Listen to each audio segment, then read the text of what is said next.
so that when we go back to our own region, we will destroy our region. I don't think there's going to be a difference in our mentality because we've all talked about it as a team and we have decided that we need to keep this underdog mentality so that there's no pressure on us. Honestly, guys, we've surpassed our expectations and let's just continue to do what we do and I know we'll make it together.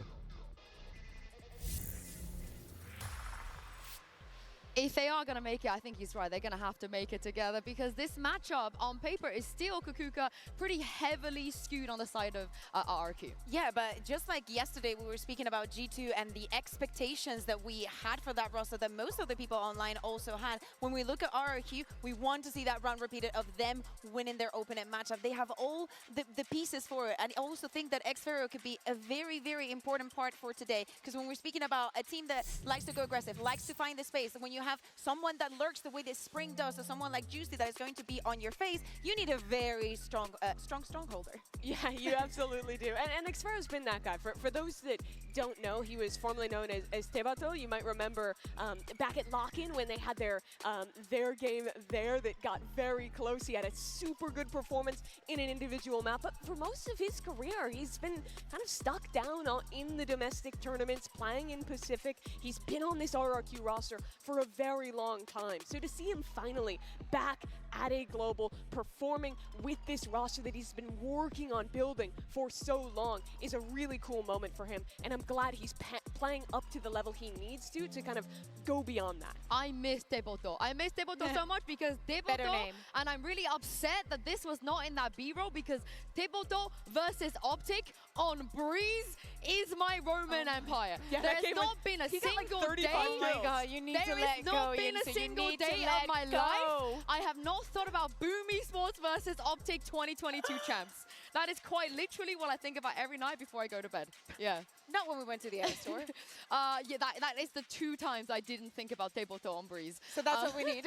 Yeah, that is what we need because he is the kind of player that can do that. That doesn't care about who he's playing against if he's not a favored in that matchup. And that brings us to the results of our MasterCard fan poll. Earlier, we asked you if the #1 seed would reign supreme, and you guys said one of them. I'm so intrigued and interested to see which one they mean. All I hear is Achilles' voice in my head, and it's the fact that he has voted for both of the Pacific teams, and everybody has just a +1 on that message, and the one is RRQ. That's my take. Yeah. And Genji, obviously. I was going to say the same thing there. I'm so on the Pacific train. They're the only team with, or only region with all 3 teams in the playoffs. All 3 teams are the 2 we've seen thus far have looked great. RRQ looked so good domestically. I'm bought in on the Pacific hype. Yeah, and also I don't think you will be wrong. I think anyone else that isn't on this hype and train is going to get left behind because look at what's happened with Genji and PrePayRex so far. Surely if RRQ beat both of them, they're going to be like gods on this stage. Honestly, even if they don't, I think that we cannot count RRQ out. Absolutely not. I think that they will have a lower bracket run. Doesn't matter, because even if they are to win this one, lose the next one, I know that it is not going to be goodbye from the tournament. We're going to learn to love this team very, very quickly in the global stage. Yeah, well, let's see how much you really love them and check our predictions today, because I wanted to see where you went. And, okay, I guess, Bea, you... Yo, why did I predicted the same yesterday and it happened again today? He's copying your homework. Yeah. He's copying your homework. Listen, so in my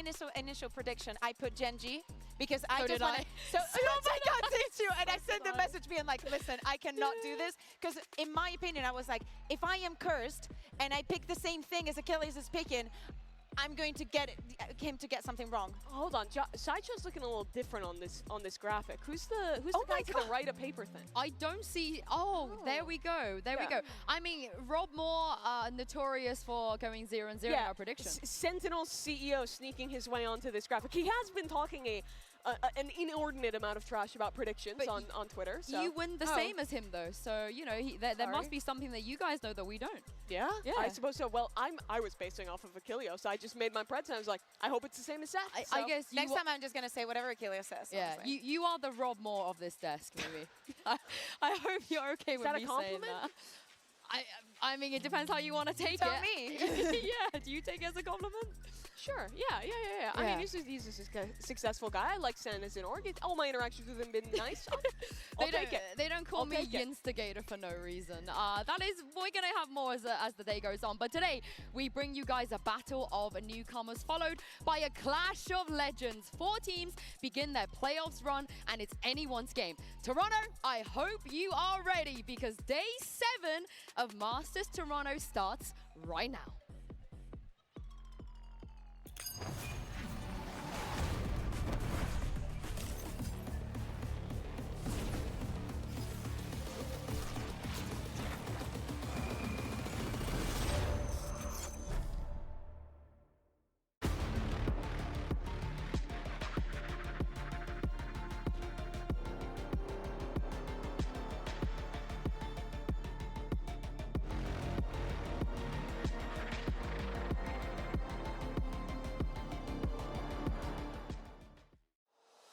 The heavy hitters are here, and the game has officially changed. Folks, it's playoff time, baby! I think we're kind of a new team because everyone believes that first international appearance is like you're gonna be nervous and everything. You're not gonna place really high.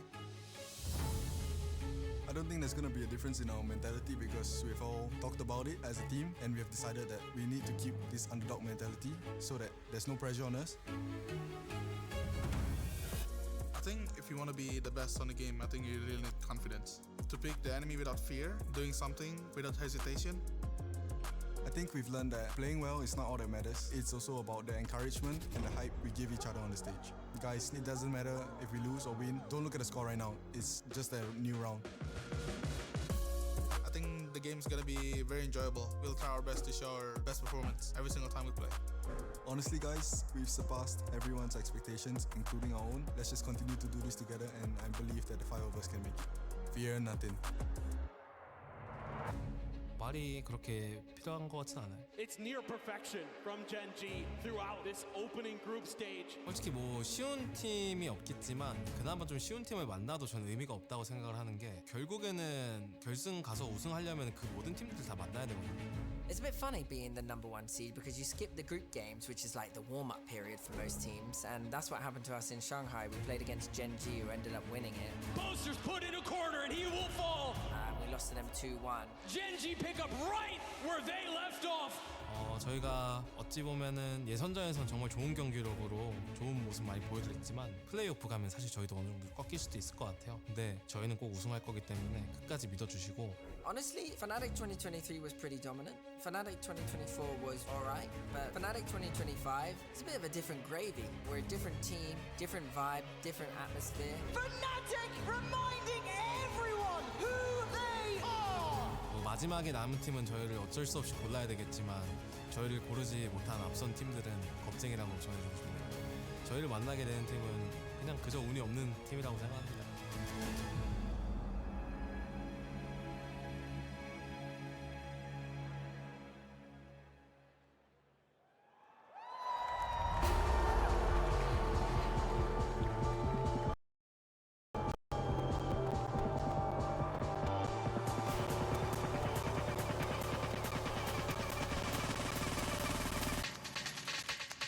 Zaczynajcie!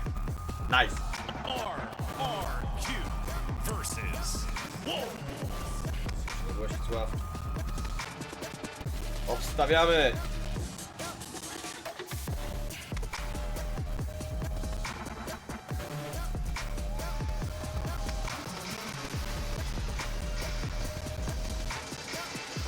Pacific is the only region with 3 teams at playoffs, and we haven't even seen their #1 seed yet. Wolves have done really well to get this far, but today it's going to be a very difficult task. For Wolves, anything past here is going to be history made by them. They could be so proud already of fighting their way out of the Swiss stage. Both these teams coming into this one are going to be pretty much banning the maps you'd expect from them.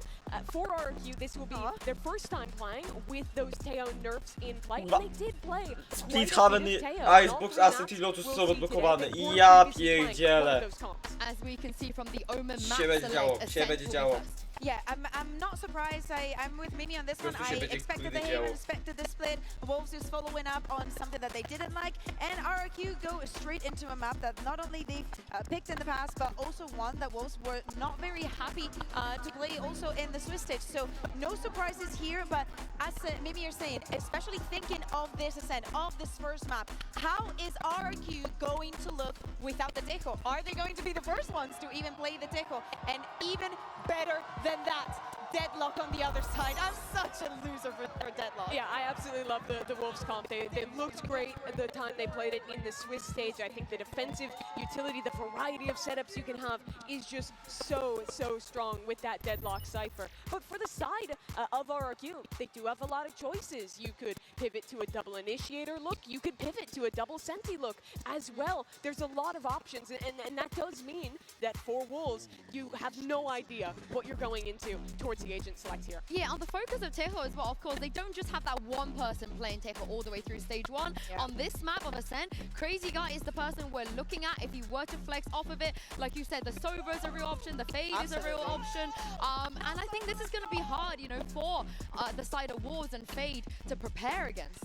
The good thing is that going into Ascent, it is a map that Wolves have shown already they can expect that double Sentinels. I will say that having all the setups, everything that can change with the Deadlock, I think is going to be a challenge. But they had all the extra time in the world. I will say, I think if you're a Teo meta team, Ascent is going to be one of the harder maps to pivot out of. If you look at something like Split or Lotus, it's really easy to just like one-for-one a Fade into your comp, and it works perfectly fine. I would expect maybe a little bit of a bigger change coming into something like Ascent, but with the map changes, with the agent changes, you do have a lot of choice. So just super interested to see what RRQ's read is. Would you be down for a double duelist? No. No? Okay, why? I feel like double Senti comps indexing into defensive side is way better generally on this map, in my opinion, because it's already such a defensive-sided map. You want to be maximizing rounds you can win there, which is why I love these double Senti looks. I mean, they also have the option to just go back to the box standard stuff that you can on Ascent. Yeah, that's the thing about Ascent.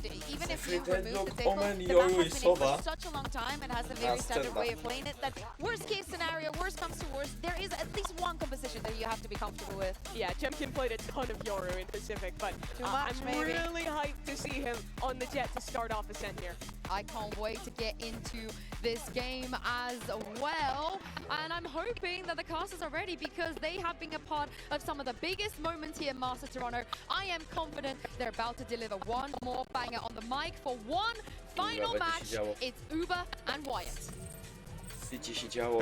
Couldn't ask for much more than this. The wait is over. Finally, we see a #1 seed from the Pacific region take to the stage, led by superstar Jemkin. This guy really just needs to show us what he's done online to cement himself as top 3 player right now. One of the most hyped up debuts we have ever had. Was the leader in every statistical category throughout Pacific ACS, KD, ADR, KPR, first kills, you name it. All of it. Up against the Wolves team that were written off before this tournament had even began. Defied community expectations. In Juicy's words, defied their own expectations. Sufa saying that he fears nothing, not even elimination. Push it from here. And we talked about how Juicy ascended with that bleed team. It was against Jemkin's Stars team back in 2023. Crazy Guy was on that roster with Juicy. Czatu nie widziałem, bo w Valorancie byłem. At the top level. Chcę się, gdy będzie działo tu. Uroda się rozpoczęła, ja tu gadam o czymś innym, nawet nie patrzę jak wychodzić na czas. Najlepiej. Nie przygotowany jestem. Now we are seeing Wolves with the same composition that they had a lot of success with against Billy, blowing them out 13-5. Starting on the attack side where, despite running double Senti, that was where they were racking up mikrofon wyciszony. They went on a serious run. Praktycznie do zera. RRQ było. having 67% attack side win rate on Ascent. It's crazy to me that Wolves have picked this map against them. Spikuję, go zabiję. Utter confidence from them. Jemkin, not the way he was looking to start on the international stage. Zero totalnie reakcji. Arguably more acclimated. Najlepiej. And confidently he's taken that mid zero. control. Pop flash from it's the same site, anchored by multiple players. Spike down A. Talk about stopping power. Crazy guy hits him like a Mack truck. Why are you going to start to inch forward now? So over you two to try and light the sight, but Monyet springs out there from Jen. Why are you able to deliver? Allows Juicy to move right on up. Clear that dump. Why you was revealed. Shot down could account from here, and bam! That's a connection from Cushy. Drops down for a second. The Wolves will get the start they hope for on the attack side. Oh, buddy. Already feeling excited. This Wolves team have been energetic. So they want to keep that underdog mentality that has gotten them this far, continue to play loose, confident, and just having fun. It looks like they've been enjoying themselves this whole time. Supa has been out of his seat constantly. Frankly, individually, has been one of the players stepping up the most too, while being the IGL. Później się to będzie działo dopiero. Pójdzie w static. Już się tego nie mogę doczekać po prostu. This is a change for RRQ. In the past, with the Yoru compositions here, it's definitely Jemkin's most fearsome agent, but no slash on the Jet either. Dosłownie ich rozjedzie, jeżeli chodzi o to. Forced to stray away from the Taeho meta. In the run that they were on in Pacific, they were simply the best team with that Taeho meta style. They weren't reinventing the wheel, they were just the best with the current best agents. Forced to pivot away now, obviously, like the other teams who were very reliant on it. G2, Sen, for example. We'll see if they can have that same prowess as a team, as a unit. Now going back to the vintage comp, the Ascent Classic. RRQ, they spent some util early to get Xfero set up in mid, but he will be cleared by that Aldro now. Contact from B main. Xfero has to tuck here in logs. Affected as well by that, grab net, but YU's able to deal with it. Even through that cyber cage, and on to the site we go. Switch room taking control. Now that push-up Speedway is going to reveal Jemkin tucked in the corner. Hang about. Okay, something's brewing. Spring able to deal with Monyet, and it's on Crazy Guy. Nothing but a classic fragment. And has himself a flash to work with, but Spring has the better weapon. A little shaky there for Wolves, but they do complete the anti-eco. RRQ will definitely be content with the damage that they were able to deal there off that gamble stack towards the B side. Unfortunately, no real hope for Crazy Guy at the end. Can't get anywhere to recover a rifle, just a classic pushing in versus the two. A little unfortunate for him. Down B. Players on site. Enemy remaining. Fine job dealing some damage, keeping this bonus round buy for Wolves a bit lower than intended. Here come RRQ now with their first buy of the series. Revealed briefly as they try and make their way up to Cubby. Recon sent out just to clear back wine. There's an encounter brewing here. Jemkin and Juicy! Oh, buddy, that is clean as a whistle. And it's moments like that to give you an idea as to how Jemkin was able to rack up 137 first kills, far and away the leader in that category. Yep, number two in first kills, and Pacific was at 85. YU though, crucial kill on the opposite side of the map, gets the neural theft off as well. They may just want to accelerate into this site. It's only Xfero to anchor in the back.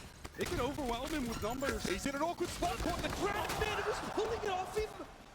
Clearly not ready for that burst of pace from Wolves. That's going to crack the B side open. Monyet forced off to the right. Spring tries to hold him in place. Paranoia comes in. Spring not going to overplay his hand either. Just stay alive. Be a presence in market that will eventually need to be dealt with. Jemkin wants to do just that. Isolate this. Oh, it's tucked to the corner. Shot in the back. Massively exposed. Where was the trade? RRQ went set up there over towards the defense side. Spawned adequately. And Jemkin shows his back to YU is more than happy to capitalize. He's at 8-2 after 3 rounds. Those post-plant repositions from Wolves were simply lovely. I love that Spring, despite not being able to collect that initial kill towards spawn, does just back off be a nuisance that needed to be dealt with, and then YU is able to get up on lane, use him as a piece of bait to just get that free kill in the side, and then the swings come from stairs. There's retaking players overwhelmed, bonus round converted.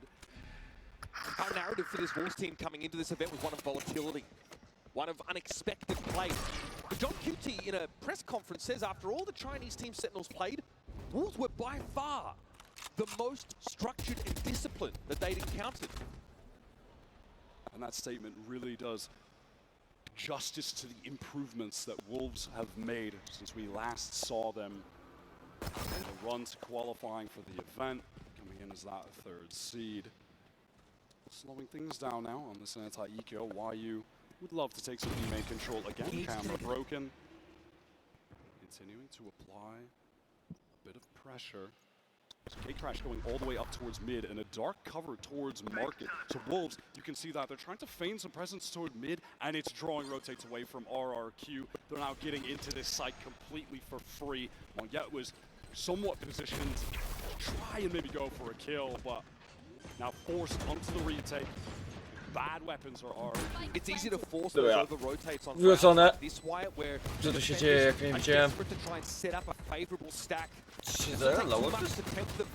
O kurwa. Się dzieje.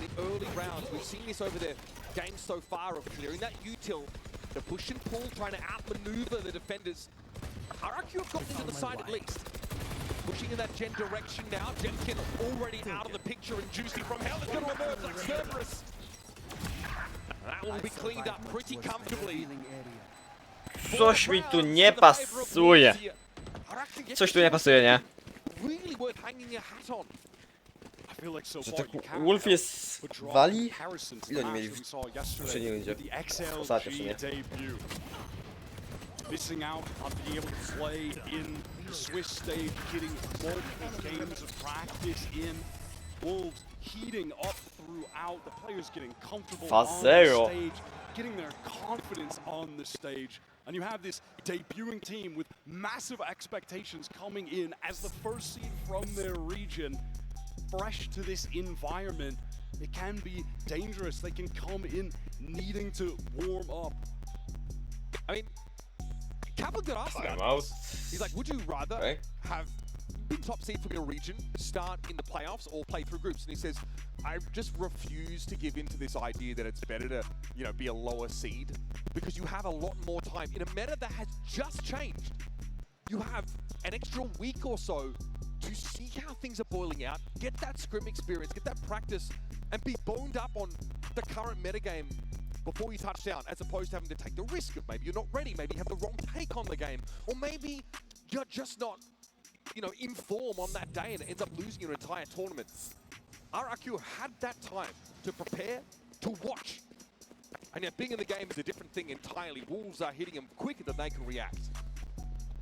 Wolves speaking too about wanting to up the tempo, the pace as the tournament has gone on. Now, out of this timeout though, for RRQ, I was hoping to see them pick up an operator.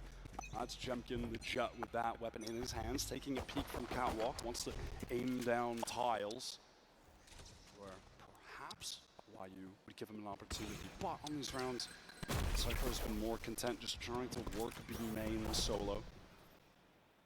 Spring is entrenched here in this wine position, whereas the rest of Wolves are maybe going to rattle the cage here at B, hoping for a push-up from the defenders, but RRQ have not conditioned that behavior yet.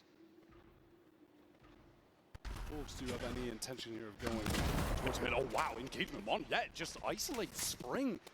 There was a 0 point that revealed the Omen stuck in the corner. There was no escape for him, no paranoia either. It's a critical first kill.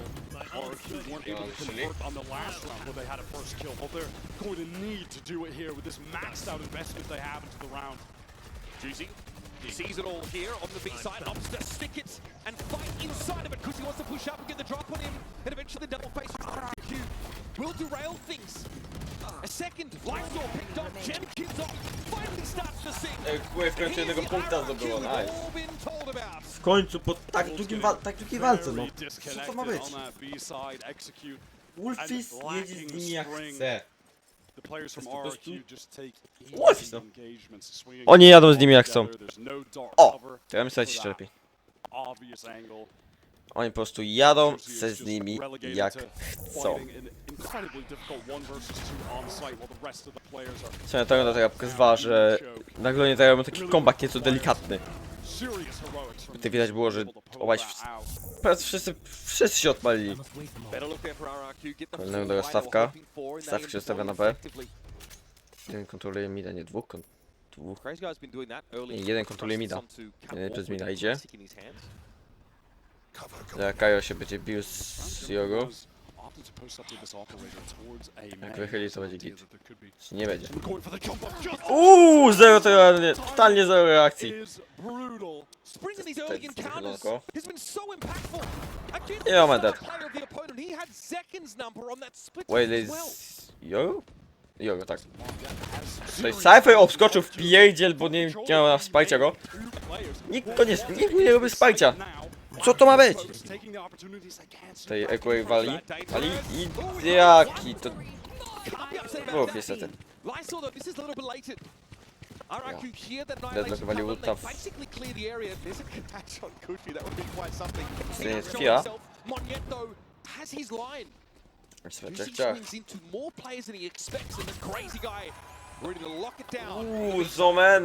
Zomena klasyczkiem. Fight in B main to trade out for Jemkin, who did get a little bit unlucky, but was exposing himself to multiple angles, so taking some amount of risk there.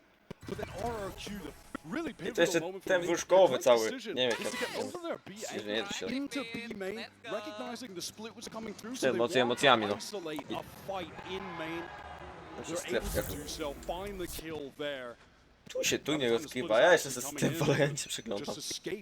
Go play around the spike. That was really well done. Wolves, economy cracked, and now on the eco. Opportunity for RQ to build their own.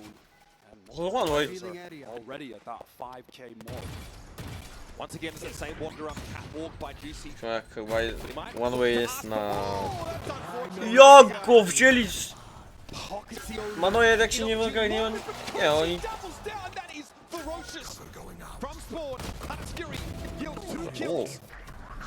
Cypher już ulta.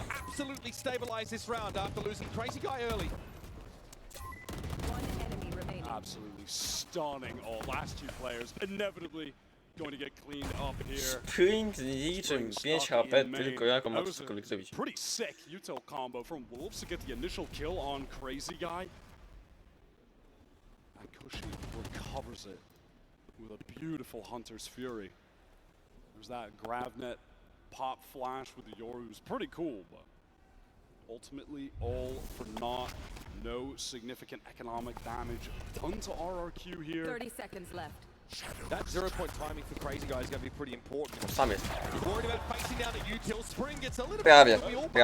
Jakby miał więcej HP albo ogólnie nie grał Stringerem, bądź... Lepiej by to... Mógł to lepiej zagrać, szczerze, ale ja szczerze by też nie zagrał lepiej. Obviously what we've seen from Spring so far in this tournament, incredible aim, willingness to take a ton of duels. We've had a couple situations now where his play towards B main has overextended himself and he's left his team without smokes when they're going for these executes. It's been awkward. That's happened on 2 buy rounds where Moniette is just feeling that equal level of confidence to engage with him. So I'm going to need Spring to pick his spots, be less susceptible to an early death when he's supposed to be inserted in main, just control that area of the map. Coach Fade here, someone worth crediting for the more up-tempo style we've seen from this Wolves team, but a lot of different players and teams have sort of said, with this change in metagame, we can be more individual-centric, we can play with that faster pace. I think about Teo, it wasn't just the missiles that were so powerful, there was that stealth drone. Really hard to kill, they have a lot of information, and really hard to take your opponents off guard when they were constantly scouting you by that measure. Now though, this move back, we got a very traditional comp here for RRQ. Not even a Yoru in the mix. In theory, this is a setup designed to allow someone like Jemkin to shine. On defense, he's on the jet. Only had the one round where the Optim was able to convert its use pretty effectively, but outside of that, yet to quite take over the game.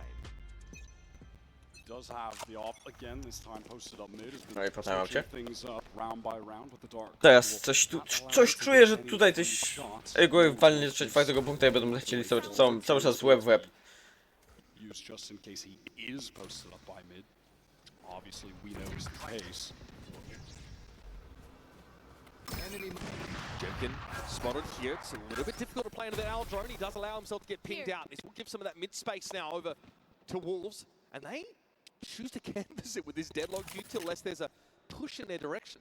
So we're going to bring one sonic sensor back, and the deadlock will thrive with the utility after you've taken the site, get the spike down. You really don't want to allow Wolves to set up for a post plant. It gets so frustrating to get back in. That barrier mesh is so break powerful. That barrier mesh, the delay that causes. You don't want to run into the sonic sensors in chaotic moments trying to get back in.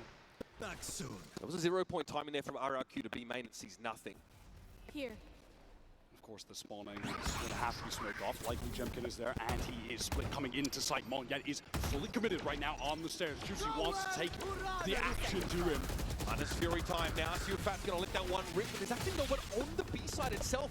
All of RRQ are basically playing off of it in their entirety, and Crazy Guy got brought down. Tough to res Monget, who teleported away to safety, is actually able to bring Crazy Guy back up. 12 seconds. Spike needs to be planted right now. Still isn't being tapped finally from Sufat. RQ ready to go for this man advantage. Retake pop flash over the top. Jemkin has the Blade Storm out.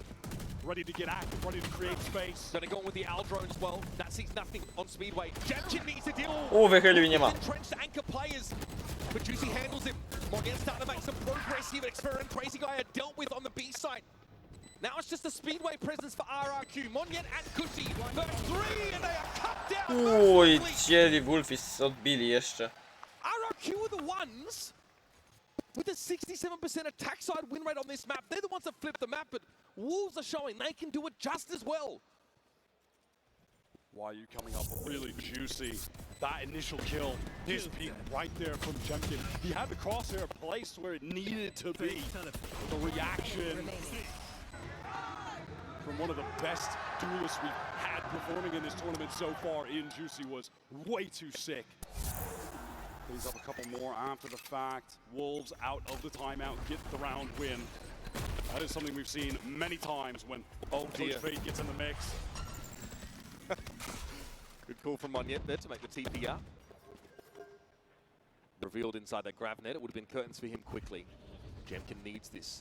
Good start for the team, and YU's head is gripped clean off. Certainly has no lack of confidence, Jemkin, even after the disaster of last round on the retake. He will not slow down. He's not going to ease up. Wolves now on the pivot towards B main. Cushy has been playing very close on a lot of these rounds. He is jiggle peeking, does get the info. Drone, tag onto Sufat. He will walk it away. On the 1 minute mark of the round, Jemkin still sat here in Cubby. Sufat droning up mid, hoping that that will draw some attention, get some information if someone is pushed down. Not the case. Dimensional drift and another 4 versus 5. We've seen this story before. It didn't work out on the prior. Juicy committing to the side tripwire. Dangerously close. Oh, buddy, they know he's coming. Yeah, sure, gets used over towards Boathouse, but RRQ can recover. 30 seconds There's left. a TP4. You saw that from Spring, right at the edge of that smoke. Watched by 2, but his wrap angle is not covered adequately by Cushy. Exfero has to deal with it himself. Here comes a second wave now of retakers. Still no plan. Monget does have a paranoia to get back in. That's a significant piece of utility for RRQ. Both dark covers used. Jemkin wants to get in here. Exchanges, gets the rifle, throws the op to Monget. Paranoia, Spring sees it coming and still Nie comes trafił. from Crazy Guy. Jeden. Those Crazy Guys. Uuu! And it's on Monget. Oh, just swings the right, but Sufat unaware. Trying to recon to light this one up. Sufat, the clutch that keeps the Wolves train running. Clutch! Oh yeah. What a Red Bull clutch! All covers from all angles, all too easy for Sufat. He simply does it all for this team. We've seen him clutch. We've seen him top the boards in terms of kills in these games. He's IGLing. He's hyping them up. He's talking trash. He's questioning, what the hell are these guys doing? How are they letting me get away with that? RRQ forced onto an eco. Just a hero rifle for Jemkin. And honestly, this scoreline is a disastrous tale for RRQ. On Ascent defense. Reminiscent of their same struggles against Genji on this very map. Jemkin is cut down to 5 in the first encounter. Tushy even down to 28 off the spam. I'm sure Jemkin would love to throw that rifle over to a healthier player on the squad. B-main control will be acquired from Wolves on account of this drone. Now they want to push towards A as well. Monyet has been a menace in this area of the map. He's gotten some crucial kills, but with just the classic, you can't expect him to do that. This could be ugly. Our drone re-clear of B main. Seems to allow Jemkin to post up a bit further forward and ask for more. Super eventually getting down there, so does not want to linger. Seeing the Sova there will certainly keep our attention towards B main, but now the Executor's coming through. A barrier mesh recon going over the top. It's just a close-up dealt with by Juicy. And he's in the side. Safe to say, Wolves have again achieved their objective. Very structured in the early to mid round. Clearing that util, working the map. See, Sufat never overextended on the B side, and now we can assist the late flank. And it's unlikely rather that he will be needed. Cushy was brought to 28 health by the spam at the start of the round, and he has seen no action since. Wolves have been able to really frequently cycle back into these ultimates. Sufat one away from the Hunter's Fury, Lysor on the verge of that annihilation as well. We get to the second last round of the half. Again, it is just, it's careful, it's patient from Wolves. They work the map, keep attention on B. Eventually when someone pushes out of main, Sufat is still covering that angle, finds a free isolated kill. The team are able to get into a very lightly held A site. This is excellent stuff from Wolves, and it is very reminiscent of their attack side against Billy with this comp. They found so much success there, and we started feeling a little bit worried on the side swap because they didn't actually really pop off on defense, where you expect them to when they have Deadlock, Cypher, Yoru, and we're getting it off online. It's where this comp thrive. One enemy remaining. And his RRQ team are struggling to deal with the pace of Wolves. Wolves are not splitting the map, they're not splitting these sites. They're actually just pushing straight through B main or A main, as was the case there. It's hard for them to get early action, the defenders, or catch any crosses. We've seen Spring play this angle before. It didn't work last time. Jemkin Mon. So they want to clear. One-way cage being popped. B main controlled by Wolves. There's the annihilation for Lysor.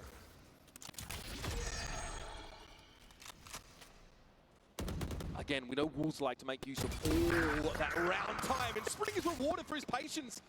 Monyet just trundles up to check that A main. He's not ready for the angle. We probably won't see it again, but this time it works. He's taken timings in main before, and they worked out, but haphazard in that situation to just extend himself in there. Spring in a cheeky off angle. The site is absolutely free for the taking.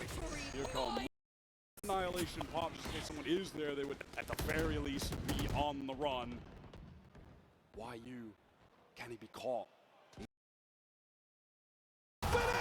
He had the knife in his hands! Oh, Jemkin at least 30 seconds. can get involved. Spike But RRQ are down to 3 now, need to work their way in from upper. It's a fragment and then it's a grab there. Cushy caught in place. Do they dare go for this 3-4? Look at the state of their economy. Sufat still with the Hunter's Fury. He got that up from planting the spike. Not really in a great position to use it, however. Spam on the crazy guy. Cushy weak as well. He's in on the side. Lysor leads. Nice recon bolt there from Cushy. But they are going to walk away here. 3 gun savers. The risk is far too great this late in the half. Time has completely dwindled. They're just simply relying on the final round of this half to get to only 4 on Ascent defense. They have ultimates to contend with here. Real danger of a one-sided blowout half for Wolves. Is that my boy Lysor on his feet? Oh, Lysor can't wait to just stand up and look at the other team. Is that guy at the end of no arm movement, just simply standing up. It's like the guy at the end of the flight who knows he's not getting out of the plane for a while, but wants to stand up in the aisle still. Like, oh, I gotta stretch my legs, sorry. I hate that guy. RRQ investing everything they can. They've got Guardian for Xfero. Wolves have done such a great job working the map, exploiting some over pushes from RRQ to get info. Jemkin wants to fight this in main. He has one yet with him. Grabnet comes down. Paranoia should get some big value. Oh, almost punished for that timing, but Jemkin was positioned forward in quiet. Oh! And then he dives on the attackers. Sufat at least able to punish him for it, but I mean, 3 kills. It's more than enough for RRQ to relieve the pressure of this round 12 that could have set them to 3-9. That time just giving Mon yet a friend to help him in A main. A very simple trap setup, but incredibly effective as the Paranoia catches multiple players, isolates a second duel. And that re-swing comes in from Spring. Now listen, there were a couple players that I would trust to maybe come up in a clutch here. It would definitely be Sufat and YU right now. It's not out of the question. It's going to be incredibly difficult. Sufat's definitely lost the element of surprise here and been revealed by that neural theft. Known to RRQ as lingering near A main. 30 seconds left. Instead, he'll try and find yet another opportunity. There's obviously neural theft here for YU. Should there be an appropriate corpse? The recon goes into market, but won't really help. There's still a triple mid. Spike down A. He knew what was afoot. He knew what was coming. And there's just no time left for Sufat. Pinged out as well. 12 seconds. This round is absolutely done. So RRQ, at the very least, managed to get themselves to 4 before we move on to the second half. But this was all about Wolves. Sufat with that phenomenal clutch. Juicy finding the moments as well. Everybody was really getting involved there. Excellent start for the team that always remained the underdog. Farming aura, farming kills. Can they find themselves in a winning position on Ascent? It's a great start for Wolves. We'll be back with more from our first map of the series right after this.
Coming back to you at halftime here on Ascent between RRQ and Wolves. And not exactly the start that RRQ were looking for, but against Gen G and Pacific, they only got 3 defense side rounds, still won the map, so fear not if you're an RRQ fan. Here's your Coinbase Econ report. Looking across, it's pretty clear to see that Spring is an outlier with a great showing. Monyet also, just a very efficient river. This Econ rating is a measure of how much damage you're able to get per credit spent. RRQ on quite a few ecos. Monyet still able to find some success there, but not enough to give them more than 4 defense side rounds, Wyatt. We'll see if Jemkin can pick things up in regard to the cash to damage ratio on this attack side. Was investing in the operator a lot. Occasional value, but not enough to completely justify the investment that they were making into it. over and over for a period of time. Let's see if RRQ can start off hot on this attack side, get things rolling. A 67% attack round win rate for RRQ in Pacific. They really flipped the map out there. It's bizarre to watch, but a ton of fun. But are they warmed up? Missing the group stage. They do look a little bit shaky. Their stars are not firing outside of a couple of isolated occasions in the first half. Now you're getting the information on main. Hit about to come in from RRQ. There's the dash in from Jemkin. Wants to get to switch. Door going to be closed. YU wins the first engagement. YU's been on a heater this game. There's no other way to put it. And he's going Tutaj była dobra. Crazy guy hit right between the eyes. Monia easily is able to handle the Cypher. Kurwa, witają odwyt, ale za chwilę jak poszczeli... Nie, Omena jak poszczeli Zara, to już będzie po nim. Nie będzie takich option do przodu.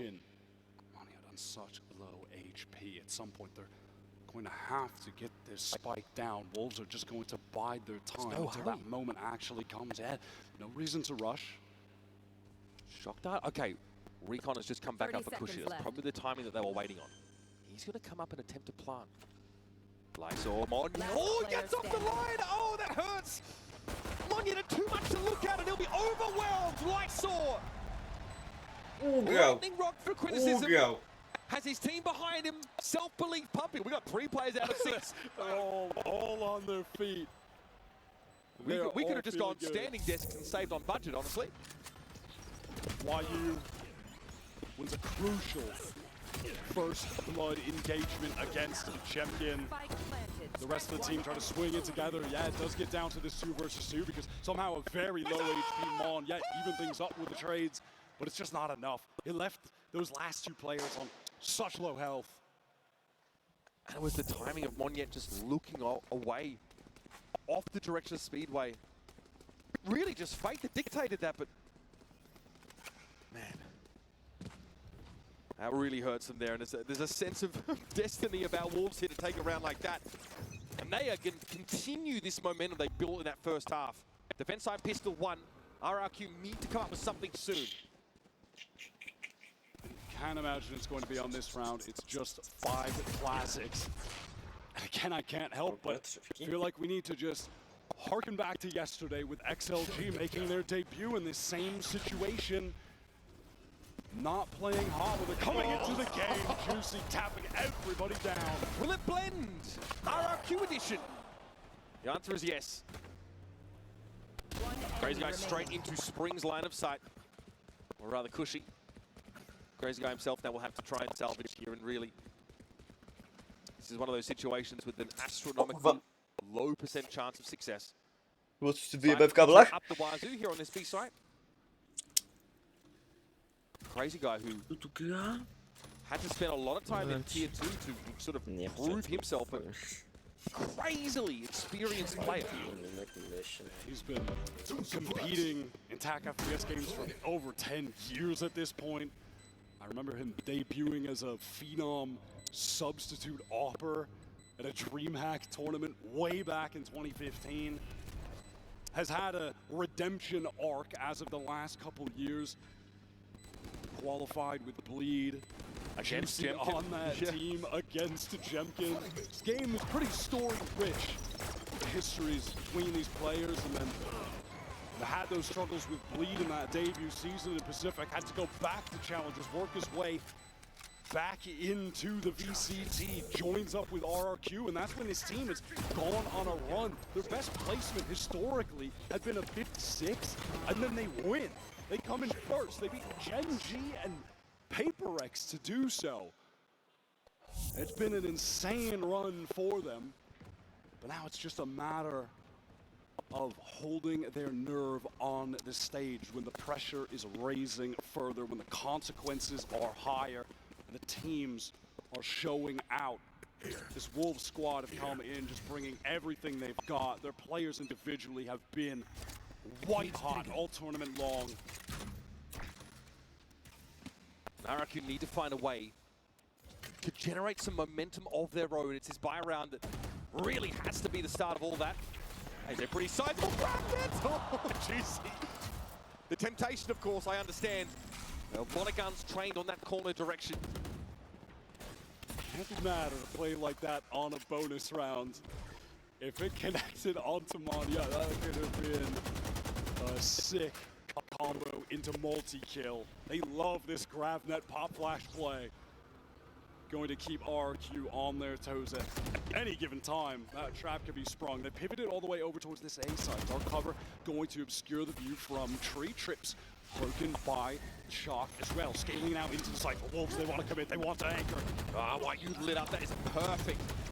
Use of that recon util. Cushy going to capitalize on his own application of the recon in the middle of the smoke spring. Eventually will be pacified. Not before he takes his pound of flesh out of the game.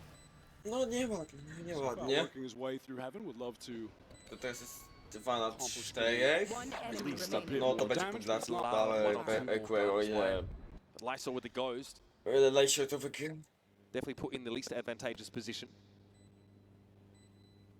That being said, a kill would get him closer to that annihilation. We only really saw what one of them from Lysol. Just missed idzie. clipping a player over towards Piles in the first half. Again, Lysol, a huge part of, the engine room in terms of stall utility. Of course, that grab net play didn't quite go off the way they planned it. Lysol will bathe in the blast. We'll get on with our lives. Round at number 16 coming at you. And RRQ, with their first buy, maintain 4 Vandals. Someone is B. Oh, okay, little turn. He just turned quick enough. Saved his team potential demise. That kill there is big. I mean, Sufat obviously trying to intervene. Caught on that rotate attempt. How does Fury for Cushy here?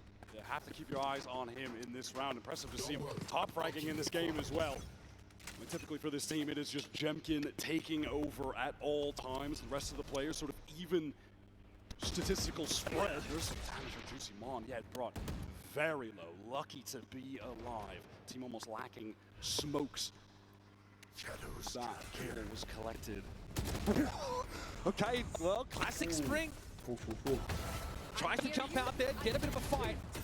Życie wychylonko i po... Lysol here with only a gun to work with and jest przy zamknięciu się. Experio just wants to bust the door down now quickly. Assume control of his A side as already the rotates coming in. Zależności. Zależności od tego, jak kto gra tym. Jeżeli ktoś gra dobrze, to może nawet to...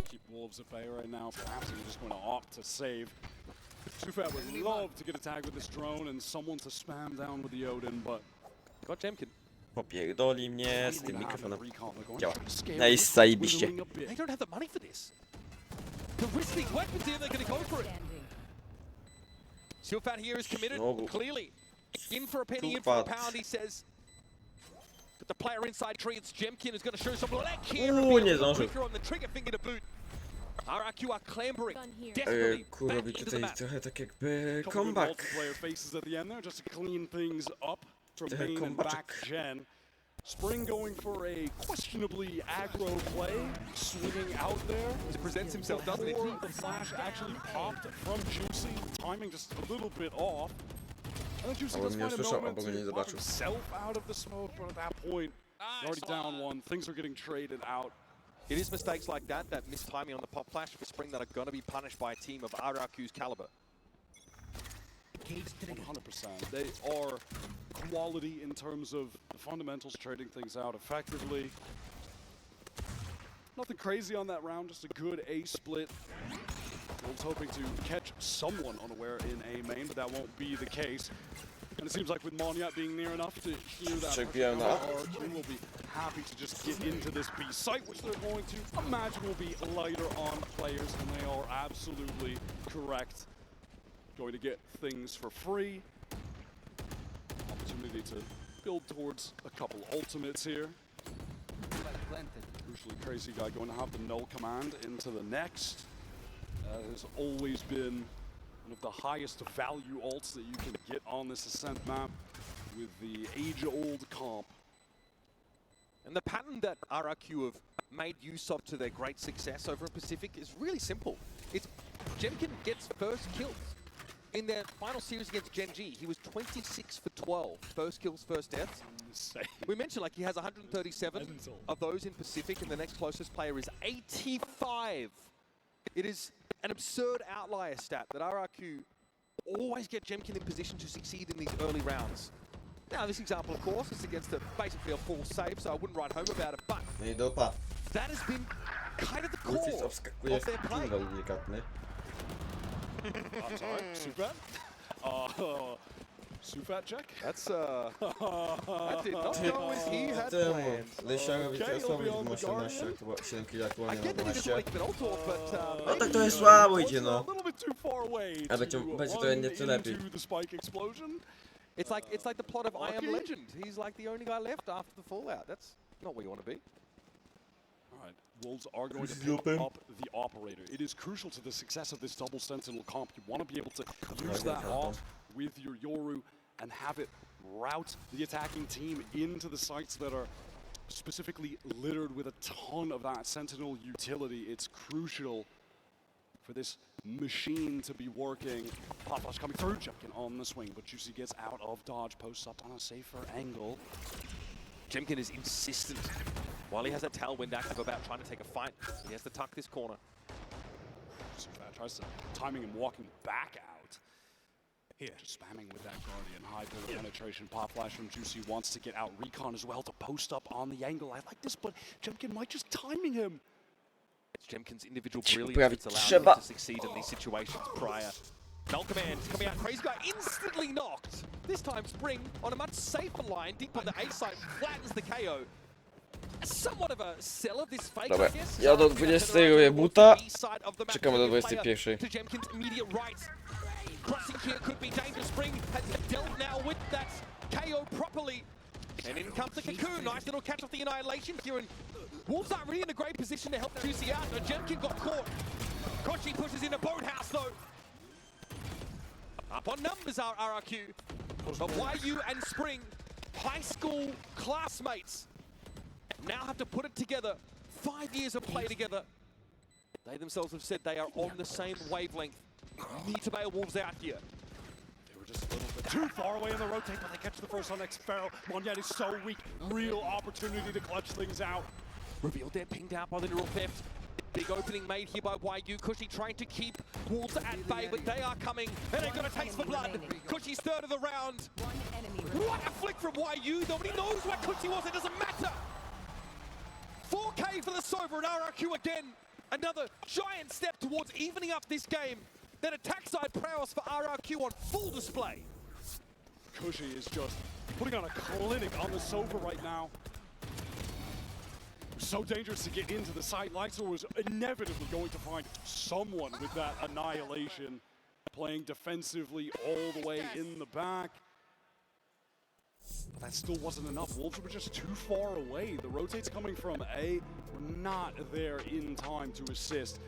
Sure, Lysor gets the one, but he is completely overwhelmed by the numbers of RRQ, and X-Pharaoh gets a great moment to push towards spawn, get in the dark cover, catch out one of those Wolves players who felt like, I need to get in here to help Lysor ASAP.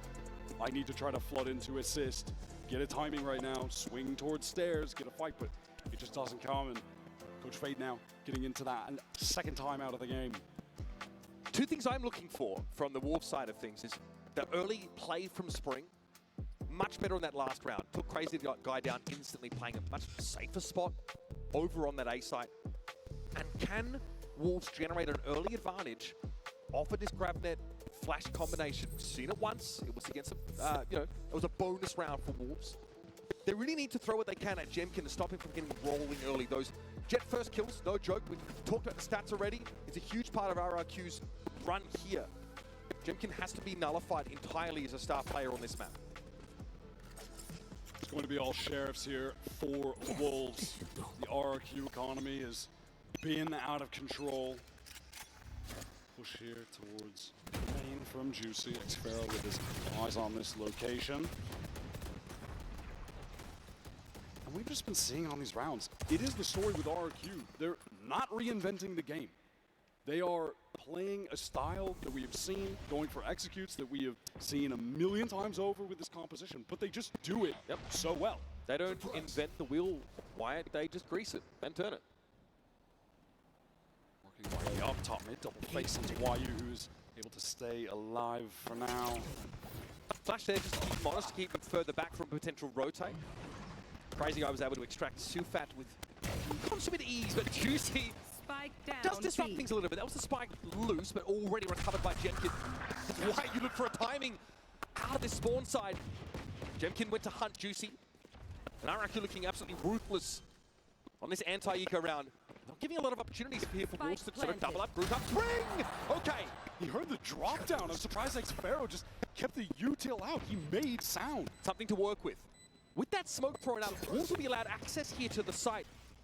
And that is a gun recovered for Spring. He picks up that Vandal. Lightsword gets one as well. Real opportunity all of a sudden. Jemkin hoping to take this first contact effectively at Speedway, and Spring, unarmored as he is, will be handled. Jemkin has 3 for the round, and Crazy Guy will end it. Now we've got ourselves a game, folks. 1 round stands between RRQ and Wolves' 10-round total.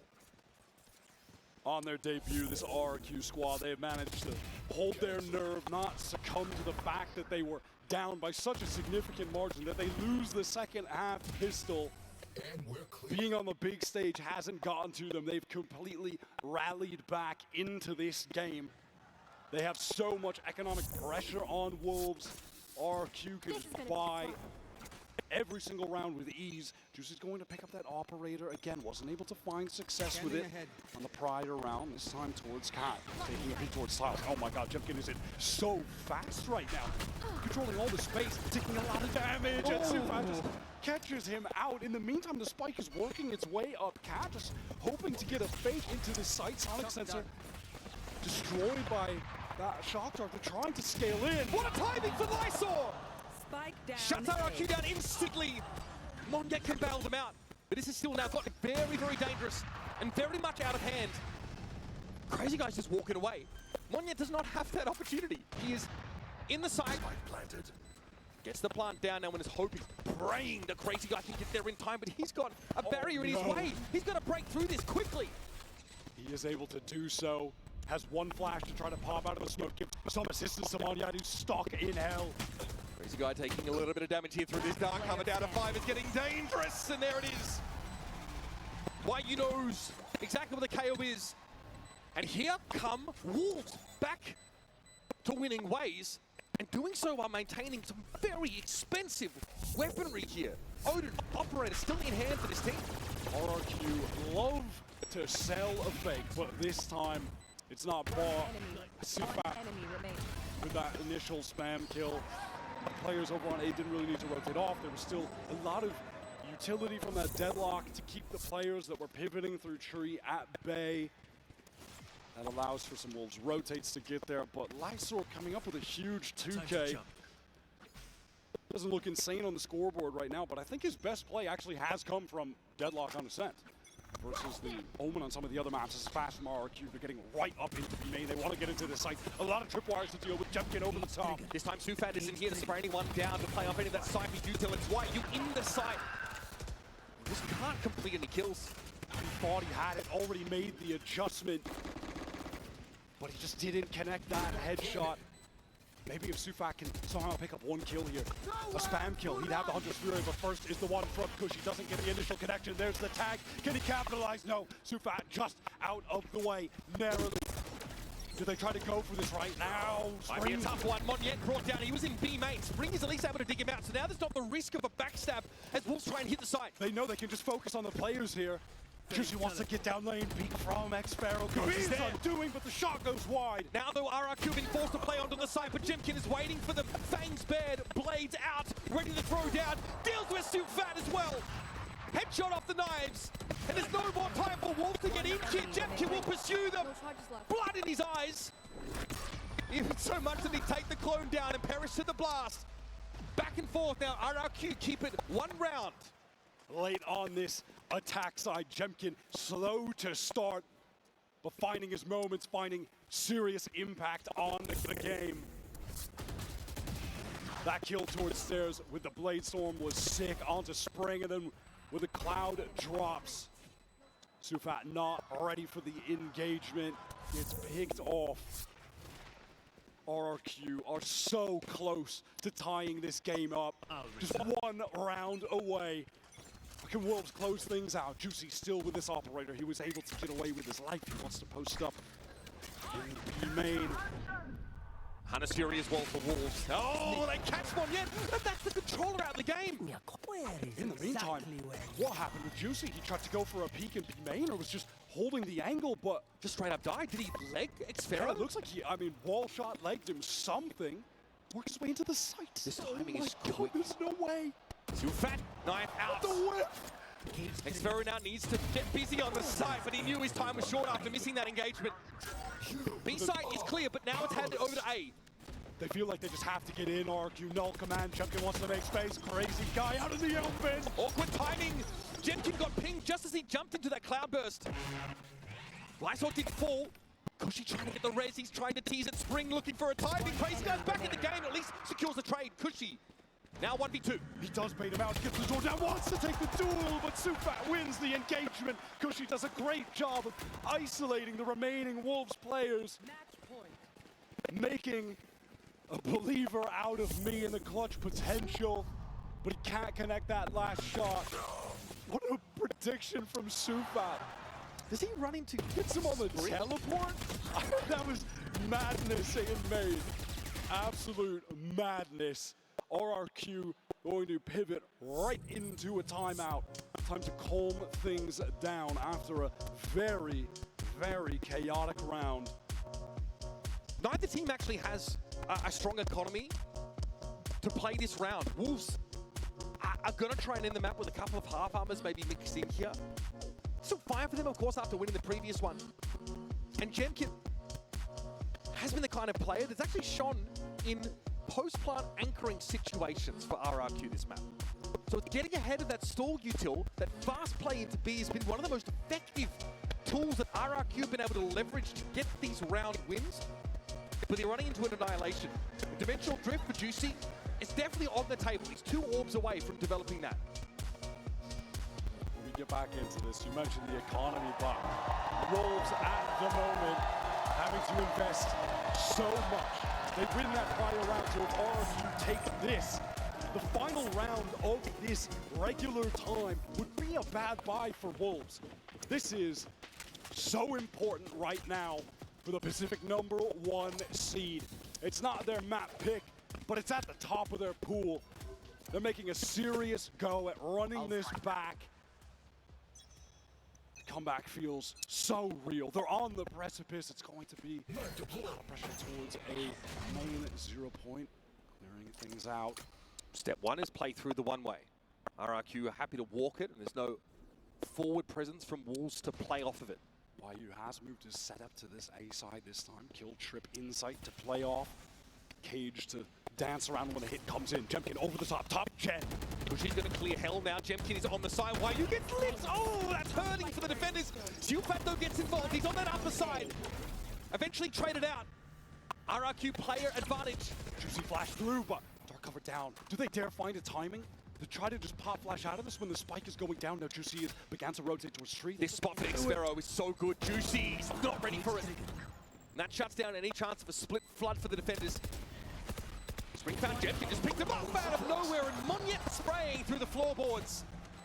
Gets RRQ that round that could well be worth 2, that could send us into overtime. Wolves perhaps feeling committed, or that they were just about to get flanked by Xfero, which picked up Juicy towards tree, so they do swing out. They lose all of the weaponry. There's been some serious issues on these A hits, with Wolves being able to deal with the recon darts. Multiple rounds on these executes. It's been YU getting lit up, picked off by Jemkin, who can't help but increase his first kill stats at every turn. This buy for Wolves is horrific. RRQ, this is the perfect opportunity to rally this game all the way back. They've held their nerve. They can take this to OT. And it starts with a 3-player push into mid. Wolves only have the token presence of the trap wire here. Jemkin's trying to figure out if he can get under it. I respect that. They They had to clear it manually. Now this push through market, there's a belated approach for Xperi here in B main, and Juicy's definitely expecting it with the cyber cage up and on the side. Here come RRQ. Juicy's only got a short window. He's found two dimensional drifts. He's going to see it all and crucially get out alive. Shieldfan locks it down on the side, and RRQ collapsing in a screaming heap. Shieldfan tries to finish the job, but there's the annihilation. Straight into the spider's lair. RRQ wonder, and it falls with map pick. Do they start with a win on your feet, hands together? Wolves are far from done. That lead was just insurmountable. Wolves were so good on the attack side that they win the pistol in the second half as well. RRQ made a hell of a go at it, but they just could not come all the way back. Wolves looking so good again against all odds. How do they keep doing it? This team can't help but defy expectations. Magic seeping up out of the cobblestones here at the Anacare Arena in Toronto. We're to step away, but next, the Intu and the analyst desk are going to break down our first map.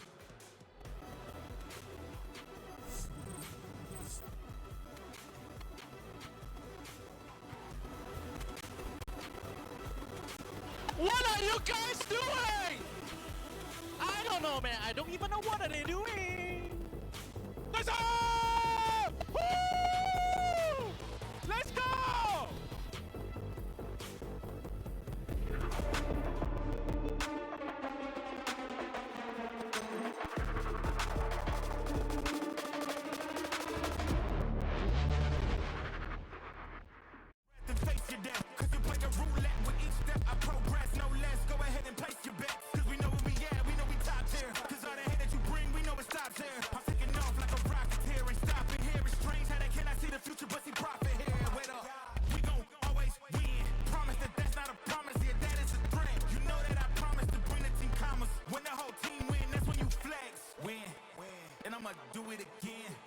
Watch me win, then watch me do it again.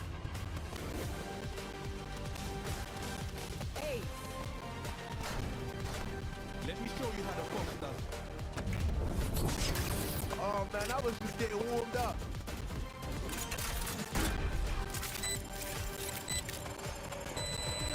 Spike defused.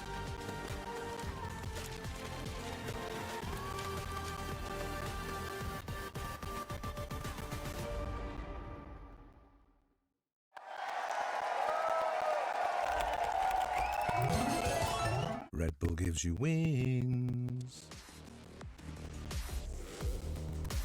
Mirror, mirror, wipe my eyes so I see clearer. Over here, you tell your friends I think I need her. Dreaming about the girl you want, but I can't be her. Sabotage is on my mind. Back here on the floor at Massive Toronto, we're at the Anacare Center. What a game so far, right, Toronto? As you can see, we have a sea of KJs behind me. By the way, KJ's my main, but we're gonna have to dance around nanoswarms and alarm bots and go through another game of rock, paper, scissors. But this time, it's against the very best, Ventily rock, paper, scissors. How this is gonna work, we will play a rock, paper, scissors against me. If you lose, you take a step back, right? And if the last one standing gets to choose a prize with what we have in store, I don't know what it is. No, I'm just kidding, I know what it is. It's just a surprise. Are we ready to go? Do we know the rules for real of rock, paper, scissors? On shoot. All right, let's do this. I'm doing paper, okay? Rock, paper, scissors, shoot! JK. I threw a scissors. Who did I throw off? Who do we have left? Okay, we got a tie over here. Oh, already, dude. I got rid of 60% of the team. I'm a clutcher. Are we ready? I'm gonna do scissors. Rock, paper, scissors, shoot! Okay, rock, paper, scissors, shoot! Okay, actually, you beat me, I beat you, so that's already a winner right here. What's her name, by the way? Jade. Jade, congratulations. She is our winner here. Everybody give it up to Jade. You get to choose between signs of RRQ or also from Wolves. Which one would you like? Wolves. Let's go. So we're cheering for Wolves. Thank you so much, everybody. Continue and enjoy the game. See you for more of Ventily.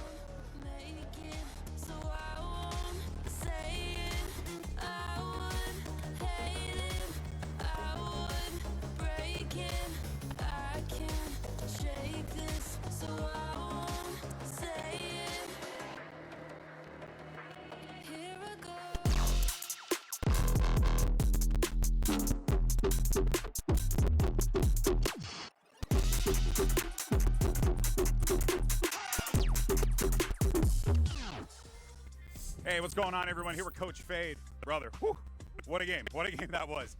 Wolves looking good right now. Would it be safe to say that everything is going according to plan, even with what happened toward the tail end of that game? There were definitely some hiccup throughout our defense. So I think it's like some jitters since we haven't played in a couple of days. Yeah. So I think we will be fine by map 2. Yeah. What makes this team just what they are, so different, so talented? What do you think is the difference between what you guys provide and what your opponent provides? I think we have really strong mental and trust between our members. Yeah. So I think that carries through a lot. Okay. Well, we see it in the game, brother. Congratulations. We'll see you later. Back to you guys. Wolves, they continue their win streak here at Masters Toronto. I am your hosting, so I'm back here with Kakuka and Mimi. You know, after that first half, you have to say it was probably in the favor of Wolves, but Kakuka, it was a little bit too close for comfort towards the end. But a win is still a win.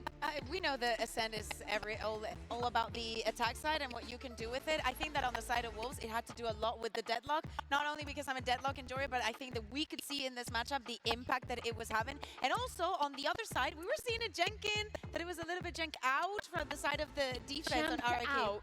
Yeah. Is that wrong in English? No, it's right. Okay. It's just... Se la bella. Okay. Yeah. No se la ha pelado, pero sí. Anyway, Mimi, what did you think? I mean, I was super impressed with Wolves' attack side. I think the way that they use their deadlock utility is super high value. They have a lot of set plays around the net. They're like juggling their utility to contain space on the attack, but defense was a little bit troubling there. Yeah, let's talk about and look at some of the utility we saw from that double Senti comp in our HyperX reflex moment of the day. YU, part of that dynamic duo, bringing so much impact. Yeah, and when we look at this late, this is a perfect example. We're speaking about a bonus that is going to mean also the chance for Wolves to snowball in this first half. YU gets this amazing 4K, but it wouldn't have been possible without that wall that we're seeing, without the grab net and the camera combo. Look at this beautiful combo, just to set up such an easy kill for them.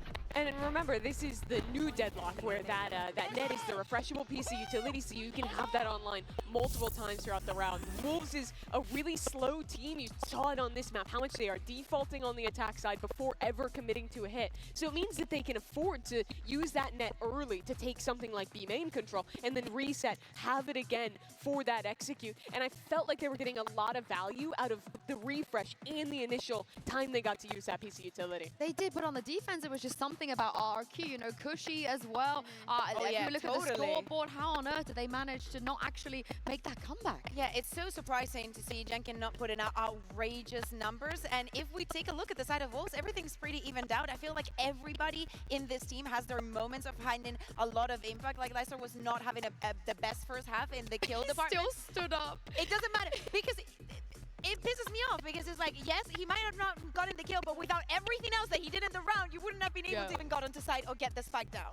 Very true. For Junkin, he's a guy who plays alone a lot. He doesn't have like constant double initiator support in the way some other duelists in this tournament do. Maybe like someone like Roger would be an example. He's oftentimes on this map like alone in mid, walking up in the mid round. And I think Wolves did a great job of avoiding him when he was on those walks and really focusing on just pounding the extremities and running over those side anchors, isolating them with the double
has been that the 1 seeds have been struggling. And with this slow start, I'm sure this is not what you wanted as well. How do you guys look to avoid this as you get ready for map 2?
I don't think we will. Dobra, As wrócił, look at the line wrócił. select here, we have instant lock-ins from both sides. So O kurde, aż mi się the odbiło trochę. old kind of comp there, but not that KO. It's the Omen look instead with the double Dobra, control. I really co my like tutaj this. mamy, Omen's no? biggest strength is Kurde. being able to disrupt space in mid O, on the attacking side. żeby nie Remote wywaliło. smokes, teleport top two, Nice. and really make life difficult for Nice. Lexor as that Jeszcze killjoy kurwa player. nice. Kogo to mamy? Sowa, Killjoy, Gecko, Jet, Viper dla Wolfies, Jet, Sowa, Omen, Killjoy i Viper. No podobne, tylko że w IQ jest Omen, a w tym kompet dość dobry, bo oni wiedzą w sumie lepiej niż ja. A ja też powiem jedno. Now, on many levels, I agree with me sentiment about the whole storyline of RRQ losing the first map and all their series as being cope. But it is true, there was a lot of fracture in the pool, though, during the run through Pacific for RRQ, and they often had to run to that, or Genji's Haven, for example. This is a different one. They just picked their first map, or they had their best map picked against them, they lost it. Now it's on Icebox, so they need to recover. So kurwa, nie tu! Controller style here for RRQ, they'd lack that. Debile.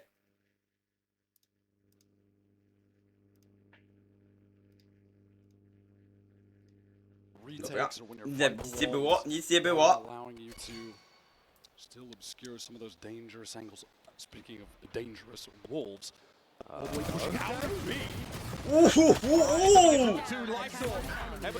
Triple na EQ! Ja pistoletuwa EQ całkowicie wzięło i przyjechało Wolfies. Już w poprzedniej rundzie wygrało. Mon yet nullifying all of that aggression. The three-piece multi-kill. Starting off hot here. Had some good moments, some rough moments on map one. Nice. Was certainly playing aggressive though. You can't take that away from him. I mean, talking about a redemption arc for Monye, he was the scapegoat after that struggle for PRX in Madrid. He had to find his own way, forge his own path after his tenure with that team, and he found himself right home here on RRQ.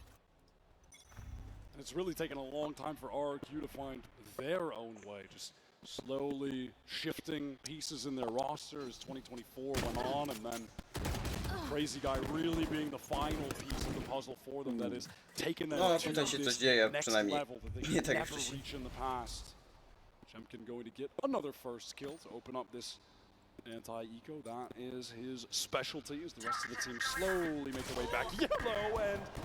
Wow, that might have been 2 taps, 2 headshots there. Why? Yeah, they were basically lined up. Okay, Spike down B. Trade that out, but that does just remove a ghost. So ultimately, doesn't matter.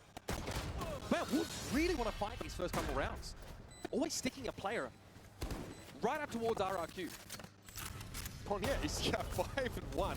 Stunning stuff. Jemkin. That first kill he opens up, continues that trend. Oh, wait, that's pretty that is sick. Absolutely raw. Listen, Monyet is getting pretty close early to having a Viper's Pit for one of these post plants. He is feeling good. You cannot blame him. All right, RRQ, what do you have on this bonus? That basically feels like a full buy. They have 3 Vandals. Revealing area. Just your standard recon to get that close info towards the A orb side. So Jemkin patiently waits out any potential aggression, and we'll see how far Juicy wants to take this. They've done their homework. Jemkin, pen in hand, showing that it will be mightier than the Vandal in this case. Juicy stripped down to a best 57 points of health. He's out of there. On the retreat with Wanyu. We'll pivot away from Wolves, and hearing that 2-man retreat, RRQ feel very content to just take the space for free lightning fast trade from Monyet. The lack of omen here for the defenders means they can't just throw that one way up a green again and slow this down. They lack that level of stall utility that RRQ has access to. Oh, Xvera gets the drop. Oh, Spiegel ready for that. Push all the way through. They are going to get into a 3 versus 3 post plant. A lot of damage done to a couple of these RRQ players, however, and that's going to keep them at bay. They're going to want to rotate off. Oh, wow. Eyesore not able to get fully on that. And the cloud goes up so they can cross with some safety. The breaking of that turret is certainly going to give things away. Monyet had a chance to get ahead of that timing, but could have been awkward. He would have been on his own. It's a full commitment from Lysa, a very experienced player on this team. Time is dwindling so low. Pressure right now gets his. Dizzy out on the side. It's Jemkin. Vulnerable down to 47. Sees a wingman coming. Gets to see his breakfast the second time. 3 for Spring in that round. Wolves finally able to slow the game down enough to be in position. They get there just in time to be able to play off of Lyser's decision to anchor in this situation with that Dizzy coming on top. Monyet forced to break. Perfect swing out timing from Spring. We're right back to the hype from Supak. Right back to it. For every reason, they're getting off to a decent start after dropping the pistol. Stopping that RRQ bonus is a big deal. And the fact that now we'll still have so many rifles to levy against RRQ's actual buy. But Monyet, with all of his early action, Wyatt has gotten that Viper's Pit online. RRQ have taken some space towards this A side as they just have Monyet towards spawn. Waiting out to see if there's any potential aggression, given Wolves showed a willingness to push hard through B main on that first pistol. Juicy tried it again. Drone going to clear out these close angles near 410, allow Jemkin to slowly work into position. They want to wait this Viper's wall. No anchor. No one in the site here for the defenders. They're hoping to make use of that Gecko util, the Aldrone, to get them here. And that Snakebite has effectively stopped the plow for the time being. They are taking the time. Are Wolves going to try to flood when this recon? Dizzy comes through as well. Why you on the duel? Jemkin, first blood. And that position, Jemkin knows he gets a straight up 1v1 if it's only an individual player, and Boiler, but Spring picks him off eventually. Viper's Pit in the post plant. No Gecko to clear this either. No lockdown to force the attackers out of it. That's all because Monyet got started so early. No real utility at all for Wolves. It's going to come down to finding a timing in this pit, trying to root Monyet out. She assumes a position and Heaven Cyber doesn't quite have the chance for making the shots. Crazy guy makes it count. Monyet inside the pit there with the shorty. And that's just a situation where Wolves don't really have anything to play into that pit. It's too early for the ultimates that could actually give them an edge there. I think they missed the timing window that they needed to take, which was flooding back in when there was some initial stall. They stopped the spike being put down. There were 3 players in that dark cover Heaven. But Wyu takes that first duel. It was a little disjointed from everyone else.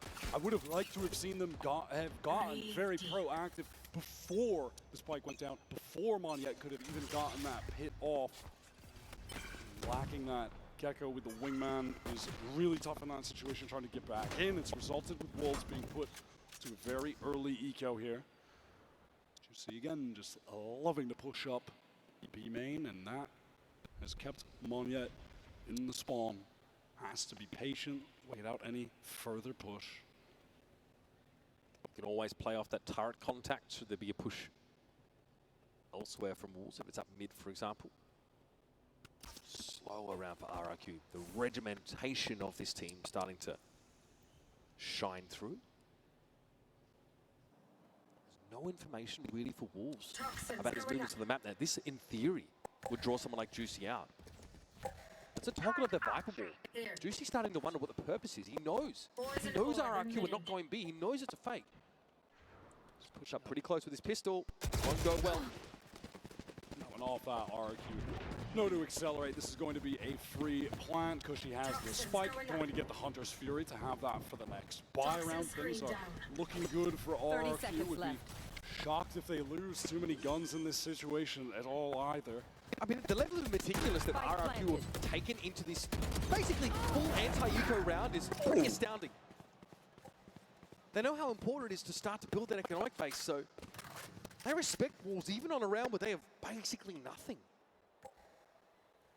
Not that I don't think RRQ would be playing particularly patient and going for some late round pivots anyhow, but it definitely does feel like that pistol round 4-man push from Wolves early on instilled the fear of God in them, and now they are waiting out the potential for a play like that again. And even what was around 2 or 3, Juicy just kind of ran it down B main.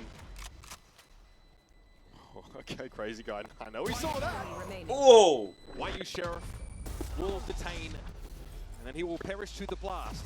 So Wolves really only popped up for air once so far, that first buy round. Outside of that, silenced somewhat, but it will be an op now in the hands of Juicy. Big investment made. Lockdown at the ready for the defenders, and now it's time to put their heads together. Think of how they're supposed to craft a winning recipe in this round.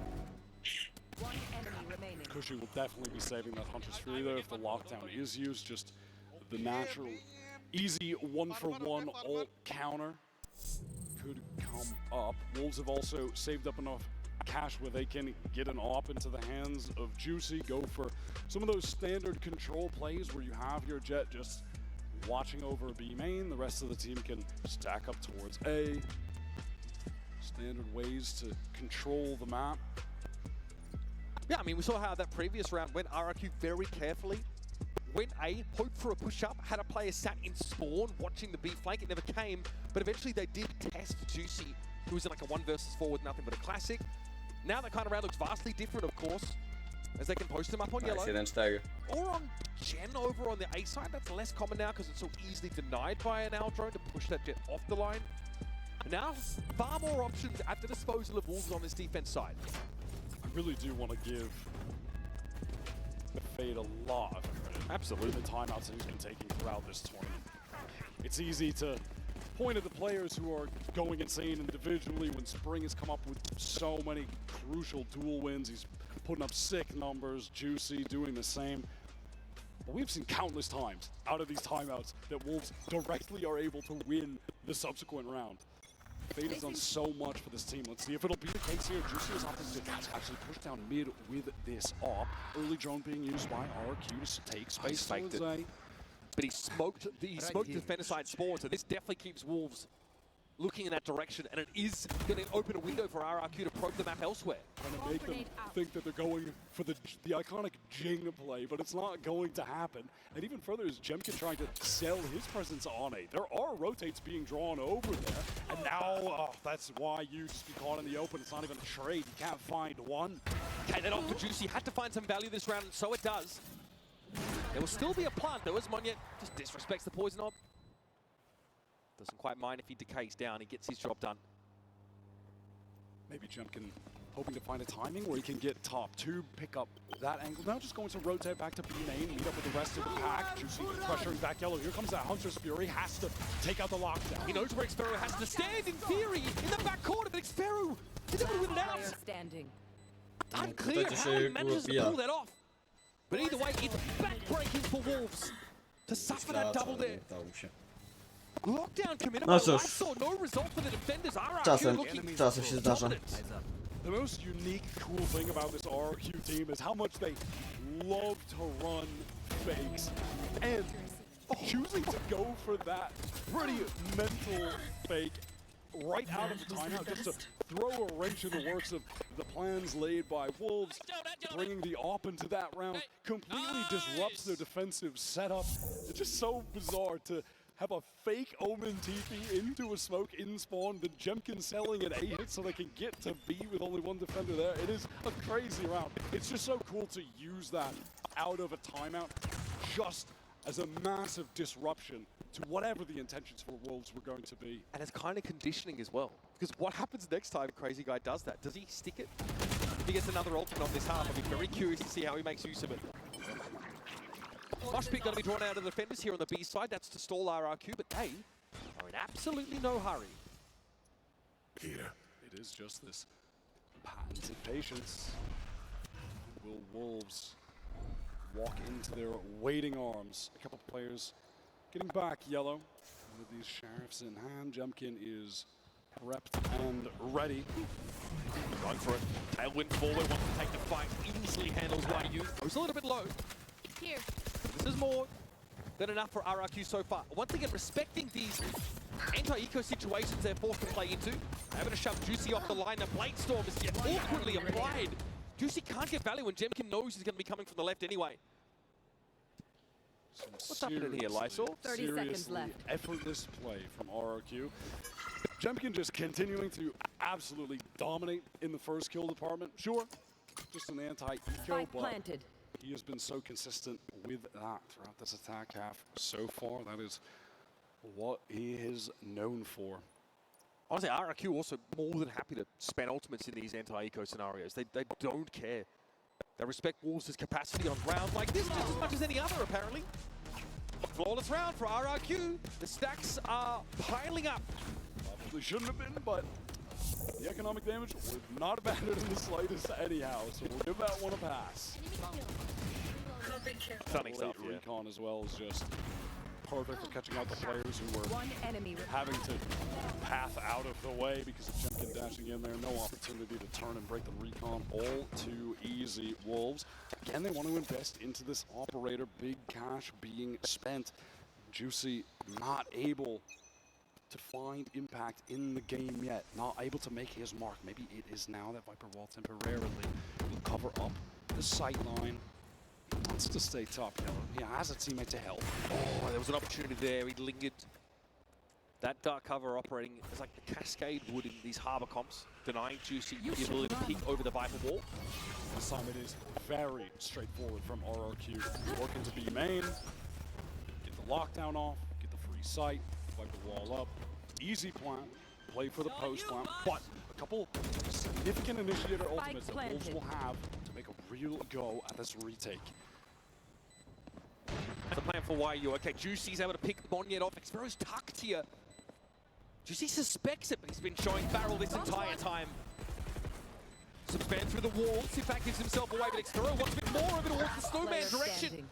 This time, though, Wolves finding some success in his post plant. Being on Crazy Guy now, and he's going to have to face the music. Eventually, Wolves going to come to collect. And order that defuse gets started, YU pushes on up. Good composure there for Wolves. They had to deal with the lockdown on that round.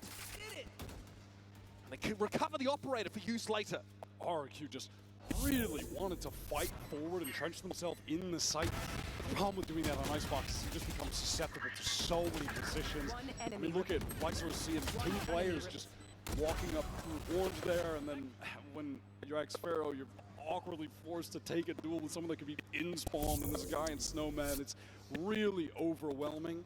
I think they wanted to try and play forward and more aggressively against the fact that there could have been those ults coming through rather than just being all the way back and allowing Wolves to take the space. But difficult to play either situation regardless. That being said, it's resulted in Wolves not having to use a single ult yet. No one for Wolves is in this kitchen or slope area. Now move up there from Spring. You kind of see there's something funky happening in mid. Spring is mild. Oh, that angle. God! Lethal shot onto Monia. That was with a Phantom. So fast, just as he rounded that corner. It was really just playing back into the map. This is looking quite disastrous for RRQ. They're trying to now just slowly creep into this A site. Spring is hungry for more, but shut down by Jemkin. Opportunity to get in. These mollies going to keep them at bay. Domyślne. Flying it, they haven't rotated too quickly over. So it's not like they can flood in a really pressure off of this plant. RRQ have a fair shot here. Again, I keep repeating myself, but it's these ultimates from Wolves. This Thrash should be able to clear out anyone close, but my eyes are on X-Pharaoh. He wants to be the X-Factor. He's working his way up mid on this flank. Tilfat's watching for it though. I don't think X-Pharaoh has the timing here he was hoping for. There's a Thrash. Then there's a player on 4-10. They drop down. Jemkin in the site though. He's fighting for his life. White's already headshot and Cushy on the move up. Catches out YU now. We're down to 2 players for Wolves and they've got to make something happen. Hunter's Fury collects nothing. Tucked is Cushy. Juicy from above descends on him. Shorty claims him. And now Jemkin doesn't have the line, he doesn't have a shot on the spike. Gets rid of Juicy, but Superfat is on there. And is able to just win it out. Time is on their side. 0.09 seconds. And Wolves get a crucial 3rd round. 0.09 is absolutely crazy. Coach Fade needed to... Just a wry smile. Slight smile, take a sip. That looked doomed for Jemkin, given he was so far away. Oh my God. That's keeping Wolves in the half, but it's just not getting any easier. RRQ are so economically ahead. It's buy after buy after buy. Spring on this round is going to opt to just use that pit immediately, control towards this A side. Standard 1 thrown down. The hope for RRQ, if they want to get through it, is going to be using Cushy's drone. It's not going to be expended. And then you have Juicy controlling B-main with the AWP. This is a good setup for Wolves right now. I like what they're doing in this early round. The defense side, KJ turret location is really interesting. Watching out towards top mid, but Lysor is exploring that himself. I mean, mid is really the only good option map where Wolves have a bit of anxiety. And that's why they have rotated, a couple players. You do have Superfat. Oh my God, dangerous. Swings into Jemkin. Never want to do that. He has to take that risk because there's no turret to take contact of Tube, so you can't swing off that. Right here. He does actually send out the drone to re-clear Tube. Doesn't spot anyone. Doesn't see anyone going under Tube. Juicy will now have an opportunity to open this round up. Drone is not going to spot him. This is dangerous. Very dangerous for Juicy. He is in the lion's den. And he's just able to get out somehow. Low is YU. Mognet runs into him. Here's a burst of pace from RRQ and Juicy at 8 health. Still is able to lock it down. It's Jemkin taken out of the game. Juicy knows he's going to get pushed around a corner and Cushy does finally fell him. RRQ have found the opening they need. And Mognet has a timing from upper. It's on Lightsaw. Passively watching mid for much of the round. He's got a sixth sense about that mid push, but the timing doesn't favor him. He still wins it out. 16 points of health. And Lightsaw is in a 1 versus 1 against Cushy. That is a brutal whiff. Does Cushy just want to swing out? Does he want to take a timing right now? Lysor sees him coming. And unfortunately, he's not fast enough to stop him. 7 rounds here for RRQ. That one, though, very hard fought. Got more dangerous than it should have ever been. The shots from Juicy were phenomenal. And how the hell did he get out when he was getting sprayed on that first escape attempt? That was a reality. Nice. So crazy. Wolves put back onto the eco. They've been losing so many players, even in the rounds that they've been winning. They just can't buy. This is shaping up to be a heck of a half from RRQ. Shaky map 1, but your Pacific #1 seed now brimming with confidence on Icebox. Hey, but that being said, it's not like we haven't seen a team get off to a big lead on Icebox attack, the side swap, and the team that gets onto attack go just as crazy. You can just run over these sites. Spike planted. Straightforward early plant. Cushy not bothered by the snake bites. Juicy has to get off that line basically instantly. Away with Sheriff shot, and Jemkin says, right, well, it's time for me to go to work. I have the sickle. You are the crops that I'm about to reap. Naturally on for the ace as Wolves do not want to feed another Blade Storm over to Jemkin. So they wait. Jenkins starts to close in, and they know it. Juicy says, no ace for you, I'm running at your teammate. Flawless though for RRQ against this anti-eco. Once again, respecting it and playing with a good burst of pace.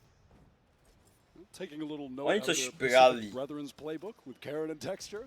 Just going to steal that ace away during Jemkin's debut. Hate to see that. Another first kill down. Just to add up to what is already a remarkable tally. Leicester won't be too upset about dying there, though. That's going to get him the lockdown for this final round. Wolves' final opportunity to get back on the board. Juicy, another operator investment. Has enough to get full armor as well, so why not?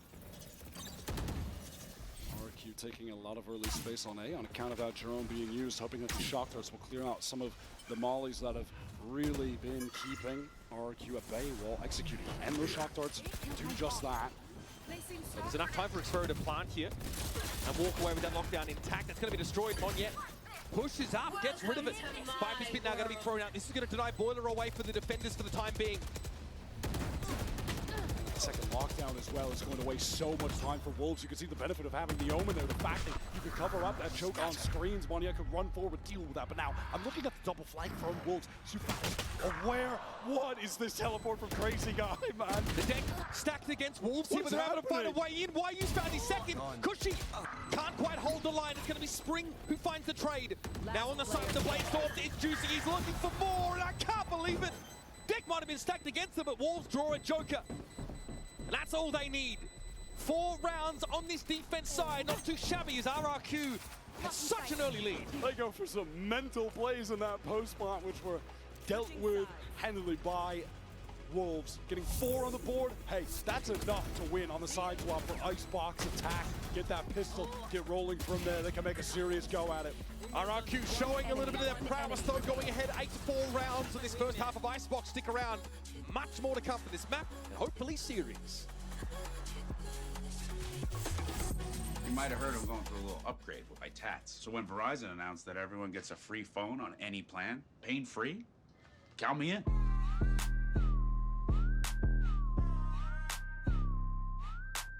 Try and beat it. I'll give you a sec.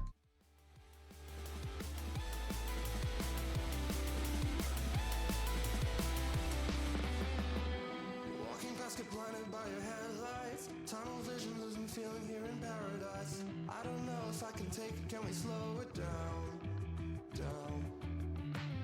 And telling me to stay low key and we'll be sweet. Got me feeling like I'm sitting in your backseat. I don't know, but I'm fine being here for now. I know we'll be fine if you stay here in my mind. Yeah. Talk me out of this crisis. Talk me out of this crisis.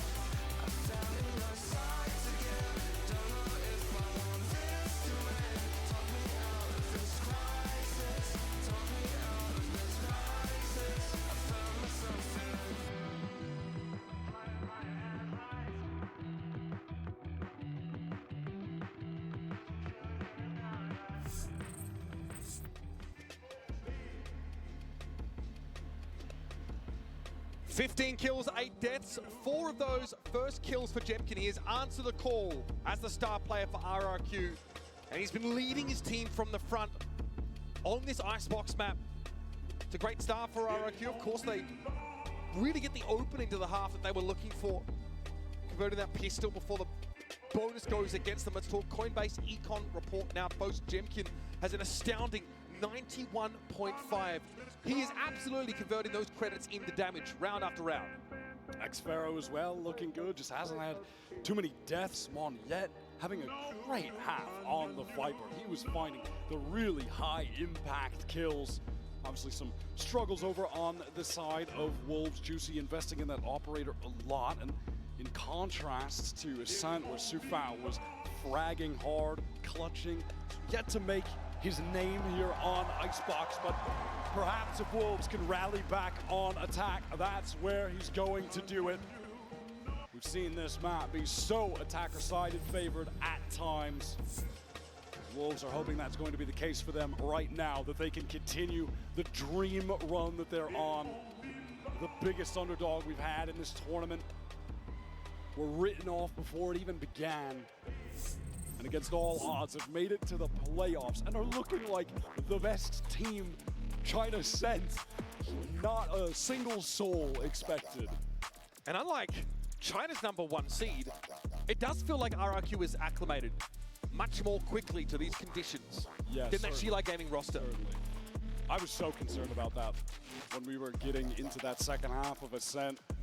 When they lost that pistol round in the second half, it felt like we were going to get a repeat of yesterday. That maybe the nerves were there, they weren't ready for the stage, go off to a slow start. All right, a brief monitor issue has now been rectified. We are moments away from jumping into the pistol in the second half. RRQ lead Wolves 8 rounds to 4. Let's get it started. RRQ pushing down just a bit to collect that orb on the A side. It's a patient Wolves working forward off this wall. Drone to clear out everything close. Have to be concerned that Jemkin could be tucked somewhere. Spotted out on pipes. Wolves, they want to accelerate, but there are 3 players from RRQ, and they're looking intentional with anchoring. They want to fight. He got cleared. Here's Juicy though from Dice. Good little headshot to get him open. That was Crazy Guy found 2. It doesn't matter. Wolves have the numbers to overwhelm RRQ with some great openers. Should be in a position now to stick the landing. It's on Monyet. Just look at the death markers there. Everyone from RRQ wanted to flood in, but Wolves winning out the duels. They're never going to chance to really flood adequately off that rafter position. The pace from Wolves had them really still on the starter's mark when they had to fight. The second that they got that info with the drone on 2 players, one bottom 410 and then Jemkin was pipes. I'm feeling like, hey, in this moment, positions are going to be scrambled. They're going to be trying to rotate around, get backside. We're going to get in there, just push right together. Everybody swing right together. Win out the duels. Lysor ready to just stand. This is unbelievably boostio coded. I'm actually here for every second of it. Little movement, but a lot of standing. I like it. All right, Wolves. Sending them just going towards A again early. Cushy is happy to keep getting this orb for free. Lysor takes a Guardian this time around. And you're right, Sufat was definitely a standout player for Wolves on that Ascent game. Somewhat quieter on Wolves' defense side, but got involved in the action in that pistol. But Juicy really led the charge. He's got a Vandal. And up they come, inching over towards pipes. Cushy shows a bit of leg, takes damage for it. They've got to know that Jemkin is here. They're checking for it, and the J's gone. I mean, they are basically running the exact same setup as the pistol round there, except it was a little more active from Cushy, hoping to bait for Jemkin to get a kill at some point, but it's not going to kill. Wolves going to slow down the pace. They have not been a team to rush things on these attack rounds. Much more structured than we expected them to be coming in this tournament, especially in that online. Sparrow's got snuck around on a timing. He's had to reveal himself there to take Lysor out of the game. Sufat is low. Handles the Killjoy. Oh, and Juicy, nice final shot. Was worried about Sufat for a second there. Could have gotten picked off. Perhaps even that gun recovered. A little bit of damage done, but ultimately not too significant. Wolves are going to be able to bring in the important rifles here. They're just checking for that spot. Yeah, why not? I mean, they have to, obviously. They caught Jemkin there before, just... There's a dark cover that's, getting there, but it's a little bit too early for that to bloom properly. So it's a 2-round game. Wolves with that pistol. Now the bonus, though. Some investment being made. It's an outlaw and a bit of an odd round for it, Wyatt. I want to see how RRQ are going to opt to play with this Jemkin Cushy duo on A this time. It begins, as it has in the prior two, free orb being acquired for the Sova. Wolves would love for Juicy to find an opening pick. Just play slow around him. It's got to be a headshot, though. Why you spotted out. A little bit of damage. He got softened up from that first engagement, so Juicy does get the one shot on him. But here, what's the move? Spring, Lysor, working mid. Activate that alarm bot, and then they just peel back. A minute on the clock. Wolves posted up outside of A, waiting for that dark cover to drop. Crazy Guy is going to be playing with a lot of one-ways, giving his team something to work off of. He's pushing under some pressure now. Just flattened by Dizzy. Couldn't see a damn thing. Juicy's actually opted to take up the Guardian here. They'll be on this A side. Look how meticulous they are. Also, the push-up too might be illuminating for Lysol. Again, 30 seconds left. Just this team taking their time. RRQ want to get in there, letting the wingman get the spike down. Lysol just chilling on the flank, doesn't even need to be for free. The Tara's not there to see him out. There was no way Crazy Guy was going to be ready for that walk up mid. Is that do we count that as an A split? Maybe not. Maybe not. Doesn't count. Doesn't count. But I do like the round from Wolves. What a bonus. I mean, it starts off with this Outlaw. You called it. Jumpkin just takes a little bit of damage from YU, so he's one-shottable. After that, you have Spring and Lysor in mid. They trip that Killjoy utility, break it. Lysor bides his time. Spring goes back to the pack. Hit in with a 4-man swing into that A side. Lysor comes late. Nice little round that Wolves have played to convert this bonus. On the cusp of tying the game up. RRQ and Jemkin pushing a bit deeper than on those prior rounds up in Nest. The plot armor on Wolves is pretty absurd. That play off the bonus working so beautifully. Coffers overflowing. Patient here. This approach is Aldrone likely to reveal some positioning. Kuji's down. Jemkin wants to stick around. It ends up being to his detriment also. Feel back. No more. Comfortably converts, and now RRQ, really don't have much to work with. They are run ragged on this A side. It's just Crazy Guy. Best he can hope for here is some kind of odd timing. Juicy is not going to give him an inch, baby. This one is as good as done. Get another plant for that wingman. While you're getting very close to the Thrash, obviously it's just easy to cycle that ultimate for the Gecko over and over. That's one of the major benefits of running the agent, that we don't see a whole lot of Gecko being played like we used to last year. Still effective enough on Icebox, one of the better initiators you can play for this map. One yet recovers that rifle, just going to save. RRQ having trouble so far with this slow style that Wolves love to play. It's even funny to hear them talking about wanting to increase the pace in some of these games in their press conferences. When it comes to the attack sides, they are often as patient as it gets. And there you have it. Toronto, we have an even game. How are you feeling? That's what I like to hear. Wolves slow and steady, clawing these rounds back. Build up the pistol win. Now potentially, threatening to drive this game away from RRQ. This would be a timely moment to call that timeout, get Coach Ewok in the ears of the Pacific #1 seed. Wolves are just trying to do what RRQ couldn't on that first map. Second half comeback, but actually close things out. The difference may just come from the fact that RRQ at least lost the pistol, and so it's made things a little bit easier for Wolves to just get this to 8-8. Their economy is absolutely out of control. And unfortunately for RRQ, Jemkin has not been able to score a kill on this half yet. Now, he's been trying to play aggro, but there hasn't really been utility behind him. It's just trying to tuck in corners, take a duel, dash away. There was that pretty unlucky round where he ran into the Outlaw after taking damage from YU, but then also just playing the tuck angle on pipes a couple times. Maybe at some point they can try to sync something up for him.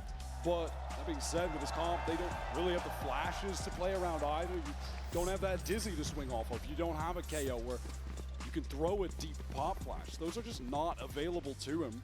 And they also don't have the economy to get an AWP in his hands, which is pretty unfortunate. I feel like at some point they're going to need to lean into that. It can't be now, however. Something brewing though, over on the B side of the map. This is going to be checked for, and very quickly Dizzy is pacified. Wolves realize just how far up RRQ have pushed. But for how long can they afford to maintain that advanced footing on the defense side? Because now Wolves will go elsewhere. They will sniff out Placing swarm grenade. a route to the plant. Lysor had thrown a deep alarm bot into B main, but it does get broken, as does this turret. So Means Cushy now can no longer get that free information in mid. Yeah, they want to be able to at least feign that they can pressure towards mid. Jemkin doing what he's been doing on these prior rounds. Finally on the board in the second half. And as per usual, a first kill. He was 4-0 in the first half of Icebox. That was a rapid trade, though, as this drone gets a lot of info deep in the A site. Intentions, of course, to just draw the attention of RRQ onto A, while the rest of the team just slowly, silently contact through main. One-way cloud going to drop. They're almost guaranteed a plant here. Yeah, now that the 30 wall seconds left. goes up, Crazy Guy has no opportunity to try to take an engagement from Snowman, but does eventually have to drop. 20 seconds now. Wants to swing out, but RRQ, they're just so spread across the map that it doesn't give anyone an opportunity to get too active. They have to go for a full retake. Cushy has the Hunter Sphere. That's the best tool that they've got available right now. Going to help them clear yellow, potentially. They're already pinging over in that direction. Juicy in on the side. That's troublesome for Monyet. There it is. Okay, so Spring is picked up, and that also turns off the Viper Wall for later. Juicy now knows he's going to get multi-swung on this corner. It's getting a little bit close. Oh, no! It's a disaster for RRQ. And Cushy now just steps up to the side and knows he's virtually cooked here. Gets it to half. Has to fight for his life. One more tap and he'll have it. Sufat doesn't give him the full kit and caboodle, though. He won't give him an inch. Ice cold is Sufat. And he knows he's just delivered a back-breaking round win for Wolves. He absolutely worked him. Just swinging out with the gun barrel is devious. Fair play to Cushy. He made a serious go at it. Wolves played that well, dividing themselves. Juicy running away, being the first to rush him. That is so sick. Wolves are in the lead. What a massive round. RRQ, that was a buy-in investment from them. Even the Hunter's Fury committed to the round. And now, Wolves with Viper's Pit and Thrash and Bladestorm, and a lead heading to round 18. Jemkin has picked up that hero Vandal. Intentions of fighting all of RRQ here. They swing out together, but the weapons are good enough to shut down by Wolves. Decent enough, I suppose, for a buy of this nature. Monyet giving him hell. Attack Sparrow with only a Sheriff. And blinking, you'll miss it. Wolves charging to the lead. It's 10-8. RRQ just lacking the utility required for some of these aggro plays. It's just coming down to having to straight up fight together, and they're at such a disadvantage there with just the one rifle. Player with a Sheriff, it's just not enough. Into this next round, I wanted to see this up at some point. Finally, the economy has gotten to a place where RRQ can actually purchase it, give it to Jemkin. This is going to have to be the crux of their success. To win a couple rounds in a row, get back in this half that has fallen completely out of their grasp. Try to win their map pick to take us to Lotus.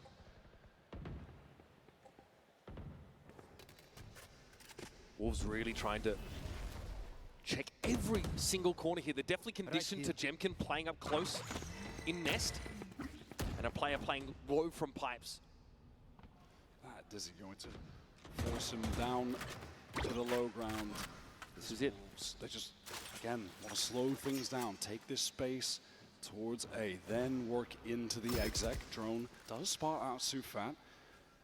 Good info to see the Sova there, and that's actually going to call a rotate from B. Look at Monyet, he's trying to get to A right now. The execute's coming through. Dizzy over the top. Jemkin is forced back, finally off that line, has to drop low. Thrash could be a big problem for the Jet too. I'd say execute's coming through. Wolves, they're content to just keep playing it slow. Wait for this Thrash. Here we go. Now it's on. YU sees the Omen TP away, spots two players in. Rafter knows that's probably enough to be going on with. It's Juicy into Nest. Crazy Guy doesn't have a chance to get eyes on him now. Juicy appears out of nowhere in the low ground. And Jemkin was forced off the site with his op. Desperately trying to get this weapon in his hands. And he's put it to use against Spring, but he remains on the outside looking in. And now Juicy is not done! Cutting a bloody swap through all of RRQ, such that Monyet at 5 health. He's got no business even trying to win the round for his team. RRQ are going to drop a third consecutive round. Too scared to even attempt to go save that op with the low HP. Playing it safe, getting out with the rifle only. Jemkin gets one, but it's too little too late when he does. At this rate, Wolves are going to buy almost for the rest of the game. No, the bank is absolutely outrageous for them. Spring going to have a Viper's Pit into this next round. You have Lysol one away from getting the lockdown. Juicy at some point, pretty low on the scoreboard for Wolves, and now the most kills in the server at 19. He has been outrageous, and his story is just incredible. I mean, ascending years ago with Crazy Guy on his team, but being unable to play due to not being eligible with his age, forced to wait until this year, can't get a team to join in Pacific, has to join Wolves, the team that had zero expectations, were written off by the community coming into this, and just can't stop winning. The confidence is flowing.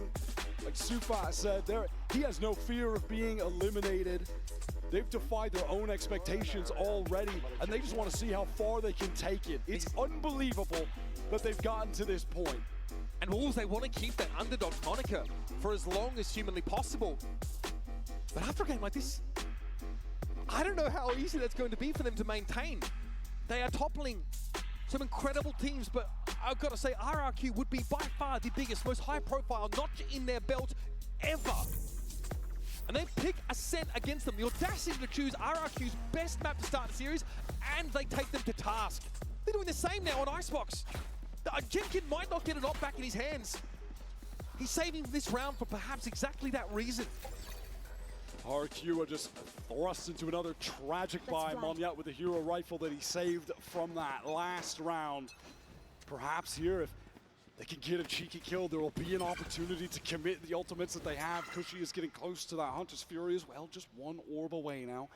Jemkin is pushed up. He wants to take another first engagement, but it looks like he's just going to be flashed off this line by YU, and you're going to have Juicy swing out of this dark cover. Here it comes, forced to retreat. Cloudburst gets him out, but Jemkin wants to linger. Knows that if a player pushed up and a weapon upgrade was offered to him, he'd gladly make use of it. These lurks from Wolves have been getting so much impact as well. Spring has just picked his moments, really bided his time until the exact timing to spring the trap. Dizzy over time, it catches Cushy at 410, dangerous, but the dark cover will keep him protected, allow him to retreat. Yeah, and Juicy doesn't really want to test it. Despite RRQ being on a weaker buy, Spring also could try and... Bro, what? The mosh pit for Crazy Guy! That is a devastating loss. Koshi now is going to start hunting for something. The clock is starting to bleed. Wolves are really slowing the pace down. It feels desperate. They're letting RRQ scramble, fear the oncoming hit, get into bad position. Sufa ready to swing. The lockdown is coming through. What a kill for Cushy. Traded out. It's going to be a lockdown for the attack side as well. Both are going to be active. Wingman's going to go and try and get a plant down, and Spring tries to get involved from mid. Juicy is there! And it's on Monyet. Again, he's forced out of it. This time, though, he's got no choice. He's going to deliver some pure magic for RRQ. That was absolute chaos with the double lockdown. The Wingman getting broken. Monyet pressing forward. Duel against Nightstore. Dangerous to even offer him that opportunity. Now they know exactly where Monyet is. Over to the sky, gives it a tap, but Juicy delivers yet again. He has been lethal on this attack side, or running over RRQ. Wolves with multiple opportunities now to close out the match. And Juicy's at 22 and 14. Lights out of the last few rounds. Viper's Pit for a Wolves post-plant. It's time for RRQ to pull out all the stops. For all the hype that Jemkin has gotten coming into this tournament, Juicy is showing us who the real hot prospect coming out of Pacific is. He has been unreal. Crazy Guy forced back by the Dizzy, and it's Juicy over top again. And it's on Jemkin. The first kill architect for RRQ, the star player, already silenced. Nothing's going right for this #1 squad from APAC. And it seems like we're just going to go back to the same recipe for success from Wolves. They're slowing it down outside of A. Patience. Allow RRQ to make a mistake and then swing over the top. There's the Dizzy. Juicy get the bait temporarily. Good patience. Pinged down by the recon. Bolden doesn't want to try and push the issue, but Cushy's already out of the picture. Sufat is chilling on the nano swarm. Wants to get that space. Why are you coming forward, and now it's getting a little bit sloppy. Monyet and Xfero, last two standing. Enemy remaining. And it's all on Xfero to keep RRQ in the upper bracket. They don't know he's here. Sufat down on the timing. This will have Lysor's head on a swivel, though. Turret to play with. All of his util at his disposal. Can Xfero solve the puzzle?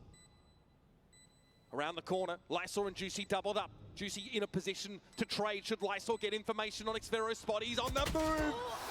And RRQ trying to run with the Wolves. Left in their dust. Your main characters of Masters Toronto are still on the hunt. The dream run continues for the team that no one thought would even make it out of the Swiss stage, now into the upper semi-finals. The third seed from China looking like the best team in the region, and it's undisputed. What Juicy just did to his ex-teammate and crazy guy, shutting down Jemkin, the most hyped duelist coming out of Pacific, was sick. That attack side run he was on, so many multi-kills, just shooting up to the top of the scoreboard, finishing with 23 for 14, 8 first bloods. Are you joking? He is him. He's so different. And it just seems like there's some magic about this Wolves roster. Almost like it's meant to be. Who will stand in their way? For now, we're going to go to the Golden Boy down on the stage for a Verizon post-match interview with the man, Lysor. All right, guys, give it up one more time for the Wolves!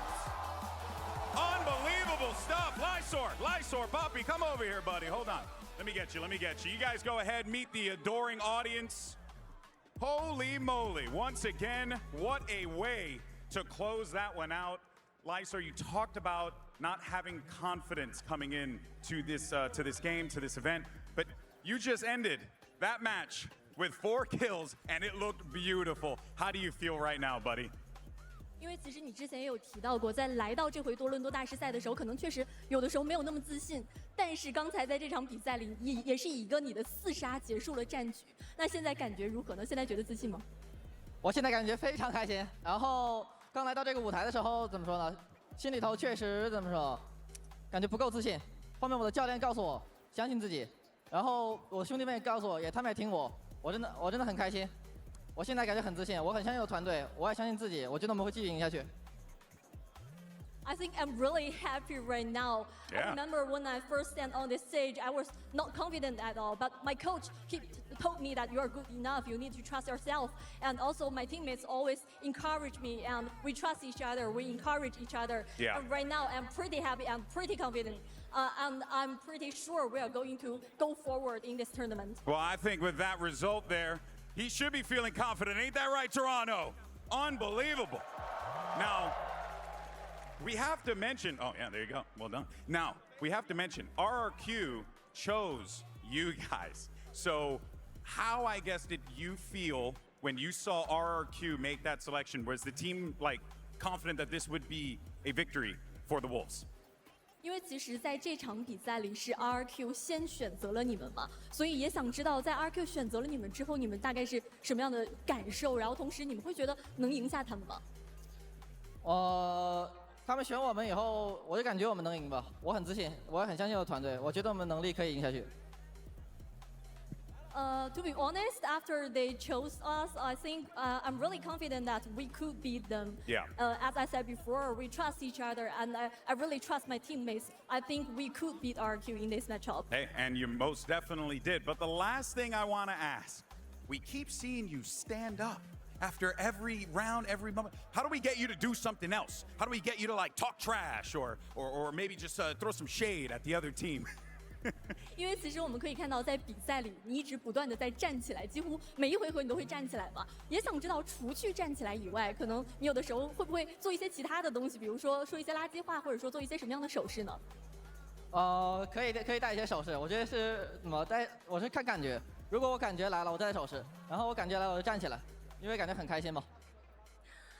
I think I could do something else maybe in the upcoming matches, and it's all depend on my feelings. Sometimes I feel like I want to stand up, and sometimes I feel like I want to do some gesture to our opponents. It depends on the feelings. Oh, well, I look forward to seeing what you come up with, buddy. Guys, give it up one more time for Lysor and the Wolves! Send it back over to the desk.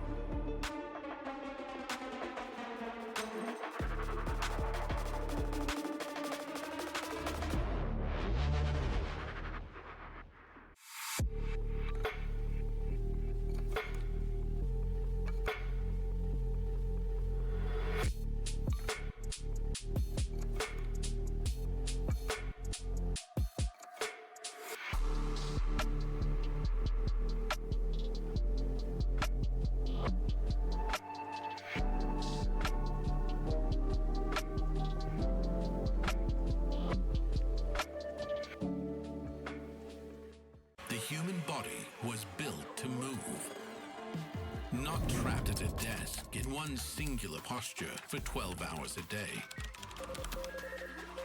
It's time your chair evolved. This is Secret Lab Titan Evo.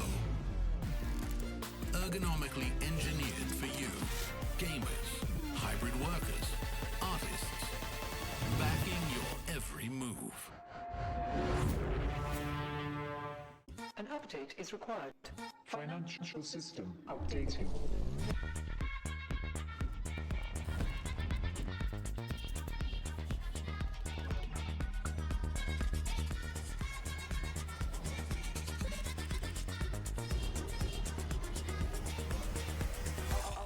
System updated.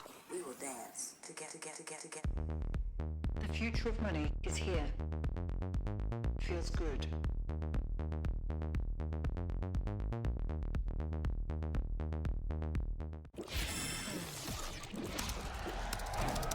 Red Bull gives you wings. I'm off the shit with my brothers. Keep lethal weapons and Glover. Push make a young nigga thugger. You know best friend is a cover. Girl on me bouncing like flubber. Boy young with money like stunner. 300 a pint pour all summer. Shoot on sight if you fuck with my come up. Your boy got a license to stunt this. Shoot on sight isn't right, but we gunning. Sippin' Sprite pour all night at the function. Yeah, we bump 21, ain't no jumping. Feed the X and the X did the dumb shit. Said I rock one-on-one how I've done shit. In your eyes, see you jump if I smoke this. Bump an X when I flex for the youngin'. Your boy got a license to stunt this. Shoot on sight isn't right, but we gunning. Sippin' Sprite pour all night at the flight at the funk. Pull up to the club. Pop that.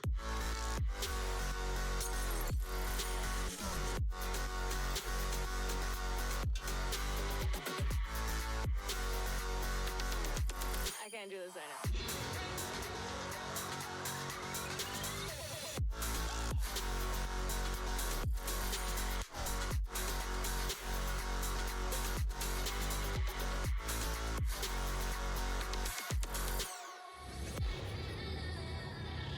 Your boy got a license to start this. Shoot on sight isn't right, but we gunning. See the spike all night at the flight at the funk.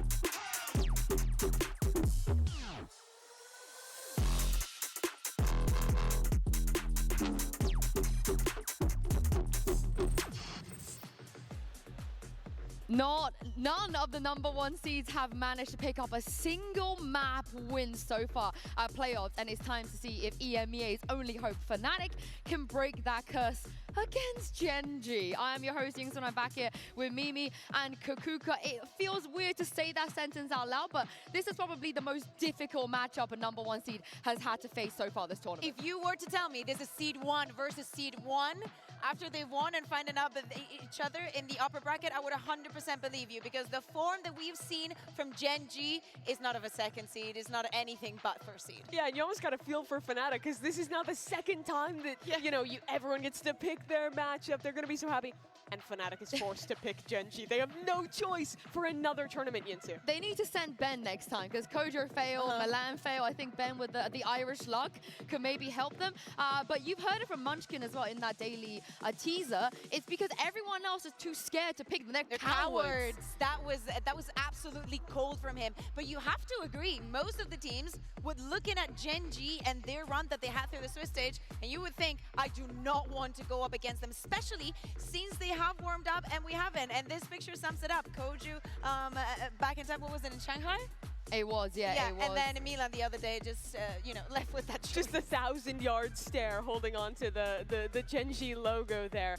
Yeah, it is a very tough matchup to draw. Genji only lost 20 rounds across their Swiss stage run. In my opinion, they look like the strongest team coming out of Switch. They had to switch into some new compositions, but they just went right into double smokes, a lot of solo Sova, and I feel like Texture, as a player, he's so good in that kind of meta. When he's been at his best, he doesn't need a ton of initiator utility. He's so self-sufficient. One Sova dart and that can just win it. For most people that don't remember this, Breeze, Fnatic had the chance. They were ahead. They could have won that 2-1. Kakuka, they threw. They ended up bombing out of the tournament. And you remember how much that got to Boaster. He cried at the press conference, and he even said that this is one of the lowest points of his entire career. It's getting so close, especially once you've had a good year and then you're put at stake. Everybody's thinking if you are still the team that you once were in 2023, and if you can keep that up. But today, they have a chance to change history, to redeem themselves and do it against the same team. And I think these teams respectively represent for Fnatic the best squad of 2023 if you look across the whole year. And it's like the same here for Genji last year with the performance they had in 2024. But the history, that relationship between these guys is very much there, Yinsu. For the people that don't know this is one of the probably biggest curses in Valorant. The X team are expected to win this event, and Kakuka, it has We've seen worked. it so many times. It's worked for 2 out of the 4 tournaments that he's done this in. I'd say that for every tournament you have to, you know, trust your gut. Why wouldn't you do it? Just play your luck. Yeah, but I don't think it's going to work this time. I don't think even the power of the tweet is going to give Fnatic a win. Gonna need a little bit more than a curse to beat Genji in their current form. Listen, if Achilles has missed a prediction, anything can happen today. He actually did earlier. But let's talk about this Fnatic, because after kickoff, I don't think many people expected them to be back on the global stage with Kayak and Crashies. Crashies is back. This is such an honestly like redemption year for Fnatic, right? After having a really tough 2024, losing out on Durka, not having Leo on the roster coming into this year. But despite all that, they have found fantastic players in Kayak and Crashies to fill that void, and they're back on top in EMEA. They're defining a lot of the meta ideas. This is the Fnatic that we were missing in 2024. I love the balance that we're seeing. 3 made changes, at least in my head, from the Fnatic that we knew at the beginning of the year, and this one. Of course, El Mapari not being the head coach, now Milan and Scott in head coach and assistant coach respectively in those positions. 1, Crashies having that resurgence, I think finding himself again, how he wants to play, how he can help this team, and the way that they have led Kayak to be the great duelist that he is today. He was amazing last year in Apex, but filling in the shoes of Durka is not something that anyone could do. Yeah, a quick turnaround from like playing Ascension to now coming here and being on a top level with Fnatic. But there were questions how well Crashies would fit in playing playing not with the Optic core for the first time, but by all accounts, he has been so good on this roster. Yeah, and even at that arrival little slow motion walk, I've been to many events where Crashies has been there. I have never seen him slow motion walk that towards the camera with a smile. That is the only time I think on a global stage That's we've what we ever do to seen people. him. We're like Canada. We make Yeah. people smile and nicer. I don't think it's that. I think it's Boaster. Do you know what? I think it is. I'm going to give the people what they want. The Boaster Crashies bromance, the way every single time the camera goes to them, you can expect the silliness out of Boaster. But Kakuka, did you expect the whimsicalness coming out of Crashies of all people? I think that since it was consistent from the beginning, I think that the fact that he was not having a good kickoff and whatnot did not affect the trust that Boaster had in him. It takes you from, I was there with you when things were not good, so now that things are good, I am so happy I'm still sharing it with you. And you see both these guys are such accomplished players, but the character of Crashies is so different. Optic were always the bad guys, even before that when they were Envy, even past that when they were NRG. And now he's here with Fnatic and he's smiling, he's laughing, he's having a good time, and fans are loving him for it. And he's doing that while also playing pretty much as good as he was playing back on that championship winning roster. Well, he himself said when he won EMEA, which by the way, he's never won a domestic trophy before until he came to EMEA, which is the weirdest thing to say. But Mimi, he said it himself, I actually think this is my prime. And now you've also been there with the Optic, Envy, maybe even T1 Crashies back in the day. Would you agree that he's coming into this tournament at his prime? If we're talking stage 1 form, I honestly believe it, right? Like, I'm still yet to see if he's going to surpass that form, because I think it has to come to performing at a global level, getting deep into playoffs like he did back on Optic. But the signs are there. His util's been great. He's clutching again. He's fragging again. He's smiling in the server.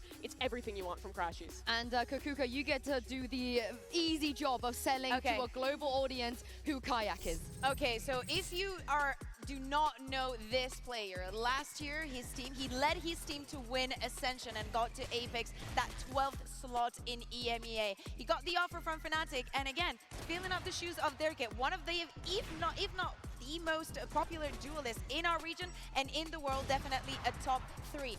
From the beginning, he has been performing, being flexible in various and different heroes and fitting into the style of Fnatic. Now, hear me out. It was not easy, it was not always easy, but time and time again, they found solutions to every single issue. And he's very good on a stage. I think that having all this crowd here supporting him is going to do wonders for him. He went plus 40 in kills during the EMEA Grand Finals. He was like the best statistical player of EMEA playoffs as well. But he is a really young guy. This is his first global tournament that he's going to be attending, and he obviously had an outrageous showing back in EMEA. So I think a lot of the questions for this tournament about whether Fnatic can win another trophy come down to if Kayak can show us that form he did back in EMEA. But with teammates like that, I think they can bring it out of him. Yeah, and I remember back on Ascension, of course, at that grand final, he was so nervous. He choked, he underperformed. He had all these kind of rumors and labels of him being an onliner, but he's proved himself, proved everybody wrong already, like you spoke about. But the question is, though, Kakuka, is he going to be able to do that to Genji? And especially the head-to-head that we were speaking of with Texture at the beginning of the day, when we think about the MVP raise, that bracelet that we're going to give at the end of the tournament, Texture has to be a name up there. But having some rookies, some new faces, players like Kaya coming into the match and into the tournament as the first seed, can they make the same impression that some other teams have been doing? Because Genji had an absolute wonder of a time during the Swiss stage. They had the most impressive performance I kind of expected, but especially when I think about Texture, and that head-to-head is going to be very interesting to watch. Yeah, he was just so good throughout the Swiss stage. It was honestly just such a clean run for them. Yeah. Genji is one of those teams where you watch them and you feel like they can almost just like slow the rounds down super well. You never see them getting flustered. It's very rare for players to actually go and overheat. They're just on point with all of the basics, and then you add in some of the best individual aimers in Valorant to that mix and a great meta read, and you get a team who looks primed to go deep. Yeah, and Mimi, so far the teams that have gone up against Genji have somehow forgotten that Texture can op. Yeah. They just ignore that for some reason. I love him opping on Neon. He's one of like the only players that consistently does that past like Kiwi back when he was on. Oh wow. It's a rare one. I did not expect that was one. For you, Hey, oh thank you very much, Remy. But yeah, Texture was just a beast with the op. His rifling looked good.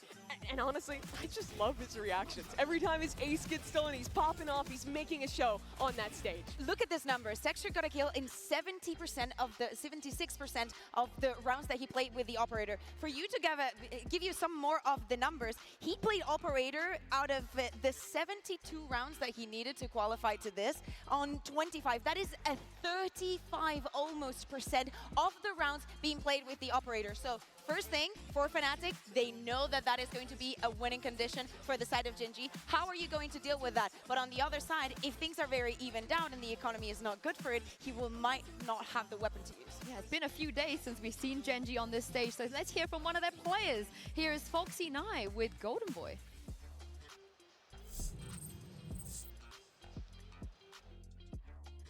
Everyone, GB here alongside Foxy9 from Gen.G and of course the incomparable Jen Lee as we talk about this upcoming matchup here. And well, Foxy9, you've been in this situation before, but with a different team. What's the difference between your experience with DRX versus your experience now with Gen.G? 이제 작년에는 제가 팀한테 맞춰준다는 마인드로 플레이했더라면 지금은 이제 자유롭게 내가 누구인지 보여주는 것 같습니다. 하고 싶은 거 하는 것 같습니다. Well, I would say a huge thing would be a change of mindset. Last year with DRX, I was more of doing something that would help my team, something that, you know, would really help the team in a whole situation, right? But this coming in this year, I'm just here to prove myself, trying to shine, and I have more freedom to do whatever I want to do. So I think it was that mindset change. Yeah, well, I think the results certainly speak for itself, Foxy9. Congratulations. Look forward to seeing you on the stage. Back to you guys at the desk.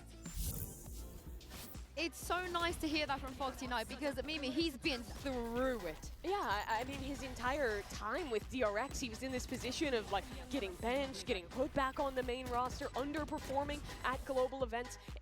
It seems like Foxy9 is the player from Pacific that we've always been waiting to see fulfill his potential, and he never really has. But at this event, he's really let go of some of those mental blocks, it seems. He's playing so well individually, he's having fun on the stage. It seems like Pacific Foxy is finally at a global. Most important thing, Mimi, do not forget the deadlock. Seeing any player playing the deadlock the way that Foxy9 was doing it is very weird because you see yes, they put the utility down, they have so many things to do during the round, and Foxy9 still managed to find the kills, to find the impact in every single one of the senses in the round. So really looking forward to see what Gen.G is going to do in the playoffs now. Yeah, and it's been such a long time since we've been able to call players like Foxy9 one of the best in the world, somebody that looked like they could lift a trophy. So it's going to be interesting to see how some of the players on the side of Fnatic, particularly Kayak, who's never played against any of these players before, handle that. Yeah, absolutely. There's a lot of pressure on Kayak, especially coming into this match. Gen.G is such a good opponent. You gotta love Texture.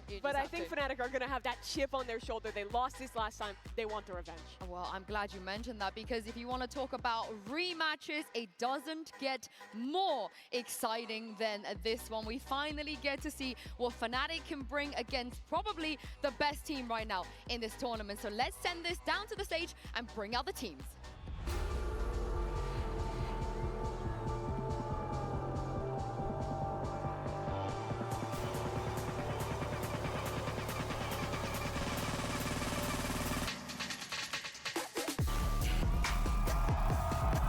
Fnatic versus Gen.G.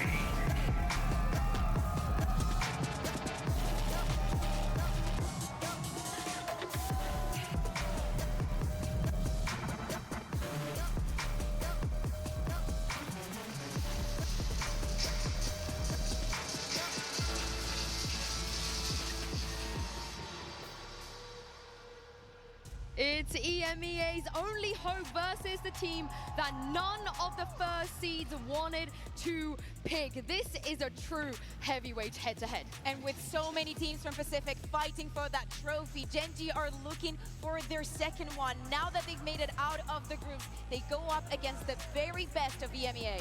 Well, the only team of EMEA. Yeah. Everyone else had a pretty disappointing showing from EMEA here. Omen Map Select is up, and I think Gen G had kind of a tough question. Do you want to play on Split, or do you want to play on Icebox? Literally. Both those maps are incredible for Fnatic, and they chose to leave the Split in, banning away Icebox. Yeah, if you are not a Fnatic fan and you're not aware of this is something that we see in EMEA constantly. Banning Pearl, picking the Split. This tell is something that Gen G is also going to have. If they decide not to go for the Icebox, they know that the Split is almost going to be a guarantee. I also love the sides as well. If you guys didn't see that, Gen G picked Haven and Fnatic chose to start on defense, and Fnatic picked Split and Gen G chose to start on attack. There's so many layers of mind games going in already, but you gotta feel, you know, a bit of copium for EMEA, because Fnatic getting Split and Haven as maps 1 and 2, you can't be sad about that. I don't think it's Kopsu. I think those are just two of their best maps in this pool. And if Gen G is going to beat them, doing it on those maps would be a real testament to how good this team is. Yeah, if we think about the way that Fnatic have been interpreting this meta, yes, they've played some Tejo, but not a lot of it. It's not going to be as taxing as for most of the teams that we had in the tournament that were swapped into a complete Tejo meta. But if you think about Fnatic and the Haven, you think about that Yoru, that Yet, that double duelist, that has been a characteristic of them, and Gen G has a read on that. Yeah, both these first two maps, they're playing comps where Fnatic never had the Teo in the mix. But in my opinion, now that the Swiss stage, Gen G was probably the best team at adapting away from the Teo. They played double smokes, they had Texture playing super well on the duels, even with less initiator support. It was no problem for Gen G. And I want to quickly mention Alpha here, because this is the first time we're going to see him play on stage, no longer as a teenager. He's had his 20th birthday last week, and he's going to be able to play Duelist for the first two maps if they don't change anything in terms of their comms. And again, if you're not familiar with them, Kukuka, it is not weird to see them not change their comms at all. Absolutely. We're speaking about a team that likes to play it safe, and also because they've ridden the meta in so many maps. They find the key to what makes a composition very, very strong in any of the maps that we have in the game, and they stick to that. They make it work time and time again. And if it doesn't, they find a very, very quick fix. Now, on the side of Gen G, do not forget, we're speaking about Fnatic and the Haven and whatnot. Gen G obliterated MIBR on this map. It wasn't even funny, Mimi. Yeah, 13-1. MIBR got smoked. And a lot of that came down to Texture on the Neon. The thing I'm watching out for, on defense especially, is how he plays with the AWP. He's a player who loves taking any space you give him. Walking down C, walking down A, getting forward lines posted with that operator. But because he's Neon, he's still going to have super fast rotates, can switch a rifle with a teammate, and use that stun and that slide to be effective in the retake as well. And I just wonder how they can deal with the Viper Omen. Fnatic, this is the combo of Viper Omen. You don't see that in EMEA, so they wouldn't have had a lot of practice on it, and they're not going to change anything. Oh, pretends to be shocked, meme. Yeah, no surprises. What are we going to say? No surprises. No, absolutely. But we need to look at Alpha here as well. He is a great Sentinel, but even a better duelist. It's just in himself. It's just in his genes. He cannot help but being a difference maker in this map, Mimi. I want to see Fnatic playing forward on their sights, not playing into retake quite as often, fighting up. But that's exactly what Double Duelist is great at. The pitfall of playing against Viper is falling back into these post plants, trying to flood through that orb. It's a recipe for disaster. But when you have Kayak and Alpha as the point men to fight into your opponent's space, I think that's a really good matchup for Fnatic. Yeah, and I'm very excited to get into this game, and I bet you our casters will be very excited as well. One of them, you know him, he's been almost flawless in his predictions. We've definitely heard about it quite a few times. And the other guy who's standing next to him in just a moment is probably going to be sick of hearing how flawless his predictions has been. Of course, I'm talking about Achilleos and Paperton. He has been sick of it. He's very glad to see me finally falter in the Preds. But here we go. We have a Grand Finals caliber matchup here in theory between Gen G and Fnatic. As we get ready to go into this one, they've only faced that one time prior back at Masters Shanghai where Gen G was able to get the better of them. Exactly. It's crazy how similar the storyline is between these two teams. Both teams have won a Masters.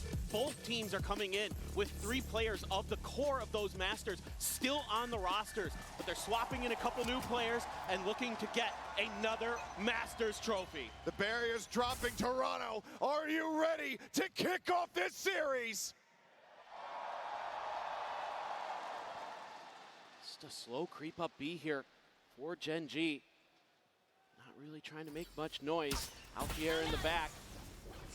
Shock dart forward, try to clear any util. Guard over the top, not gonna get a spot there on the ISO as the plant gets ready to come through. Reveal goes down, find a track across there with the Sheriff. It's gonna be Alfier who ends up taking an immense amount of damage. Crashes, however, on the peak. In towards the A link. Finds Foxy 9, both are dragging. Finding. Spike down. Counter will fall. Ash able to get one. A little bit whiffy though on the follow-up. As Alfier cleans up the kill. Spike in hand, Texture sliding back. Needs to be able to try to escape here. There's the peak. Shield, however, gets the 2 taps. And leaves Kayak now all alone. Try to clutch this out. That early maneuver by Texture to slip the net in towards A link. Crucial here for Gen G. Some patience being shown by Munchkin, the IGL as well. Staying tucked here inside of window. Kayak with no util to speak of, and Munchkin will just find the timing on the swing. Gen G striking first. They find the opening pistol on their map pick of Haven.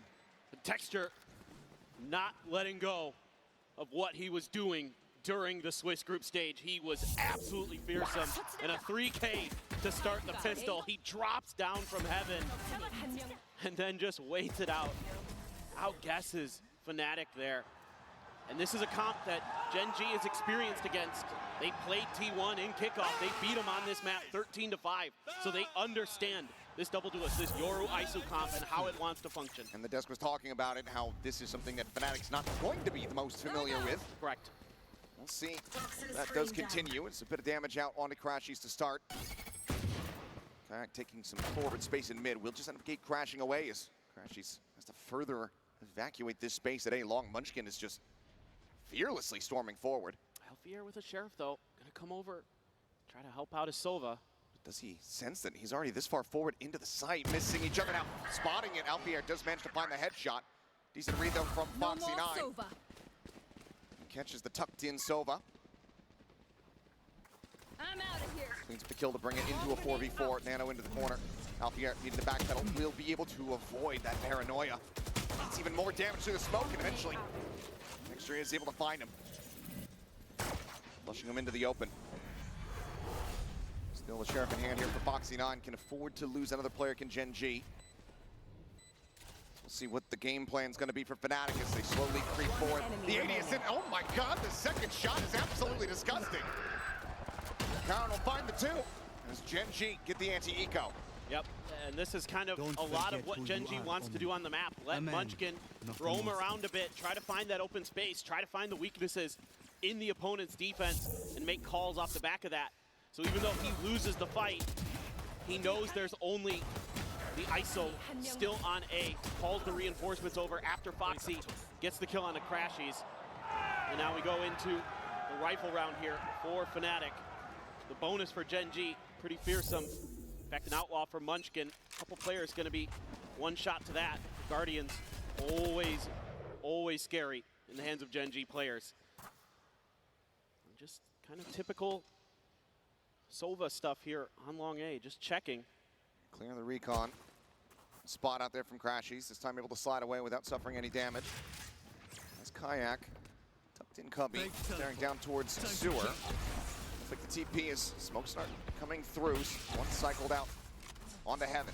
There's a quick clear of the drone there, and that's going to keep Gen G from wanting to scale into the site, at least initially. Take a little bit of time here to wait for Foxy. Kind of figure out what's going on over in garage. Might be able to relay some information that things are relatively quiet. I've got a tripwire in front of me. That's going to be the plan here. Just wait a little bit, and then they can clear that trip and spring their trap. All quiet on the seaside front, and Gen G, they do like to pump fake, so Fnatic not really sending any rotations quite just yet, so everyone going to get in position here at garage as well as long. Clear the trip, get ready to go. Smoke's now coming through. Tells Fnatic everything they need to know. Bit of gap here on that smoke, and Texture will get caught off guard by it as Chronicle will find the opening kill here in the anti-bonus. Turret set up, and Texture being on the floor, always going to be positive here on the opposite side of the lobby. Coming back. Still got some firepower, a little bit of time, but Fnatic going to be coming from a lot of different angles. Camera's still situated. Go for the toggle, try to get a dart out, does so. Still not being cleared, but does actually get the spot on the Foxy 9, so they know that he's going to be playing forward in towards the smoke. Now looking to spam him out quite just yet. Foxy able to drag across the one, cannot find the other. Ash, Karan now. The two, the three, quickly be felled. And that's going to be 3 players surviving as Fnatic deny the bonus conversion. Boaster just sending a little love over to the other side of the stage, but this is really good stuff from Fnatic. Good patience, good retake, not really giving much up.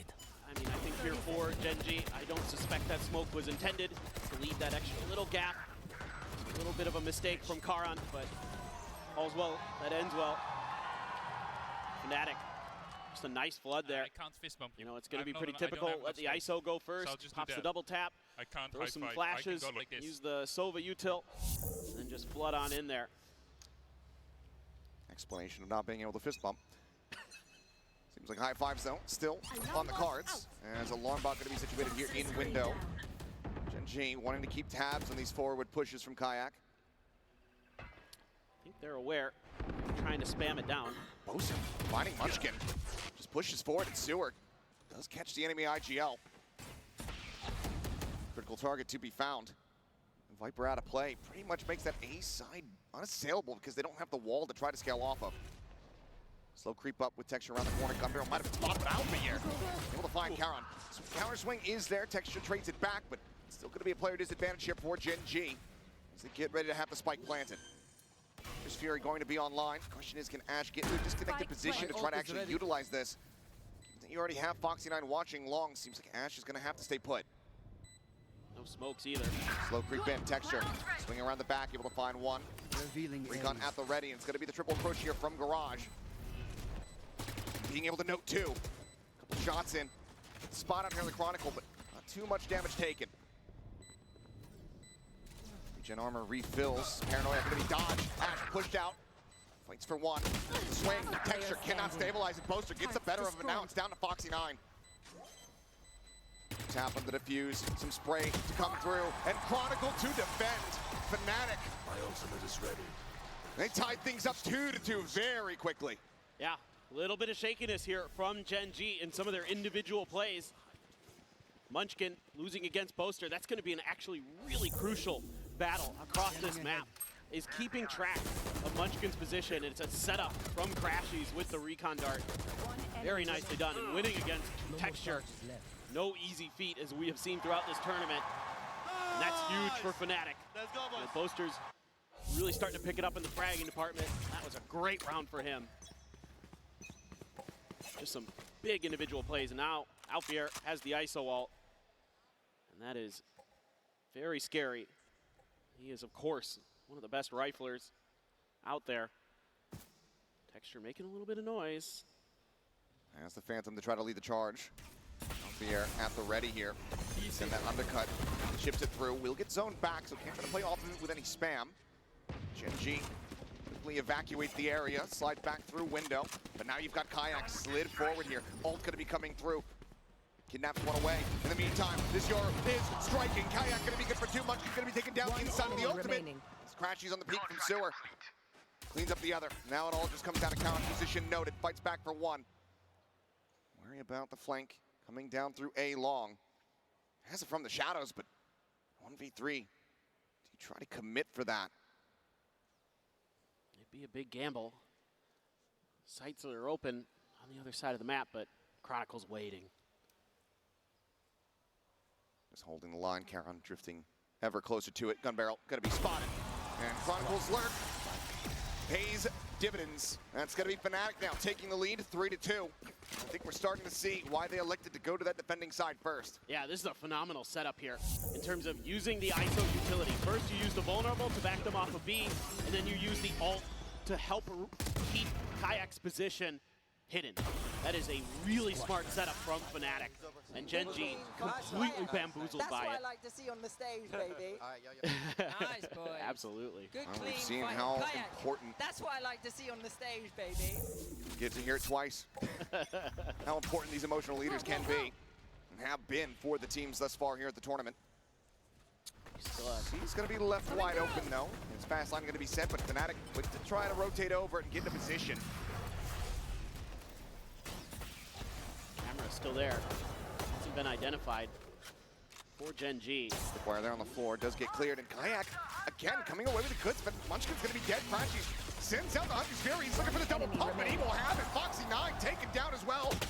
As Texture falls, Caron spraying and praying, trying to get the enemy Yoru full flashed out. The wide swing is not gonna bear fruit this time. 4 rounds in a row, Fnatic starting to run away with this defending half. Yeah, the util combinations are really, really strong for Fnatic right now. The Hunter's Fury there, brilliant. Right as the plant is being attempted, yeah, I mean, you could see in some of the hesitation from Gen G, they knew something was coming their way, and they couldn't dodge it all the same. Another big win out on the flanks against Munchkin. He is generally very, very difficult to deal with. He's very tricky, very wily in his movement, and his aim is incredible, but so far, Fnatic has done a great job handling him. Kayak, what is the second shot? Instantaneous with the readjustment, and that leaves Texture Caron dead on the floor. And any hope of pulling off a Thrifty here has very quickly been shut down. I mean, we've seen it in the EMEA, how electric Kayak is. That right there, just a microcosm of what he's capable of. Just phenomenal. And Munchkin's been given some space to try to push up, but again, with a Stinger at range, Crashy's on the jump peak. Being able to find value here. Highly unlikely. That's going to be really tough. Even thinking a 3v5. Much hope here for Gen G. Spotted there. Munchkin does manage to push forward, finding one. Snakebite not getting the connection here, and Crashy's does. And shot flies through. Spike really realistically unable to be planted here for the moment. Ash able to find a little bit more impact. And Alpha here with the shield will go ahead and lead the charge. Continuing to shove them back. 5-2 now. Gen G going to have to be contemplating a potential timeout. Yeah, I really think you ought to take one at least just to give the players a little bit of a breather here. Kind of cool Fnatic's Jets. And the way they're stringing this util together on these retakes is so, so good. So many times we're seeing Gen G players have to shoot the clone because there's a flood of players coming through an angle and they're trying to lock it down with just one. There's going to be a lot of ults here. Still the dimensional drift for Kayak, but on Gen G's side, 3 really important ones. You never know when Karon's out might come into play. Texture sitting on his overdrive for quite a while. Quick TP and okay, Munchkin getting the read on this push out. Still to find Kayak. Lobs in the poison orb as Shock Dart trying to clear out some of this util. Still a trip set up and here at the front, but Alpha's gonna be pre-fired. Foxy 9. He's come away with that elimination. Jump up over the top of your plat, both through the upper, just trying to get something going. Texter does manage to deny him. Smoke dissipating at Garage. And it's just a firing squad waiting on the opposite side. A flawless round as Munchkin steps up to the plate, gets himself a 3K. It's Gen G break the win streak, close the gap. Now just 2 rounds. Yeah, a much needed round here for Munchkin and Gen G. Able to just outguess his opponents. Just kind of understanding their tendencies where they've got a big lead, so they might try to get aggressive on the flanks. And he's just gonna hold the angle. Quick spam early. Boaster with the operator, couldn't find any value from the back of plat. That's a huge pickup for Gen G.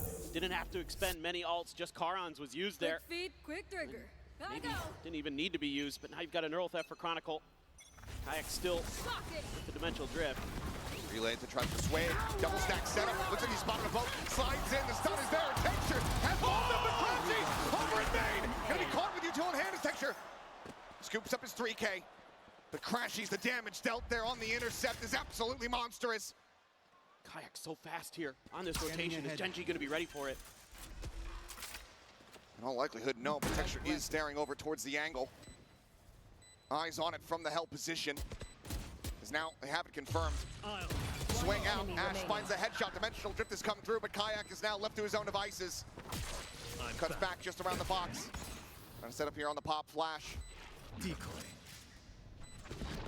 Sends the fake, finds the first, isolated now. Fastlane going to be set, trying to fish him out. Tiny bits of damage dealt, 8 bullets remaining in the bag. Gets the spot out, Texture just trying to play with time. Eats a ton of damage. And he will sprint away down into the cubby. Needing to have the defuse, but Texture will be there. And Mr. 4K shows up in round number 9. As Gen G nearly have the rug swept from beneath them, but they're able to find their footing. What a bonkers round. It looked like this had Gen G written all over it, and then Crafties catches 3 players right on the timing there. They're looking to clear util. And then Texture had enough, and he played that brilliantly at the end, using that neon movement to buy the extra time he needed to make sure that that defuse had to be stuck. That's what I'm talking about. That's what I want to see out of these two teams. Kayak's done it again! Down mid. Cutting through. You can't flush him out of this spot. He's just too clean at it. Gonna have to throw some util his way. Toxins going up. Can't just outduel him there. Oh my. What's that mid to box aim labs session that he's got set up? Unbelievable. Just like that, might have taken away any momentum. The Gen G were starting to build up. Blinding. Roaster sends the paranoia. Quick tuck in. Crashes to reposition. Continue going for the peaks, and that smoke, he's able to still get a glimpse of them both. Foxy able to still go ahead and further confirm the presence of that Omen up over top of the box. No aggressive maneuvers from the rest of Fnatic. Both Alpha and Kayak still sitting. The press forward by Gen G. Trying to get the pre-fire there is Munchkin, but Crash just goes unpunished. Foxy not on a push, however, is able to find one, but Chronicle quickly 30 does seconds shut left. it down. You've got the 4 players from Fnatic, so basically here on site and standing tall. Karen forced to run away, and with just 20 seconds remaining, not much of a go to be made here. We'll just stay tucked and try to see if he can pick off anybody, keep his life intact, but otherwise Fnatic maintaining the lead, getting themselves to 6 here on this defending side. Kayak on the hunt, couple seconds still to spare. As the clone goes through, Karen well aware of this position, but is very quickly going to get overwhelmed. Fights back for one. So there's the swing, gets the other, but Crashies eventually will be able to collect. That's huge. A little bit of economic damage done there by Fnatic. Could come to haunt Gen G. Still a lot of money sitting behind Texture. My eyes. Disgusting. Absolutely ridiculous, Kayak. If you're gonna challenge that angle, you're gonna have to come up with some other answers for it for Gen G, because he just is too darn good, and timeout actually gonna be popped by Gen G to talk about what's going on. I mean, a lot of it's just, I think, a little bit of overconfidence from Gen G, trying to take some of these early fights that they were winning handily throughout the Swiss stage. You know, they were so dominant in so many different aspects of the game that now you need to kind of tighten up the screws a little bit. Let's get back to some basics. Let's start making sure that we're using some util, being a little bit cleaner with our spotting before we go for these maneuvers, because challenging some of these Fnatic players has often resulted in losses for Gen G. I mean, to put the run through Swiss into perspective a bit, they've already lost a fifth of the rounds that they've lost across the 2 series to get into the playoffs. Yeah. Only dropping 20 round losses in those sets versus MIBR versus Paper Rex. They were looking red hot. Fnatic, though, have cooled them off a bit so far. So timeout call has to be used because Gen G know how important getting the remainder of these rounds on the attacking half is going to be, and they know that they are facing into 4 ultimates in the hands of Fnatic. Absolutely. You want to talk about how to maneuver yourselves around that Hunter's Fury, around the ISO ult in particular. You know, have plans. You know, you'd love to get Texture into that ISO ult. That's obviously kind of one of your main goals. Alpha playing so far forward there. They're going to challenge this angle again. Here comes Kayak. There to try to back him up, and they're just lining up. Picking targets, finding value. Karen does manage to trade one, so the ISO ult not going to be a concern here in the round, but can save that for the final to half. I'm out of here. This fast lane sent, Texture at the ready. Slides forward, catches a spot there on it. Chronicle, and eats a ton of damage. Dink right through the corner as they try to flush him out of this position. Chronicle not quite going to be able to fight back for any more than that. Can't even get the plant down, though. So much util being thrown their way. And there's a wide wrap from Crashies. Seems like they want to try to fight their way out of this position, but now Gun Barrel has been spotted, and Foxy Knife tripping right into the crosshair. Spike down. This Kayak just tears them limb from limb, round after round. Karen now with everything to do to try to make this timeout find some value, but Crashy's on this reposition. Seems like it is loosely read, but no. Peeks into the link, meets his demise. Fnatic guarantee a lead at the half as they hit 7. Last round in the half.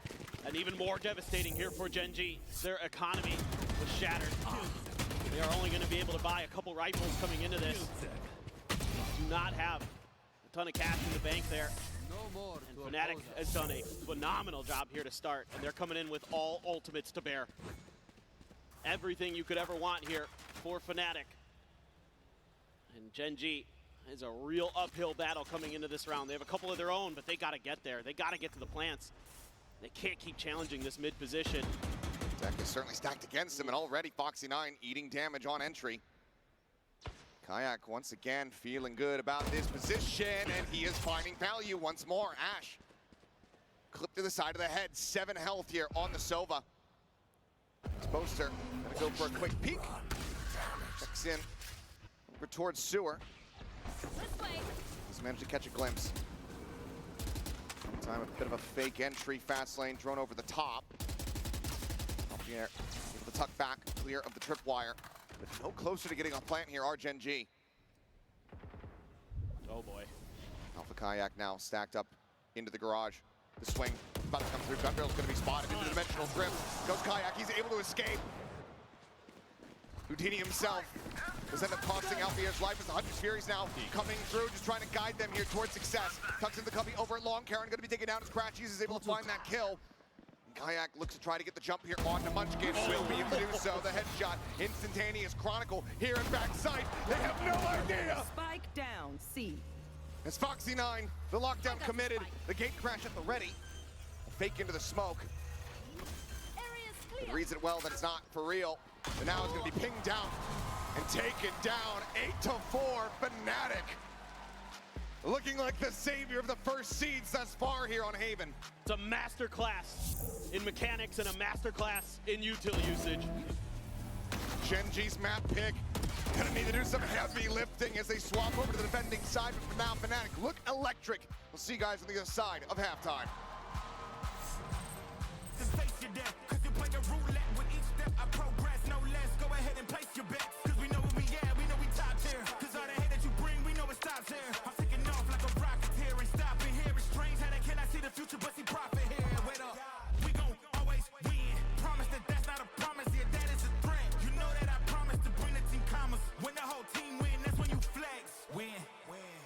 Do it again. Watch me win. Then watch me do it again. Stay a little longer. Come. Did your body wonder?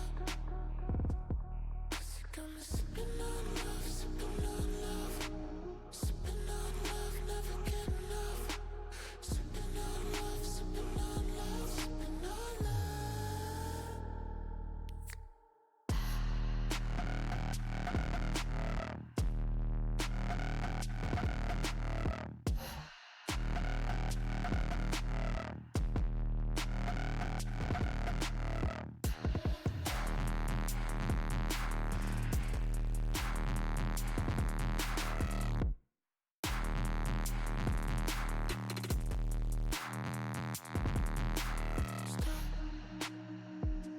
Stay a little longer.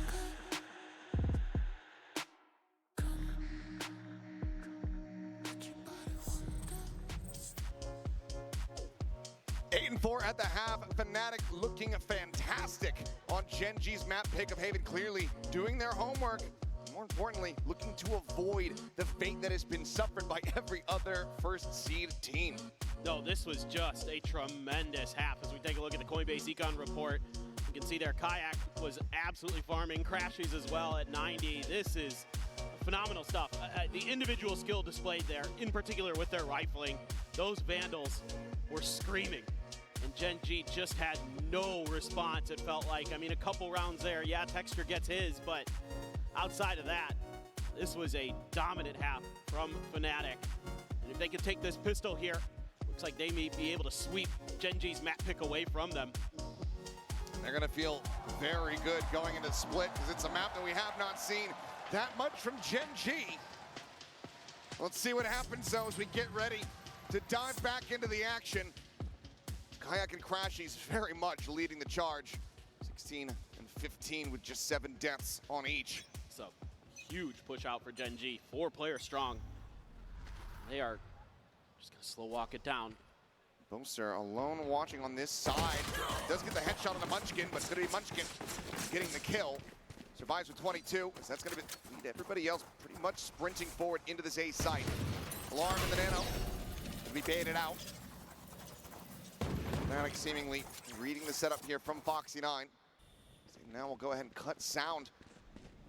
Given the tendencies of Gen G, Fnatic can pretty easily rely on the assumption that they've gotten the rotate out. Yeah, no. This is very good stuff from Fnatic. This is how they like to play a lot of their rounds, not just pistols, but in general.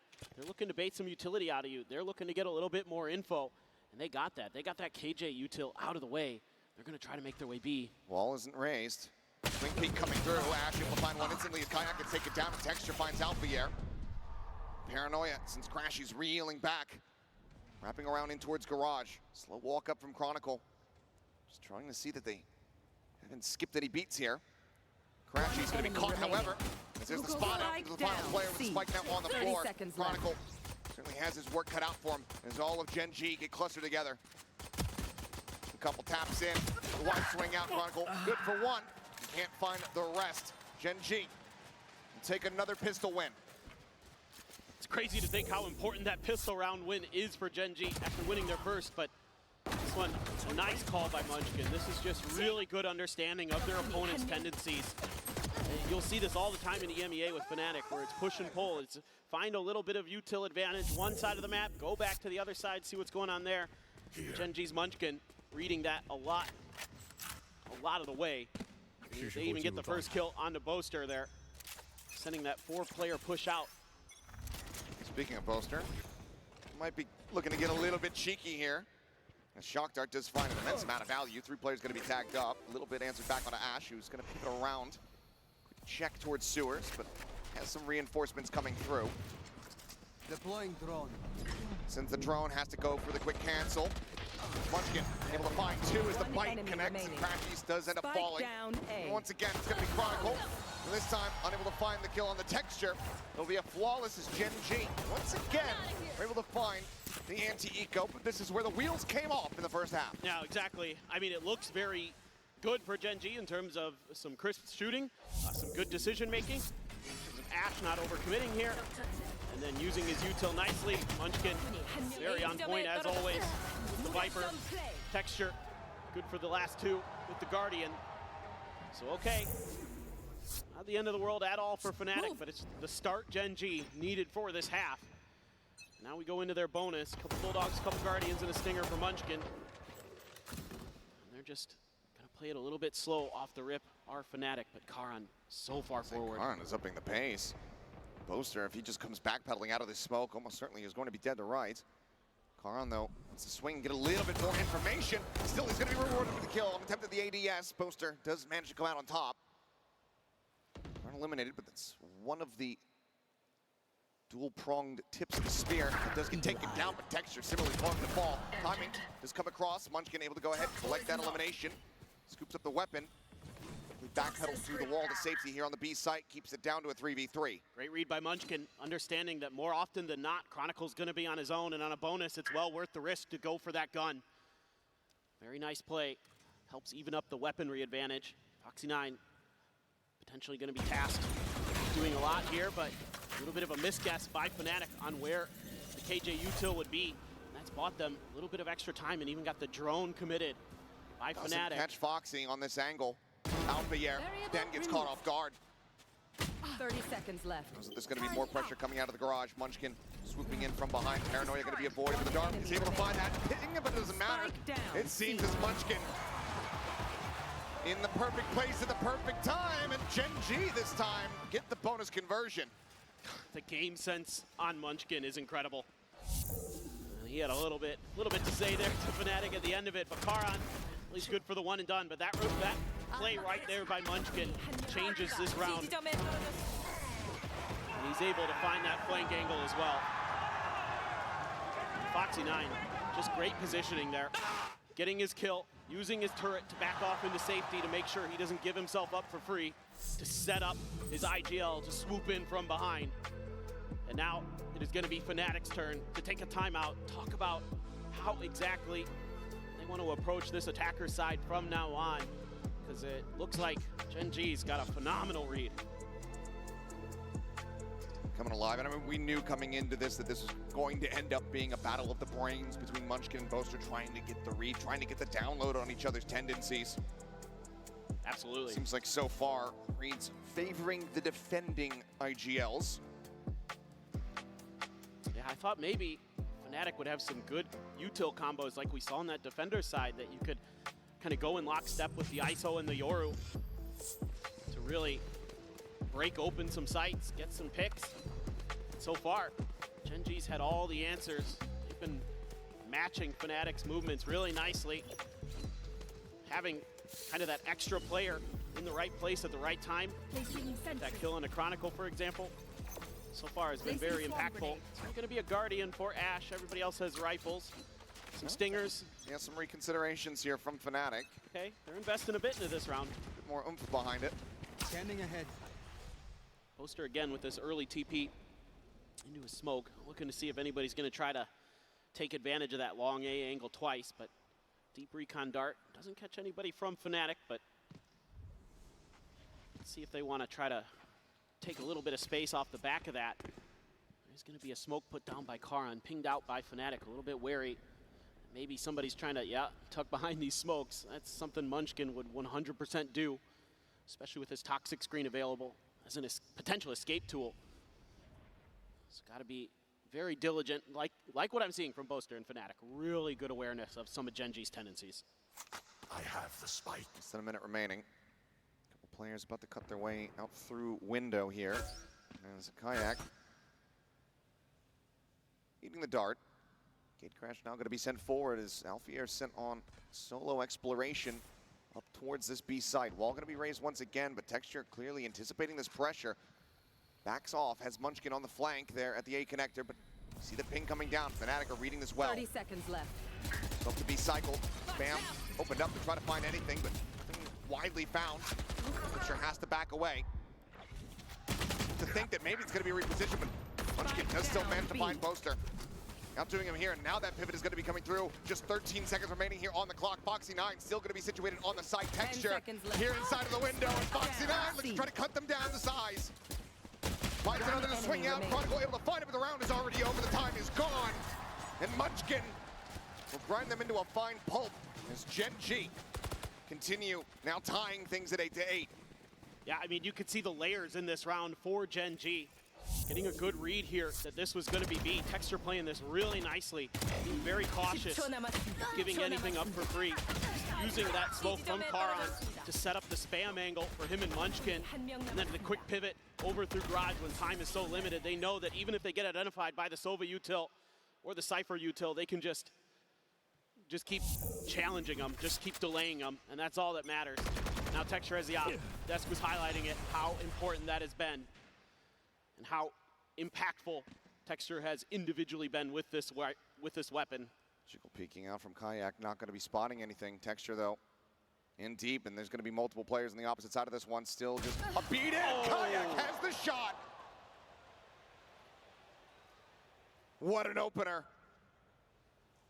Puts the Neon down on the floor. Gen G now going to be scrambling a bit. Recon around the back does get multi-person ping out. Drone chasing forward, getting the spot there onto Ashe. Forces him to reposition back. Undercut Paranoia, both going to be sent. Ashe wing to try to regain his util, turns from the flash. Some shots coming through, the wall going to be raised, and Boaster after pursuing, able to find that kill. Now the neural attempt is going to be lobbed in as well. The reveal is there, Munchkin. Nothing more to be done but die. He gets taken down. It's on Foxy9 and Karan to try to see if they can turn the tides of this somehow in a 2v5. But Fnatic are absolutely entrenched. It seems like there is no displacing and no chance, no willingness to try to go for this. Fnatic in flawless fashion, barring a hunt and a kill, look to go ahead and regain the lead by 1. Yeah, and Fnatic finding success off the back of another just unbelievable opener from Kayak. He is so sharp. Unbelievable find for this Fnatic team. And they just had a good read on where Texture might be. And they just caught him off guard. And that's not easy to do. Very, very nicely handled by Fnatic. And I mean, it just feels like in this matchup that first kill is so important because the fundamentals on both of these teams are so good that they're not going to make any more mistakes after that. You can see there with Fnatic, it was the util to follow up there. Once they got revealed by the recon drone, it's a drone of their, or the recon dart, a drone of their own. And it is going to be, I think, a reinvestment into the operator here. Yeah, enough cash to be able to afford it, so Texture just managed to get another. Go for a retake, the overdrive is still going to be there. Gen.G a bit ahead when it comes down to this ult cycle, given that they have two at the ready. Still a ways to go for some of the more critical ones here for Fnatic. I'm going to put him at C this time. Revealing area. It's going to be Chronicles territory. Seems like they miss each other a bit, and the cam just ends up having to be cleared. See if Karan's got the read on Boaster's positioning in these smokes. He's been doing this almost every round. Turns from the flash, and this time they're not quite prepared for it. Boaster does manage to get a bit of damage in. Trying to flush him out. Karan needing to fight his way out. The bad situation is unable to do so as the pit is going to be invested from Munchkin. Blocking off this long position. Double tap shield expiring. Alpha trying to chase forward, trying to find that. As Chronicle needed an entry into Garage, but Foxy9's got the close angle held. That gives the player advantage here to the side of Gen.G. This is such a tough choice for Fnatic. No idea where the operator is. Ash holding close. Check over the top. Boaster being spotted, spammed down through the box. Revealing area. Recon through the opposite side of the wall. No, doesn't go deep enough to actually get the pings here. It's their own recon ping. Next on the Ash in the wall. Helps keep him protected, and Munchkin's got the crossfire. Just peeking out of the pit. 9-9. We remain tied up here between these two teams. You can see that Fnatic had an idea that maybe somebody was pushed up at long A again. Kayak just not quite ready for it. Both are able to finish the job, but Chronicle gets caught trying to lurk again. Gen.G so unbelievably patient sometimes. Foxy9, one of those guys you think about, you know, aggressive play, good mechanics, but with his new role on Gen.G, he has really shown tremendous ability to just wait things out and make the right plays at the right time on the other sides of the map.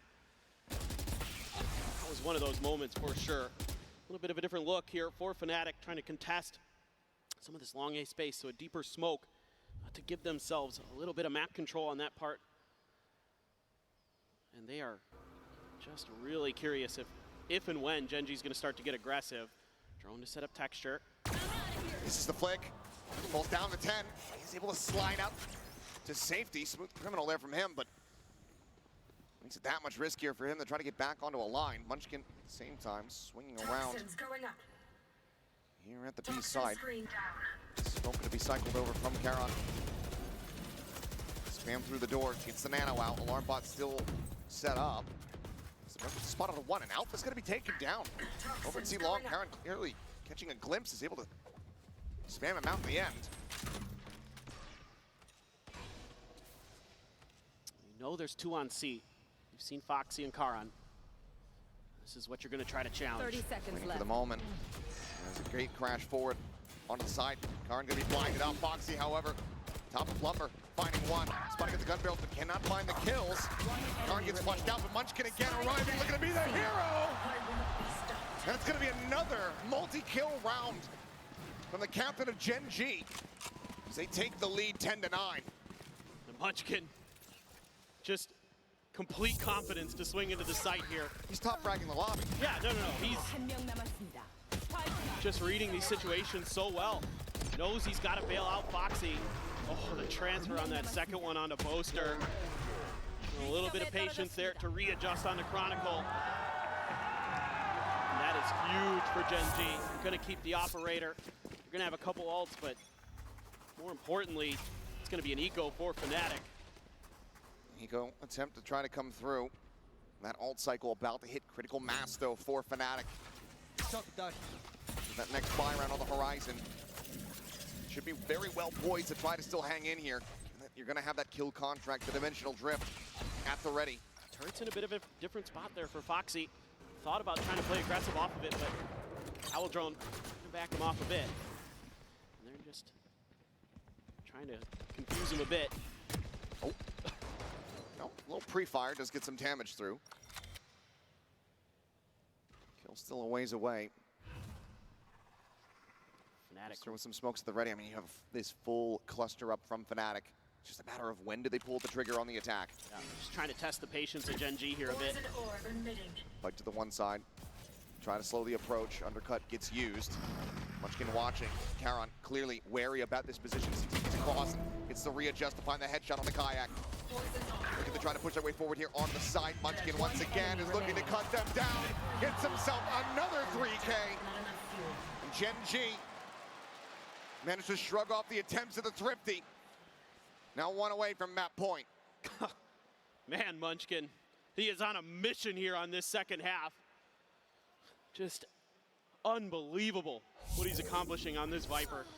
And his timings with his smokes are so good. The snake bites to just get that little bit of extra delay when he understands that Fnatic has to make a move. And that allows some extra players to shift into positions to make sure that the garage window angle is covered. You saw Karan with Kayak up there. Then him and Boxy 9 again on that C site. It's a lot of him, let's be honest. It's a lot of Munchkin who's doing it. Oh, absolutely. And not only does he have 21 kills, he also does have 10 assists. Went to play off of this Viper util very nicely. Nice little double-double for Munchkin. Texture probably wondering when he gets the opportunity to try to get back into this one. They've been avoiding him successfully, so kills haven't been found. And I'm sure that's part of the game plan for Fnatic, right? Sure. Like, don't go at his operator. He wins a very, very high percentage of rounds when he has it. So let's try something a little different, and Munchkin's just having none of it. And going back to the last time these two teams faced at Shanghai, it was actually Munchkin who had the best KD ratio against Fnatic. So he really understands how to play against Boaster in this team. Well, 4 ultimates still at the disposal here for Fnatic as we go into another buy round for them. Still, though, not the most comfortable of positions. As you can see, plenty of half armors needing to be purchased. What does the game plan look like here off the back of this is, uh-oh. We've been so good about this, guys. For myself and Paper Thin, who normally are a little bit cursed. But should be a quick fix so we can get ready to get back. This gives us some time to interact with you guys, though, here in Toronto. You having fun so far? Hell yeah. Let's go. I'm a little curious if I can get some votes by cheer. How many are going for Fnatic in this series? Woo. All right. And how many are going for Gen G? Pretty close. You know? Pretty close. We're a little bit older. Our ears are waning, but I'm pretty sure that I heard the crowd's going a little bit more for Gen G there. I'll trust you. My ears are going bad. So. Yeah, we'll get you to Costco, get you one of those hearing aids. Yeah, please, yeah. This is really going to be an important round coming out of this tech pause, by the way. I mean, just to get you guys mentally prepared, there's a ton of ults for Fnatic. Like you mentioned, ults coming into cycle. They have everything but the neural theft. So it has to come through here. I mean, because right now, you can't afford to give up any more rounds over to Gen G. Fnatic's economy as well, going to be struggling a bit if they don't win this round. So correct. Yeah, you're kind of, as Boaster would say, squeaky bum time for Fnatic. And even if they can get it, it needs to be pretty clean and not an overcommitment on these ultimates, needing to space those out. Try to get the maximum amount of value and spread them across the remaining rounds on this map. We do have some very critical ones to come through. So, Kayak just trying to remain relaxed, poised, settled as we get ready to go back into the game here. Keep the nerves calm, stay focused. Yeah, absolutely. I mean, there's any team that can do it. It's Fnatic for sure. They are very battle-tested, very seasoned across the board. All right, well, it seems like we might need a little bit more time. We, of course, got to hear from Munchkin, though, on Gen G's road to playoffs in this Omen player moment. Check it out. 사실 모든 페이퍼엑스를 상대본 팀 아이젤들은 알겠지만 정말 일단 상대를 하게 되면 너무 스트레스 받거든요. 사실 페이퍼엑스라는 팀이 분석을 해서 되는 팀은 아니라서 순간순간 판단을 되게 중요시하게 여기는 팀이거든요. 너무 공격적이기도 하고 그 생각하지도 못한 플레이들이 너무 많이 나오기 때문에 저희 팀원들 같은 경우는 이제 카론이랑 텍스처가 워낙 상대를 많이 해봐가지고 제가 그 친구들을 해주지 않아도 좀 잘 상대를 해줘서 네, 팀원들이 있기 때문에 저는 그래도 괜찮은 편이 아닌가 싶습니다. 솔직히 1세트 때는 제가 좀 많이 절어가지고 경기력이 많이 따라잡혔다고 생각했지만 두 번째부터는 괜찮게 된 것 같아요. Put down the jet, is able to find Jing. Spike still not planted. 15 seconds remaining as Munchkin looking to get an ace for himself. 10 seconds left. Texture not in position to try to deny it. Toxin screen down. Plant in behind the box here from Devi. Has to stick it, has to commit to it. And Munchkin!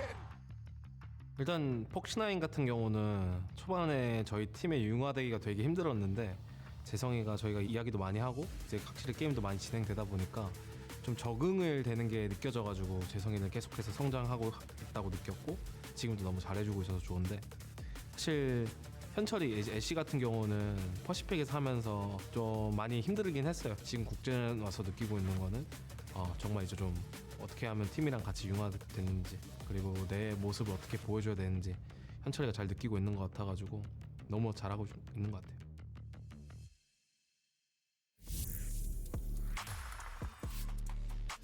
And Munchkin talking about it right there, his own performance, feeling like he had a bit of a soft start. And I think the same could be said for how things began here on this Haven, but it has been incredible to see him roar back and really streak his way to the top of the scoreboard in the latter half of this map. Yeah, I mean, 7 out of the 8 rounds on this half have gone Gen G's way, and Munchkin's the biggest piece of that puzzle in just about every possible way you could conceive. You know, it's the IGLing, it's the shooting, it's the util. He is the complete package for sure for Gen G. And talking about getting these new players integrated this year for Gen G and how they had some struggles early. I mean, they did have to bench Foxy9 for just a short period of time. He comes back in. Since then, Foxy9, one of the best players we had in Pacific in Stage 1. And of course, the known quantities across the board, and Ash looking fearsome during that Swiss stage. He was absolutely disgusting. So a lot here to prove for Gen G. And then they want to keep just, trying to get their way to another trophy, of course, but still trying to get our little tech issue solved here. So thanks for bearing with us. I mean, look, this is what happens. We're kind of towards the halfway point. We're about to have a swap on some of the casters. Pansy's on the way. She's on her way to Toronto, and then suddenly tech pauses just kind of start, popping up. Makes you a little suspicious, doesn't it? Yeah, it really does. It's not a coincidence at this point. But I mean, for you guys, you excited to see Pansy and Hypoc here in Toronto? That should be sick. Back on the international stage again. Hell yeah. How about Brennan Sideshow? Mr. Butterball himself. Oh God. If you know, I'm sorry that you know. I wish I had never seen that. I wish I could bleach my eyeballs, but I can't. Well, it's one of those things, but looks like we still need a little bit of time, so thank you guys for bearing with us. Be patient, we will be back, and we will get into the rest of this map, so do not go anywhere.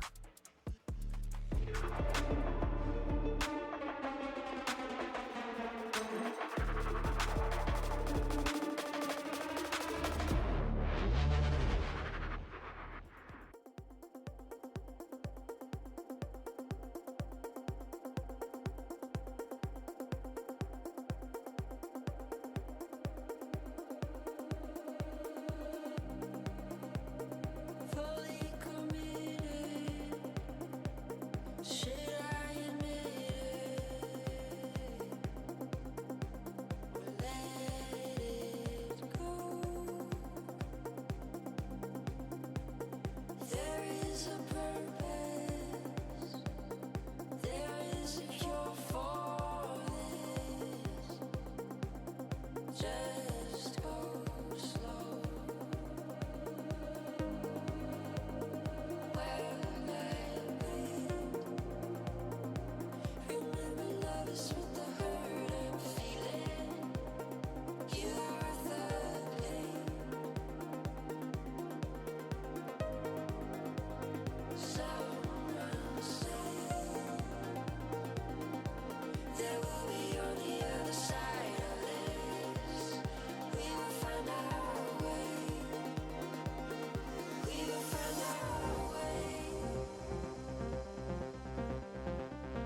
Alrighty, we are back, still triaging the issues that we do have. So just a quick little update. We need a little bit more time before we're ready to go.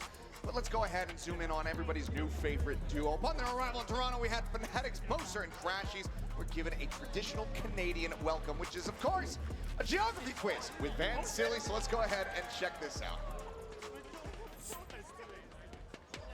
Welcome to an iteration of Silly Goose or Serious Moose. I'm joined here with Crashies and also Boaster of Team Fnatic. I'm just laughing because these guys are already silly gooses before we even started this segment. But to TLDR, I have a list of 9 Canadian cities, and it's a true or false. So if you think it's a false city, that it doesn't exist, you pull up the Silly Goose. And if you think it's a real city, you pull up the Serious Moose. All right. Good? Yeah. Aye, Captain. All right, Captain, let's start with the first one. Happy Valley Goose Bay. Oh, it's one of these games. No, but is it's it? probably serious. It's probably serious. He's gonna start the game off with something that sounds goosey, but I'm gonna go Serious Moose. Serious moves. I trust my brother. That is the answer correct. See, It is I Serious know. He's in your head. He's in your head. Okay, second one then. It's Guelph. That could be real too. It's very similar to Banff, wherever Banff was. What is it again? What is Banff? Guelph. Well, Yeah. I can't remember what Banff was actually. it's the national park or something. National Park. It's in central Canada, but that's, who cares? I'm talking about Guelph here. Okay. Guelph. You choose this one. I chose the last one. No, we have to do it together. 1, 2, 3. Oh no. Who's right now? No, it's Serious Moose. Guelph is actually in Ontario. It's not too far away from here. Okay. Yeah, it's Yeah, you're 2 out of 2. We'll Two go out with of his two. score. Do you know what they do there? No. They do a different variation of golf called Guelph. Really? No. Nah, So we'll go. this guy, comedian. He's got jokes. He's got a comedian. Yeah, that's me. Bedlington. Bedlington. I'm putting you to Bedlington. That's what it is. What is it? Bedlington. Bedlington. Serious Goose. Sounds real too. Serious Moose or Silly Goose? Sorry. Nah, I'm going this one. The odds are saying it's Silly Goose. It is a Silly Goose. Yes. So it doesn't Nice. exist. 3 for 3. Yeah, Bedlington. It just doesn't sound like what someone would like. They get to the city and they're like, I'm gonna name this Bedlington. Nah, they'll be like, let's name it. What was the first one again? Happy Valley Goose Bay. Yeah, we're like, this is Happy Valley Goose Bay. Funny thing though, in Ontario, there's actually a lot of little boroughs and cities that finishes with a ton. Yeah, I thought that too. That's what I thought. How about this Alexander one, though? Hamilton. Yeah, Hamilton. There you What go. about Timbitson? What is it? Timbitson. Tim Bitson. Tim Bitson. Tim Timbitson. I see Bitson. it. You see it? Tim Bitson. Let me say it in like a French accent. Tim Bitson. Ça s'appelle Timbitson. Tim Bitson. Oh. You want some French? I got you. I don't know. It's probably real. What do you have to do with that voice? Because That's that's true. like when I talk That's to his French French, people, that's his they do French. that. I just spoke French to you. I didn't do that accent. That's true as well. I'm gonna go Serious Moose. I'm going Silly Goose. It's actually Silly Goose. Yeah, I knew it. But We're even. Crashies, you tweeted out or on your Instagram stories about Timbits and Tim Hortons. Have you tried that Oh, yet? I have not tried Tim Hortons. Oh, you only took a picture? You I only haven't took a even picture of it. But that's why I thought it was real. Maybe it had something to do with it. That's where we're first originated, Yeah. right? I've heard that name before. Have you heard about Uranium City? Uranium City. Yeah. Okay, how many reels? One short day in Uranium City. That's the Is song? that a kid show? No, it's Emerald City from Wicked, but I just. How many series? There's been what? There's been 3 and 3 2. serious Dude, you and guys 2 keep Silly Goose. Trying to game this true or We false are. kind There's of thing, huh? 9. Uranium City. Welcome to Uranium City. Uranium City. We'll do the same thing. I'm And then- going Serious Goose. Serious Goose? No. Or Serious Serious Moose. Serious All right, Moose. I mean, Throw you it gotta pull up. up the sign. Yeah, throw it up. It is true. Yes. Nice. And if I'm not mistaken, since 2021 now, there's probably only like 51 people living there. It used to be like a mining city, so it was like super popular, but now a lot less. Makes Ah. sense. Next one is Perry Sound. Let me see. Perry Let me see what it Sound. looks Perry like. Sound. Nah. If it was Perri, I'd agree. Silly Goose. Silly Goose. It's actually Serious Moose. Ah, Yeah. we've been. We've been bamboozled. If I remember Harry. correctly as well for that one, it's like the biggest natural docking area for like people to come through and like dock their ships and stuff, Ah, right? okay. So, Ah. and it's also like a biggest city for like karate stuff. So because you parry and there's like, that's fake though. Well, Guys just throwing curveballs, and we just watched Blue Jays. He makes me believe him. we'll do the last one. Chilliwack. Let me see it. Chilliwack. Let me see what that looked like. Chilliwack. That's probably real as well, bro. Nah, Only wait, 2 L's. Chilliwack. 2 L's and an I now instead of It's not a Parry. food city. Parry was with a Y, and now this one's with an I. Chili Whack. What was the last one? Just Parry Chilliwack. Goose or And it was something. real? Parryville. Perry Sound. Perry Sound. It was serious. Perry the last Sound. one, yeah. We'll do the same thing. Chilliwack. Count of 3. 1, I'm going 2, silly. 3. Throw him up. It's actually Serious Moose. Yeah, of course. It's in the West Coast. It's known for like going outdoorsy, beaches, kind of stuff, cottage life. But not known for chili. Not known for that chili. chili be whack. Canada's known for being chilly in the wintertime, though. But that was all the time we have, guys. Thank you so much for your time. Thank you. Hopefully, you're going to be able to make Masters Toronto your city for Fnatic. Ooh, Damn right. I like that. I'm happy our main game isn't this one.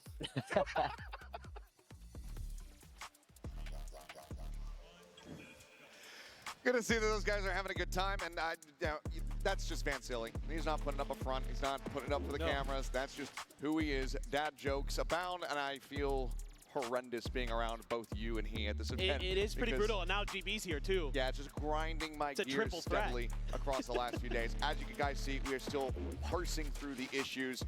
Van's talking about it there, seeing if Fnatic can make Toronto their city at the end of this event, if they are going to be able to go ahead and pick up that trophy. There are a couple rounds separated here from Gen G, but for now, let's pass it back over to the analyst desk and get their thoughts on the action so far. Thank you very much, Achilleos and Paper Thin. I've got Mimi and Kakuka with me once again. Gen G are currently in the lead, and Mimi, 5 of those rounds came from pistols and bonus. Yeah, honestly, Gen G had a pretty rough first half, but they've had great ideas on how to win both of these pistol rounds. I want to start by looking back at the first one here, because I think they have a lot of really interesting ideas with this Neon, and Texture as a player is so good at taking those opportunistic timings of fighting deeper than a lot of other people did, and that's kind of what won them the first pistol, that second round, and having that, plus the pistol and the bonus in the second half, is what kept them in the game to get this comeback going, Bea. Yeah, absolutely, because that first half we saw Fnatic that was having a lot of ideas. We saw Kaya with a lot of aggression. I love to see that we're getting that from him, but as we're seeing right here, Mimi, I know that you wanted to talk about this pistol. Yeah, this is what I was talking about, right? Because they go into what looks like just a B hit, and then they're fighting through their own wall. Texture packs all the way up into heaven, kills the A anchor, and then is running deep into CT spawn. Fnatic thinks it's an A hit, but he's there to backstab and get 2. It was such a nice round, but Gen G up after this second half comeback. Yeah, a brilliant chance for Gen G to close everything out as well. I believe the audio issue has been resolved, so it's time to get back into this game. Over to you, Seth and Clint. Alrighty, that is right. We're told that everything is good to go. Toronto, can I get a hell yeah as we get back into the action? 11-9 the score as we get ready to see if Gen G get themselves up to map point. 4 ultimates to utilize here for Fnatic as they go into this bye. Such an important round. The economy as well on a precipice for Fnatic. They've got to get this one to go. Alpha, all the odds. Spots it out, still considering pushing forward, but is alone on that side of the map. In the meantime, Kayaks heads up with the dimensional drift, getting the spot here onto Ash. He's gonna have to go for the exit. Front side of the box, does manage to get out to safety. This Hunter's Fury gonna be set up here from the side of Crash. Kayak gonna strike for 1, strike for 2. Foxy 9, Ash both gonna be taken down. Some damage across as Texture gets himself situated here in heaven. Trying to see what he gets spot out as the cam gets cleared. But for now, 5v3. Texture getting tagged here by the drone. Have to back away. Munchkin ends up getting dropped, and it's just Texture and Karon. Try to see if they can somehow turn this on its head. Look at Chronicle's angle, right below Texture. Ready, beautiful, and waiting. Karon now, no other choice. Try to back away. I mean, some damage dealt here would make it costly as the economy from Fnatic hasn't been the strongest. We're talking about how important this round is. Ult's committed, not too many. They still have 2 to go. They're able to go ahead and stabilize the economy in economically flawless fashion. What I mean to say is there we go. 1 round now separating the 2 teams. Yeah, that's huge. The fact that you're able to keep that ISO ult for this follow-up round is going to be really impactful. I'm even seeing Gen G consider not going with the op. We'll see what Texture wants to stick with, but just a great dimensional drift. Ash on an island could never really stabilize the aim. So a little bit cold coming out of that tech timeout. That's going to be a good round to witness as a Fnatic fan. Texture being on an aggro line, full flash connecting, damage as well, going to be dealt. Just managed to escape with his life. Fanatics going for an overdrive in the latter parts of this round, a bit more risky. Yeah, you can see they're punishing his tendency to try to hold long A there. Some good util combos. So again, Fnatic finding some new answers for how to deal with this operator. Ash only going to see one player there. The Omen, though, leads you to believe that still could be A. Texture's trying to push forward. Good amount of information that he's going to be gaining, though. Does have the... All quiet on this side of the map. Tripwire set up there at window.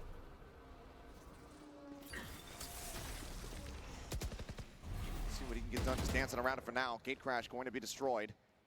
Right, Gen.G's got the read. Ultimate Bay Chronicle. Got to peek into this, and Texture finds the shot. It's you. The back line now going to be opened up. Kayak going to be spotted. Some counter spray coming through. He falls low. Alfier in the meantime. Kill contract. He's the grab the count. He's able to win the fight. Munchkin. Foxy9. Ball's going to be taken down. Ash now striking from the cubby. Overdrive pop. The pass lane about to fall. Dancing around him. Boaster finds the shots. And Ash has everything to do. Boaster has the ult. He peeks across the map. Doesn't go for the cancel. Doesn't try to play any mind games. Spike gets planted. He's just gonna blind fish for this one. He's hoping to try to find a tag. The poster eludes capture. The drop down, the noise made. Boaster tucked into the corner. He has a recon online. Does he think about it? No, but it doesn't matter. Ash, a monstrous 4K. Will get Gen.G up to map point here on Haven. That has to be infuriating for Boaster. I think he read that scenario very well, but Ash just read it better. Pulling off the Red Bull clutch yet again. Saw it from him in Swiss. It seems like he's still not skipping a beat. Oh my goodness. What a round there. Fnatic, I thought, might be able to take this, but that early kill by Texture keeps one extra player from the back lines of Fnatic being able to push forward onto A, and Ash was able to hold tight. A lot of damage had already been done to Kayak and Boaster as well. Boaster had a TP out of there. Just waving to him. Wave to him. Operator still going to be in play. Turn on the flash, the peek, attempt for the flick. Texture does not get taken down, but Ash does, but not before finding Kayak. So in the end, a 1-for-1 with Texture down to 14 health. Overall, Fnatic do come out on top of that, given that they still do have Alfier to try to give them a bit of entry power. Yeah, they've still got some great ideas on how to layer that util. Texture down in sewer. Getting out wider and wider on this angle. There's the peek, and there's the shot. Shield not at the ready. Likely not going to be anticipating the Texture. Would be so bold to try to go for that pick. Chronicle does manage to find him as the neural theft gets the ping reveal. Telling a story here of this deep flank around the back. As we go into a 3v3, Fnatic looking for 2 rounds consecutive to keep themselves afloat here in the map. Not a ton of util to work with here. Just a couple smokes from Karan. Nano for Foxy9. Munchkin finds one. It would give them a pit online as well. TP across the way from Karan. Boaster. Cover going out. Up in heaven. The other two playing back at the A connector. The paranoia at the ready time starting to tick. Knows that they have them cleared off of this spike here for the moment. Looking for the hold, the dart going through. Karan gonna be taken down, and there you go. It's just a firing squad as Crashies collects the final 2. This map not over yet. It's Fnatic 1 away from taking us to overtime. Man, they just do such a good job understanding that situation. That neural theft, so valuable from Chronicle. Oh, what a shot on the Texture through the box, too. Using that drone. A little bit of extra info. And then they're able to set themselves up on the defender side of the map to defend that post plant. And there's just nothing Gen.G can do. Trying to get a little tricky with some quick rotations around into the attacker side, but look at this though. Big crunch attempt playing Boaster. He gets left out to dry. Paranoia now allows for Texture to slowly drift back away. They get in, they get a kill, they get out. Yeah, now Gen.G wants to get proactive for that A main control. They're very successful. Damage on the Kayak as well as Munchkin is looking to try to just tear them apart. Nano, however, does end up getting cleared. Snake bite, a little further delay. Trying to flush out that alarm bot. Does get found. Chronicle. Just trying to clear any other util that might be there. Foxy 9 still tucked into that corner. Drone doesn't see texture. Just jiggling on the angle. This Kayak sends out a couple warning shots. Crashy's ready to go here for the lineup. Chronicle slowly backpedaling in mid. Still enough time for another rotation, so Gen G has to keep their feet planted. Flashes over the top. Texture on the reposition. 30 seconds left. Checks, sees that it's a fake. Finds a headshot there on the Kayak, pushes out. Shield gonna be reset though for Alpha. Khan holds here on the wide angle, spots it, breaks it, kills them off. Spike down A. As it's just Crashies and Chronicle now with not much time to work with. 12 seconds remaining here on the clock. 10 seconds left. Knows where one's at, should have heard Chronicle arriving here on the side. They need to push forward, they just cannot make it happen. 13-11, Gen G draw first blood. They take the win on their map pick of Haven. A defensive masterclass from both teams here on Haven, but Gen G's just a little bit stronger. What a great start to this match. Great start, a little bit slow in the middle, but now things are ramping up. We've got plenty more action coming up as Split is on the horizon. Don't go anywhere. What are we singing today, boys? I believe. I know you want me. I know I want ya. Nah, I know you want ya. No, you go like this. Dun, dun, dun, dun, dun, dun, dun, dun. 1, 2, 3, 4, 1, 2, 3, 4. Dun, dun, dun, dun, dun, dun, dun, dun. I know you want me. Hold on. When am I winding up the stupefies? Yeah, now I whip him up now. Stupefy! Texture. Wait, they're not even there.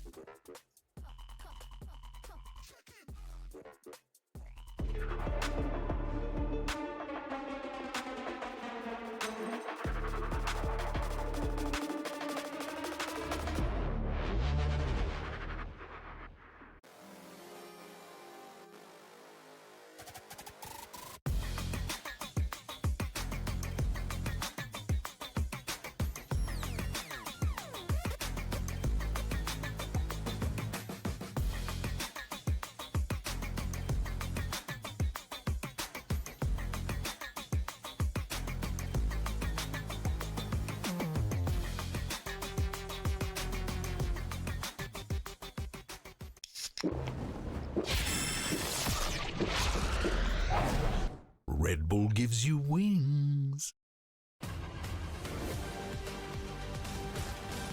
Hey. Let me show you how the Fox does. Oh man, I was just getting warmed up.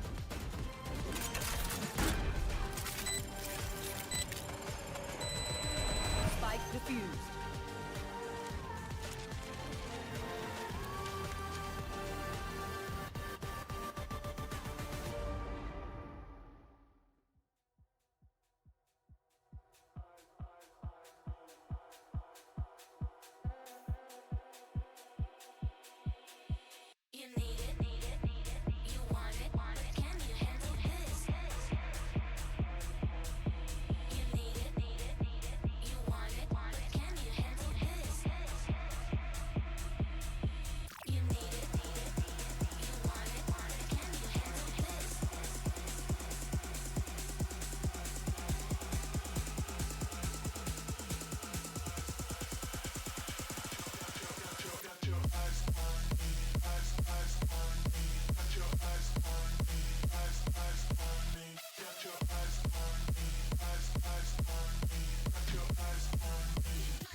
All right, thank you so much, guys. Coach Solo, thank you so much for your time here as well. Wow, what a game that was. Absolutely just from start to finish, absolutely amazing. Really, I want to focus here on, you guys came into this one, we were seeing some weaknesses early on, but there seemed to have been a pivotal timeout, and that seemed to have put Gen.G on that forward momentum. What did you say to the team during that timeout? 감독님 오늘 경기 좀 둘러보면은 아슬아슬했던 부분이 있었는데 타임아웃 이후에 점점 경기력이 정돈되면서 훨씬 더 흐름을 잘 타는 모습이었거든요. 타임아웃 때 좀 어떤 부분을 얘기하셨을까요? 상대가 어떻게 하는지 대충 많이 보였고 그 부분에 있어서 얘기를 좀 많이 했고 그리고 저희가 좀 집중하지 못한 선수들이 보여서 그 부분도 얘기를 해서 좀 잘 돼서 첫 세트를 따냈다고 생각합니다. Well, we actually had a pretty good read on them, so we talked about their tendencies and what they're going to do next. And also, I could see that some players, their concentration level wasn't that nice. So it was just more around getting the players to focus entirely on the game. All right, well, Coach Solo, thank you so much for your time, brother. Looking forward to the rest of the series. Back to you. Gen.G are proving why nobody wanted to pick them coming out of Swiss. They continue their win streak. I am back here with Mimi and Kukuka. It was a close one, but towards the end, you know, Gen.G just had all of the advantages. I think that Coach Solo is very right in saying that they had a right read on them. We saw Fnatic being very slow, but they found a perfect combination of how to use the Viper, how to work around the tempos that the Viper gives you, and also balancing it out with the Neon, when to put the aggression, when to go for those duels, and especially in that defense. I mean, Gen.G just gave a masterclass. Yeah, the Viper on that defensive side made Fnatic slow their pace way, way down. And I think Gen.G did a really good job of getting ahead on reading their defensive rotations, having some really nice flood retakes, especially with that Neon on the mix to just run away with the defense. And it's time for our Verizon high-speed moment with a very weird round, Mimi. It was very high speed, though. I mean, this one was crazy. Texture just runs into short, gets these two entries, and it looks like it's Gen.G's round, and Crashies finds this incredible timing to bounce back and find his impact on the round. Fortunately for Fnatic, it was Gen.G to take this one through. And this just goes to show that Gen.G, they're a team that plays a lot of control comps, a lot of double smokes, and slow it down a lot. This Neon just does so much to inject that pace and let them completely change the tempo back. It's so chaotic, right? Like, you're in the middle of that round and you do not know if you're Crashies, you do not know if you're winning, if you're losing, if Texture's in your back, if he has already planted the spike and killed the rest of your team. You cannot know, but what we can't know is that Gen.G has proven, one, that they have done their homework, that they're definitely warmed up after that wonderful Swiss stage, and that they're here to play. Now, coming on to Split, I only can get excited for what they will play. Yeah, both sides had such nice defense, Haas, Yes. right? It was so beautiful to watch, no matter what you wanted to, no matter which team you were supporting. And for Kayak, it was his debut on the stage. We had questions about him, but Mimi, I didn't even feel like an ounce of nerves coming out of him. And no, he picked up right where he left off in EMEA. I can only think of one, maybe two rounds where it felt like he was making maybe like a nervous mistake. For the most part, he was super well put together, especially at those like mid-push rounds where they had him walking down. He was so effective there, and his mechanics just look sublime. Yeah, definitely. They understood the winning condition for the defense. Kayak having those pushes on mid, as you're saying, getting at least two in most of them, moving around the map, feeling a lot of freedom with that Euro. Even in those tense moments, we could feel that he was in his element. Again, it's all about Munchkin, who had a brilliant performance on the defense. In like 4 rounds, he was good for 3. It was like just a shooting range for him. And for Crashies, he also had a really great map for Fnatic. The last time he played in front of a NA crowd was the Billy incident at Champions back on NRG. And now he's back here. He's playing super well as an individual on a new team. So you love to see that for Crashies. Can't believe it wasn't me that mentioned that. But let's hear what Coach Milan, also welcome him to the global stage, had to say ahead of Map 2. Hey everyone, GB here with Coach Milan. You guys just came off of a rough loss there, but it did feel like it could have gone either way, right? Well, firstly, how's the team feeling as they get ready for this second map? But also, how are you feeling? Team's feeling fine. It's obviously not the greatest, way to start your international run, but I think we're fine overall. I think we lost both pistols, a bonus round as well, so 11-13 on their map pick's not bad. So I think during the break we focused on picking guys up, giving them some stuff for the next map, and I feel confident going into that one. What does Fnatic need to do in map 2 to get you guys to that third one?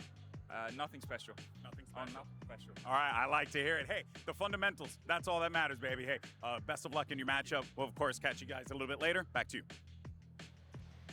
I hope it's something special, because if they lose this map, it means that not a single Seed 1 team would have gotten even a map win so far at playoffs.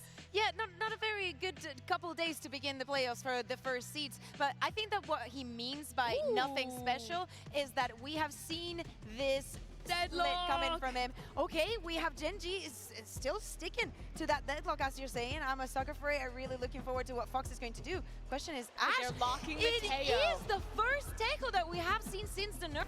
Those nerfs. The drone is still pretty much the same, but the biggest nerf is going to be not having refresh on your missiles and being able to run them as 2 individual missiles. So you still can do some set plays, but you can't, for example, use missiles at the beginning of the round and then again in the post plant. Yeah, and how poetic. We're going to see our first Tejo. It's going to be given us by Genji, and it will be during Achilleos and Paperthin's final cast here at Masters Toronto. I know they're going to have fun with this one. I know you guys are going to have fun with this one, and I cannot wait to toss this over to them and get us back into game. Sure. Yeah, let's have fun with it. Had fun with the first map. Tech pauses side. How about you guys here, the audience? You have fun? Very good. Well, something I think that literally nobody expected.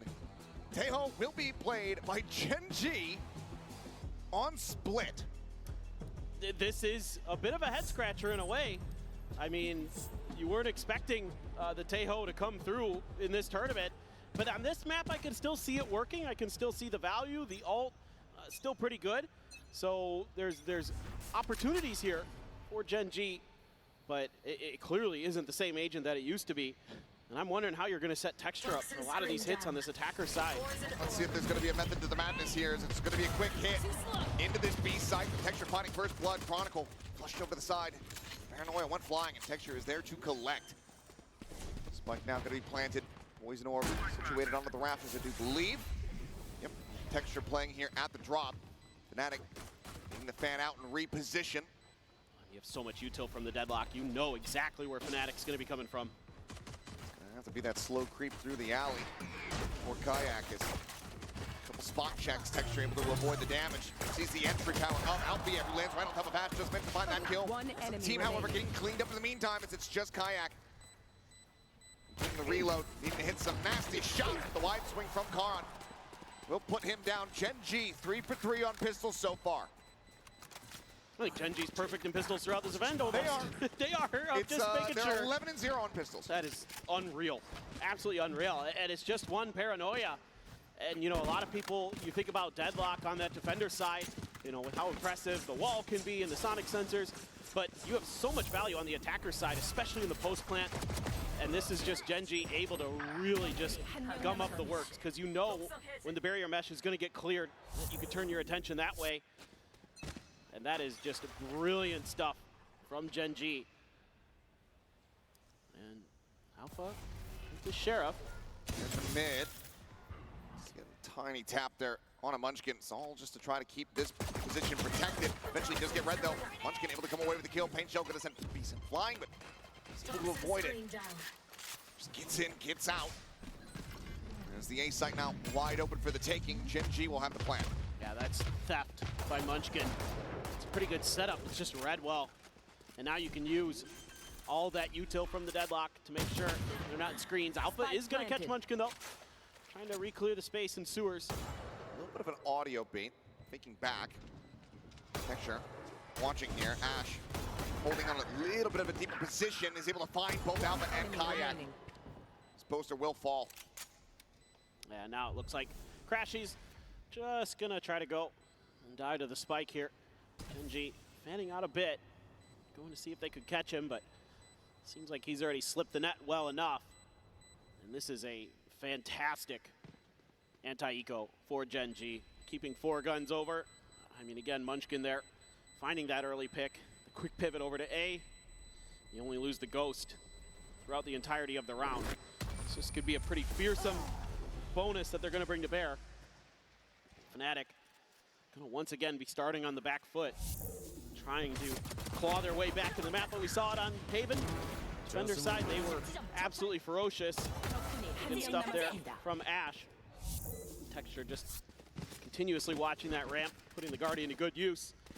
And the full buy up there. Couple half armors for Fnatic, but a little bit of a smorgasbord here for Gen G. Able to scoop a few rifles into it. Snuff them out. Good amount of firepower here. Risky business for Fnatic if they're not able to deny away a bonus conversion. Kayak not going to be caught by the net. Staying tough here on the close angle. Texture finding one. Both are going to be taken down. TP's going to be coming through, but that gate crash out is now Kayak. Teleports across towards that A side of the map. Took B wide open. That's so nice by Karan. Completely nullifies Kayak's position. And now you got to clear out this barrier mesh to get onto site. You're gonna know exactly how many people are trying to play from this angle. Sees hitting the catch. Crashies will be able to find the shot across onto Ash. Gets himself the headshot there. Brings it back into a 4v4. He crashed forward. Back of pillar, the drop coming through. Foxy9 cannot stabilize fast enough, nor can Texture. Karan gonna be full flash here at backside, swings in, is able to find one. As Chronic can take it down, gets himself a second, looks for a little bit more. Gets him lined up! And puts it down into the 1v1. Crashy's trying to follow the trail! Okay. And he is able to find the kill in the end. Bonus conversion going to be denied, but Fnatic lose 4 players in the effort. Oh my. I mean, Gen G, so fearsome in these post plants. Alpha with a great drop down. A great understanding of Gen G's positioning already off that pistol that somebody's gonna be tucked underneath the rope. Clear that out really nicely. Ash was trying to hide down there with the Tejo. That was dealt with. But that's huge. It's a very important round. That's got Alpha fired up. They're going to need a little bit extra energy, and you can see how, kind of the duality of emotions there for the Fnatic coaching staff. Happy to get the round, but not the way it went down. Yeah, rougher position that they would like to be in, but still the round win all the same. Out there, now one away from having a showstopper online. It's Gen G just trying to absolutely storm their way forward here into this site. She's taken low. Backs away, Decay, a line share of that. Barrier mesh to just get cleared out. Got one flash left, the Prowler, and then Alpha's blast packs and a paint shell to try to make this flood retake happen. Find it, they're ready here from Chronicle. Almost gets caught on timing. He's able to go ahead and avoid capture. As Alfier wrapping around over towards Alpha, but Ash punches him out. Texture finds Chronicle in the blink of an eye. Gen G strike. Counteracting the flood retake. Securing themselves a 3-1 lead. I mean, it's just so quick. Gen G so happy to take the open space and just get these plants down and get into these post plants. And Ash doing a great job there. Right on site, right on time, right on the money. You do have a showstopper here for Alpha. He's going to be the only one with a weapon with a Guardian. Big question, do you invest it? Ash got his ult off of that 3K. Any kind of opening pick would make it a bit easier to pull the trigger on that showstopper. God, that deep start. That has to have alarm bells ringing. But here's the high-low. Forsaken learned his lesson, thinking into something similar to this. We'll see if Fnatic ends up falling for a similar trap. I mean, you can see that, Gen G knows that they've been taking some open map space. And that Fnatic, part of the game plan going forward might be to try to get a little bit more aggressive. Always being made here on the jiggle. Which can, I think, undetected there. Undetected, unless you do get Kayak, who slowly creeps in towards the rafters. Pings are coming down, though. Munchkin seemingly well aware of the potential positions here of the opposition. He's got a read on the defaults. Salvo's going to be sent. Now no, Crashies going to be situated here on the side as the Haunt gets out. Kayak going to be caught off guard. Munchkin now striking. Trap, working a treat. Swing out the Crashies. Finds himself a second spike going to be dropped. Tries to go for the weapon. The Texture. 30 seconds already wrapped around here onto the site. We'll find that elimination. Spots out the head of Alfier, who comes away with the kill. Nade's going to be sent. Reminder, that showstopper still here in the back pocket. But no blast packs to try to escort him forward to get on top of these players. Smoke cycled. player Jumps out of Munchkin! Absolutely deletes them all! Not skipping a beat! A 4K from the IGL. This Gen G move up 4-1. That's a heartbreaker against the showstopper. Munchkin, what is that? Just disgusting. He is absolutely fired up today. Looked like Fnatic might have a way back into that round. Crashies with a brilliant play around the smokes. A good timing to get into elbow, to get away from some of that early pressure that Gen G was trying to create and completely catch them off guard. Still going to be no timeout seen here for Fnatic.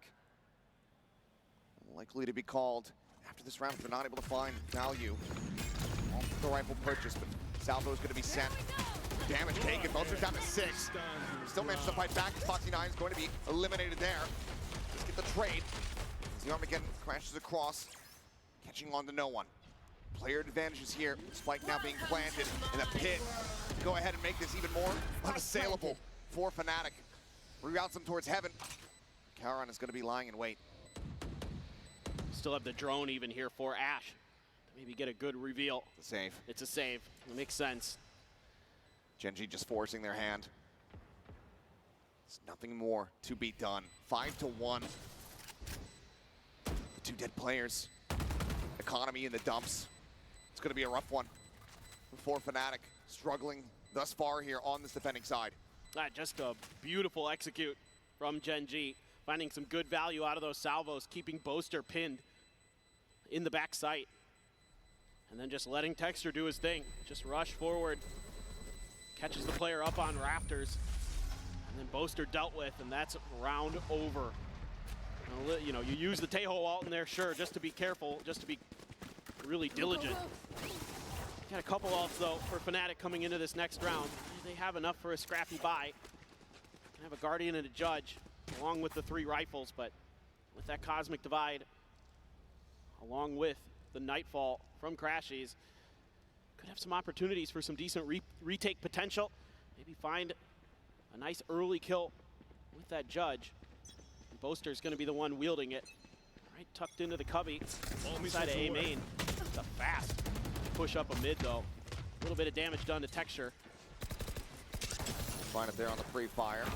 Relay bolt connecting. Blind is out. And Alvier just doesn't even know where he is. Swing out. Crashy's now going to be spotted. Texture trying to go for a little bit of a wider swing, but Crashy's able to hold his own. Brings up the kill.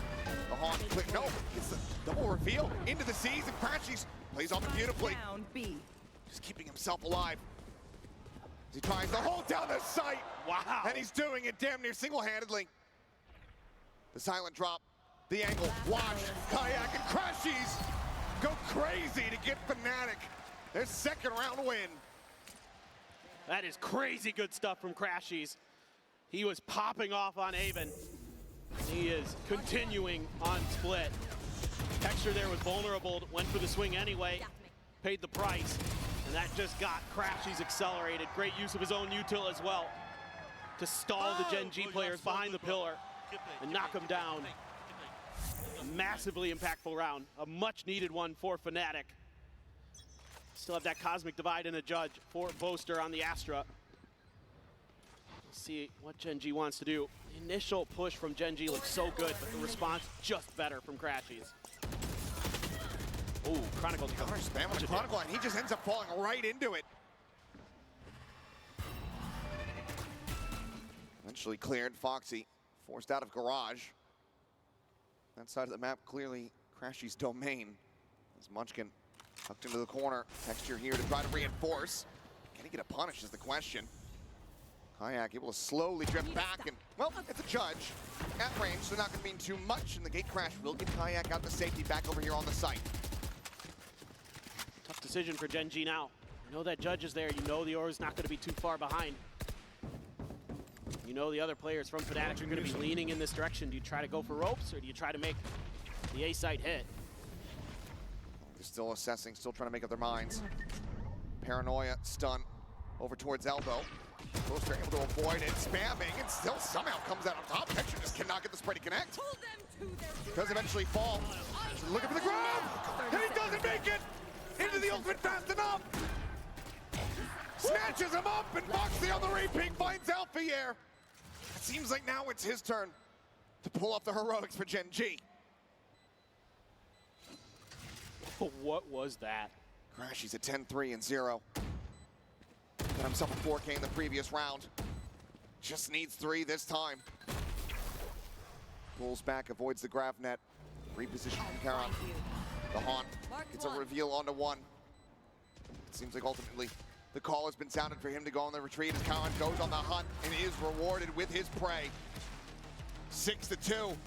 Gen G not giving Fnatic any back-to-back rounds. Please show me this Annihilation again. This may be one of the best Annihilations I have ever seen in VCT. Just a spam down here early. Foxy 9, brilliant stuff. The second one, that second kill really nice though as well, but I don't know what was going on with Texture against Poster's Judge, but Foxy 9.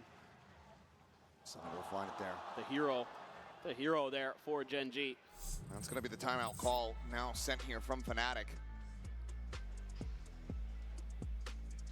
Well, this is tough. I mean, a lot of the kind of small change-ups Fnatic have been making kind of worked at times, and they haven't at others. I mean, Gen G's just so good in these executes. They're so clean, and if they get to the post plant, just forget about it. And they keep finding Chronicle pretty much at the start of these rounds. They have denied any and all value from Fnatic's, the biggest trophy winner that they have. Right. On this roster, currently finds himself 0-6-2 as the defending Viper. Hard to believe. I mean, I think as Fnatic, I wouldn't be surprised to see them be a little bit more aggressive at the mains, like we saw in B main there with Crashies previously, to try to deny some of this early map pressure, to deny Gen G information. But these early picks, you're right, are probably the biggest part of the puzzle. You can't afford to be losing that Viper. So much important stall that can be employed from that agent. I mean, yes, it is a double duelist comp here on Split. So Fnatic, yes, the last time we saw them against Heretics on Split, it was attacker side where they did the majority of their damage. But you can't let this get out of control. Texture is full sending it up the rope is TP. Karan finds himself right on top of Boaster, right above Kayak. But no clue what was happening. Gets a spot out there on a 1, tries to play this as patiently as possible. What a read. It may be a virtue, but it's not always the right decision. Dude, that's the second check time. from Ash is just too monstrous. Karan, a bit of damage going to be taken that does flush him out into the open, and Chronicle gets himself on the board at long last. Kill found, a 3v3. Altless are both of the teams. Munchkin out from A main, gets a spot, but it's quickly traded back. Where are you? Chronicle trying to find his footing. He gets himself a third. Ash cleans it up, and Chronicle comes alive. The timeout call leads to the round win. Not the cleanest one, not necessarily the one that Fnatic were looking for, but the one that they needed. They get themselves a third. What a back and forth. That's got a smile out from Chronicle. Just a really, really nice moment from him. Alpha with that out duel. That flush out there with the paint shells. Give them another kill, really nicely done. Great utilization of Crashy's utility. He has been phenomenal. So many different aspects of the game. On to Fade now. Really, really good stuff. Gen G, I mean, good awareness, a little bit of trickery at the beginning of the round with Karan. Looked like maybe they were just gonna cruise to their 7th. Crashy's had other plans. Might just be the floodgates open with those kills. Pit does come online. Immediately gets invested here in mid. Gen G not playing the Raze means that they don't have as many tools to try to flush the Viper out. Crashy though. Ooh, elbow gonna be spotted, but Foxy 9 sends out a little shot, so he's able to back away. Yeah, Gen G now kind of left in a dilemma.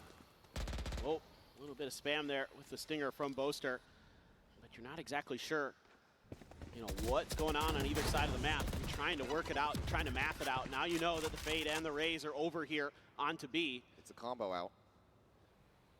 Sees nade sent. Kayak playing on top of the box here at ramp. I mean, that might give you the confidence to double back in this direction. You can maybe create a little bit of noise. Chronicle shifts positions, but Gen G not revealing anything with their sound. I love the way Hash is just so aware of any trickery, any cheeky plays from Fnatic. He's been really good. 30 seconds left.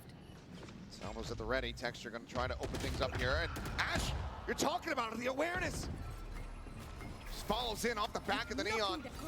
Finds the headshot. Sposter now playing forward here within the smoke. Able to dodge out the paranoia at the time. Started his window, but he cannot find the elimination. 10 seconds left. Foxy gets the kill.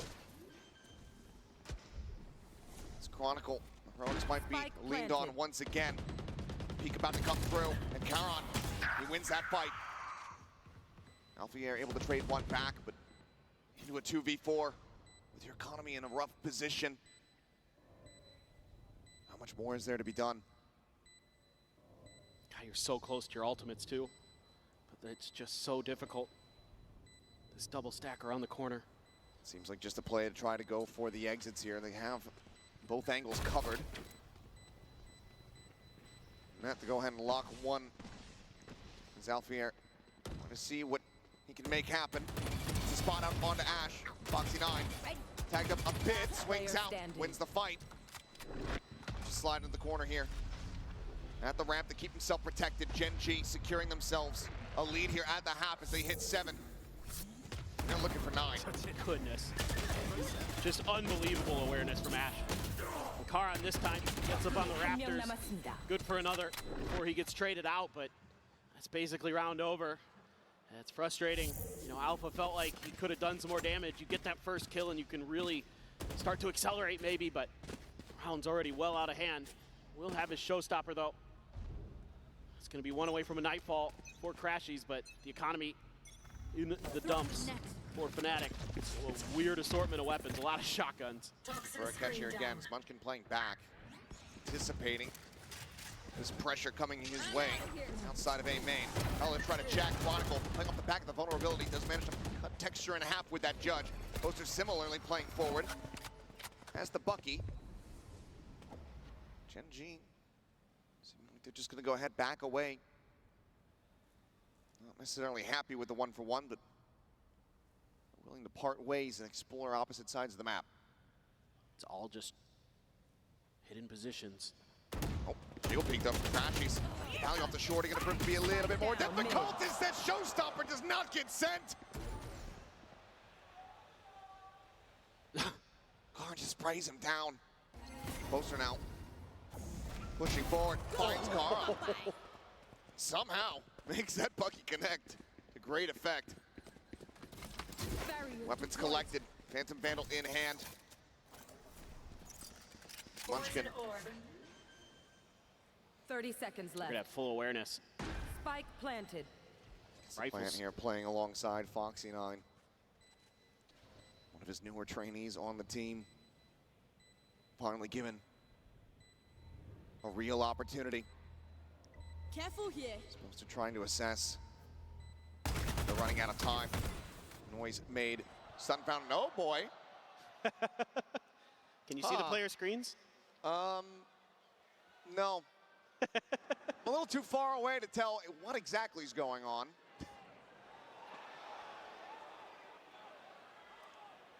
But I think we're going to have a pause after this to fully assess what exactly has gone on. I think Gen G won. What I can tell you, assuming that we're still being heard out to the stream and here in the house, is it looks like Gen G are able to come away with that round win.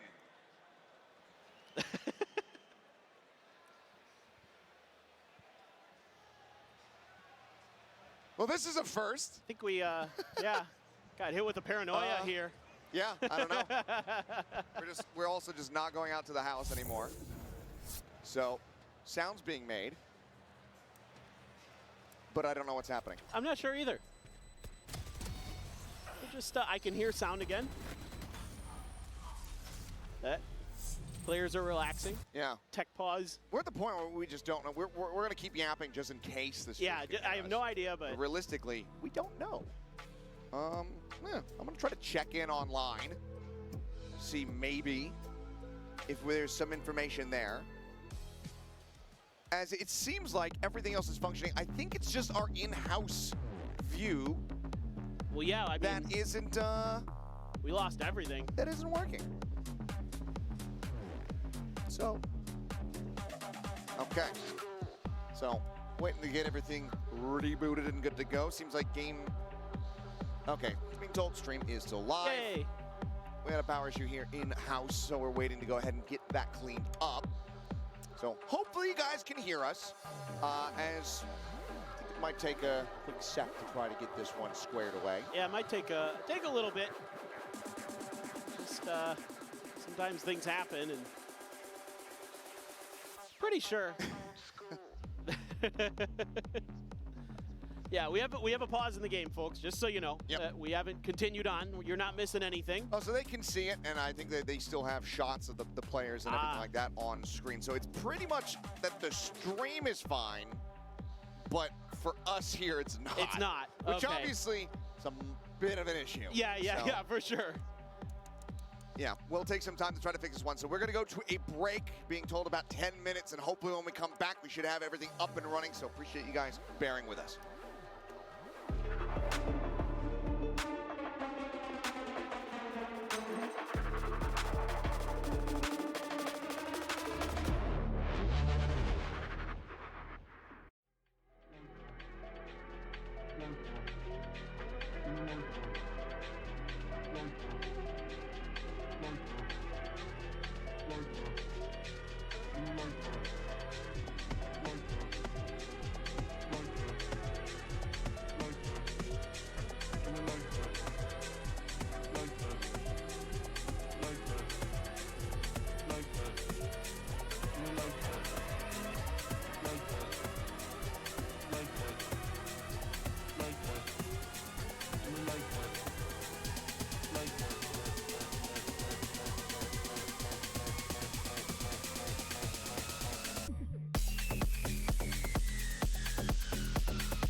I'm off the shit with my brothers. Keep lethal weapons and Glover. First make a young nigga thugger. You know best friend is a cover. Girl on me bouncing like flubber. Boy young with money like Stunner.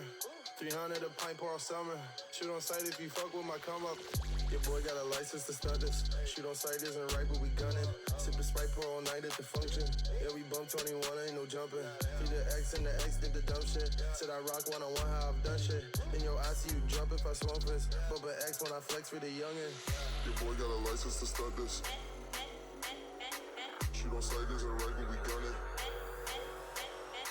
Super spike all night is the flight is the phone.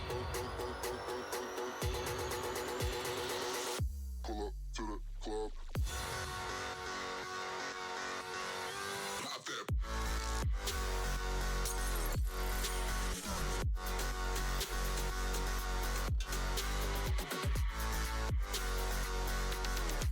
I can't do this right now.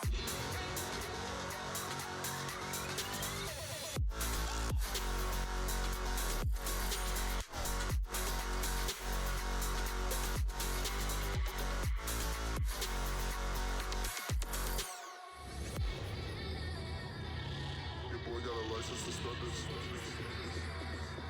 Shoot on sight isn't right when we gun it. Super spike all night is the flight is the phone.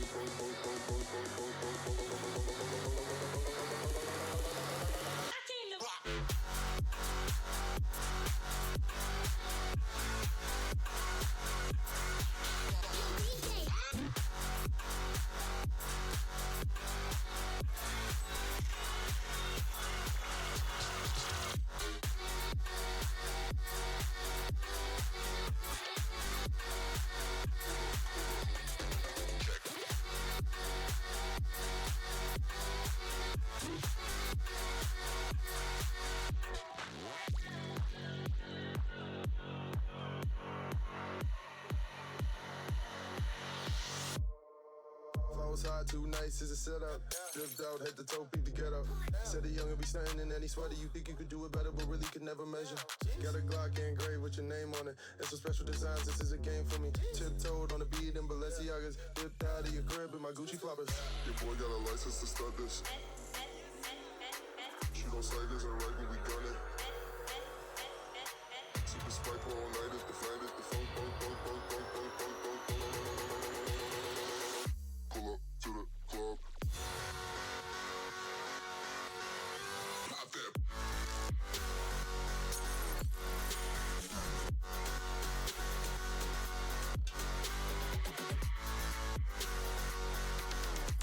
I can't do this right now.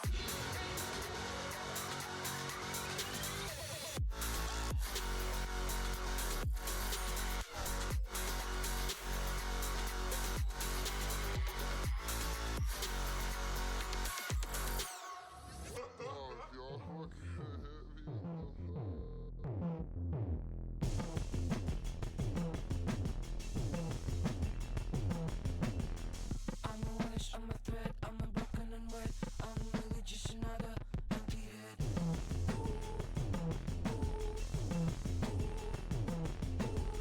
I'm a wish, I'm a threat, I'm a broken and wet. I'm really just another empty head.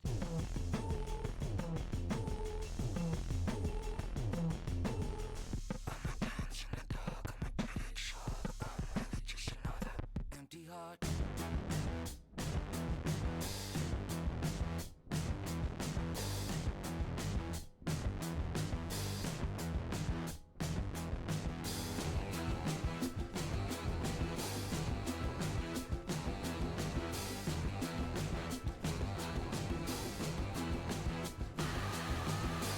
I'm a bitch, I'm a doubt, I'm a boring clown. I'm really just another empty sound.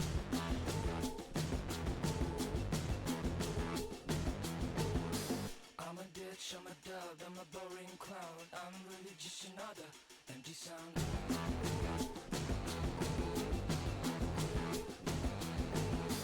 I'm a dance in the dark, I'm a jaded shark. I'm really just another challenger.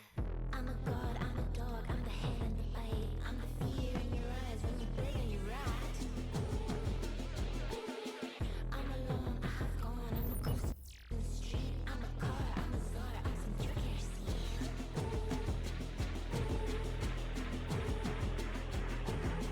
I'm a goon, I'm a prude, I'ma hurt you a little. I'm a nurse with a curse, you won't get any butter. Treat me like an empty head, you can end up dead. Made a little bit of bread from the things I said. Take a walk around my head, you get filled with dread. Take the track, watch the treads downhill like sleds. Sit and swipe all day till I get depressed.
everyone, and welcome to Compliments from the Wheel. I'm joined by Texture and Karan, and here we are today to create an authentic, wholesome atmosphere here in the venue by having them spin the wheel and say something nice about the player that the wheel lands on.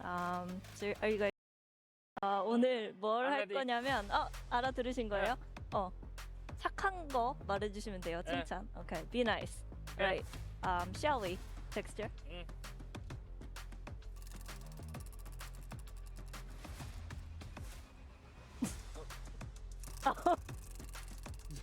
없어 멈추기는. Okay. Monyet. 몬jet은 이제 착하고 밥을 잘 먹습니다. 일단 밥을 굉장히 잘 먹어요. 맨날 뭐 사달라고 그러고 내가 무슨 지갑인 줄 알아.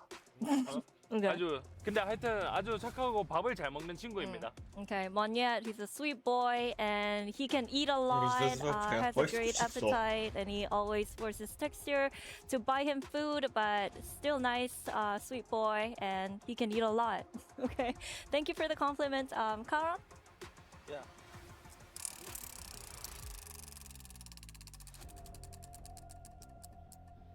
Oh, Bolster. I like him. 보스터 일단 되게 뭐라 하지 이거를 유쾌하고 그러고 이제 모두와 이제 잘 지내려고 하고 일단 K-팝 좋아하고 아이돌 춤을 또 이제 잘 추기 때문에 이게 확실히 스타성이 좀 있지 않나 아무래도 그렇게 생각합니다. Well, Booster's really funny and he gets along with pretty much everyone here in the venue and in the Valorant community. He also loves K-pop and the K-pop idols, and he's a great dancer. So yeah, great boy. Thank you guys so much for joining me, and Thank you. good luck. Thank you. Welcome to an iteration of Silly Goose or Serious Moose. I'm joined here with Crashies and also Boaster of Team Fnatic. I'm just laughing because these guys are already silly gooses before we even started this segment. But to TLDR, I have a list of 9 Canadian cities, and it's a true or false. So if you think it's a false city, that it doesn't exist, you pull up the Silly Goose. And if you think it's a real city, you pull up the Serious Moose. All right. Good? Yeah. Aye, Captain. All right, Captain, let's start with the first one. Happy Valley Goose Bay. It's one of these games. No, but is it's it? probably serious. It's probably serious. He's gonna start the game off with something that sounds goosey, but I'm gonna go Serious Moose. Serious Moose. I trust my brother. That is the answer correct. See, It is I know. He's in your head. He's in your head. Okay. Second one then. It's Guelph. That could be real too. Very similar to Banff, wherever Banff was. What is it again? What is Banff? Guelph. Guelph. Yeah. I can't remember what Banff was actually. It's the national park or something. National Park. It's in central Canada, but that's who cares? I'm talking about Guelph here. Okay. Guelph. You choose this one. I chose the last one. No, we have to do it together. 1, 2, 3. Oh no. Who's right now? No, it's Serious Moose. Guelph is actually in Ontario. It's not too far away from here. Okay. Yeah, You're 2 out of 2. We'll go with his score. Do you know what they do there? No. They do a different variation of golf called Guelph. Really? No. Nah, So we'll go. this guy, comedian. He's got jokes. He's got a comedian. Yeah, that's me. Bedlington. Bedlington. I'm putting you to Bedlington. That's what it is. What is it? Bedlington. Bedlington. Serious Goose. Sounds real too. Serious Moose or Silly Goose? Sorry. Nah, I'm going this one. The odds are saying it's Silly Goose. It is a Silly Goose. Yeah. So it doesn't Nice. exist. 3 for 3. Yeah, Bedlington. It just doesn't sound like what someone would like. They get to the city and they're like, I'm gonna name this Bedlington. Nah, they'll be like, let's name it. What was the first one again? Happy Valley Goose Bay. Yeah, we're like, this is Happy Valley Goose Bay. Funny thing though, in Ontario, there's actually a lot of little boroughs and cities that finishes with a ton. Yeah, I thought that too. That's what I thought. How about Alexander this one, though? Hamilton. Yeah, Hamilton. There you What about Timbitson? What is it? Timbitson. Timbitson. Timbitson. Timbitson. I see it. You see it? Timbitson. Let me say it like a French accent. Timbitson. Ça s'appelle Timbitson. Timbitson. Oh. You want some French? I got you. I don't know. It's probably real. What do you have to do with that voice? because That's that's true. like when I talk That's to his French French, people, that's his they do French. that. I just spoke French to you. I didn't do that accent. That's true as well. I'm gonna go serious moose. I'm going silly goose. It's actually Silly Goose. I knew it. But We're even. Crashies, you tweeted out on your Instagram stories about Timbits and Tim Hortons. Have you tried that Oh, yet? I have not tried Tim Hortons. Oh, you only took a picture? I only took a picture of it. But that's why I thought it was real. Maybe it had something to do with it. That's where we're first originated, Yeah. right? I've heard that name before. Have you heard about Uranium City? Uranium City. Yeah. Okay, how many reels? One short day in Uranium City. That's a song? Is that a kid show? No, it's Emerald City from Wicked, but I just... 저들의 빛을 모조리 빼앗아 주지. 그림자. 목표 위치 확인 중.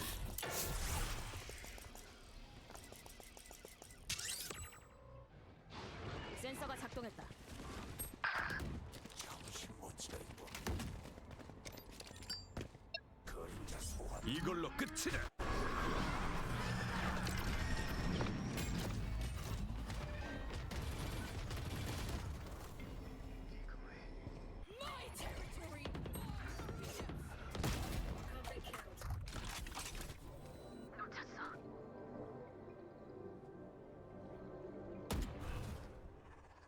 그림자가 간다.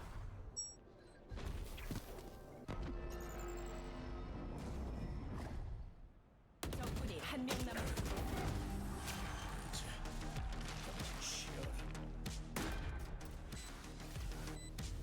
공수 교대. 너희가 전부 살아남을 거라고 브림스톤과 얘기했어. 그러니 제발 죽게 좀 마.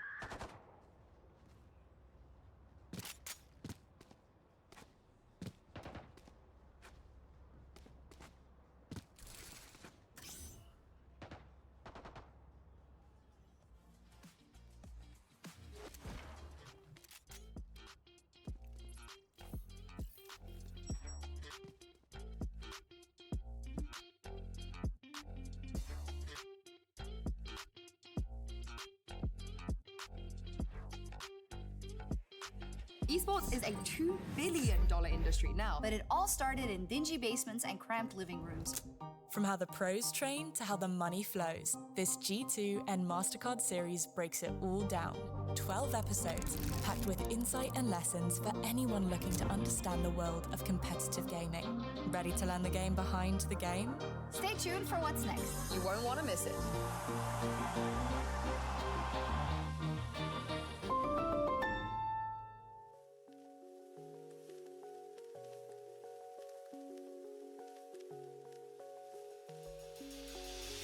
It's hard to feel myself with you miles away. I've been wondering why you cannot stay.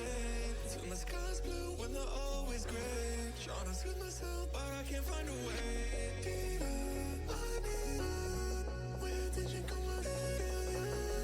Diva, I need you. You got me wild. Where did you go? I feel you. You got me wild.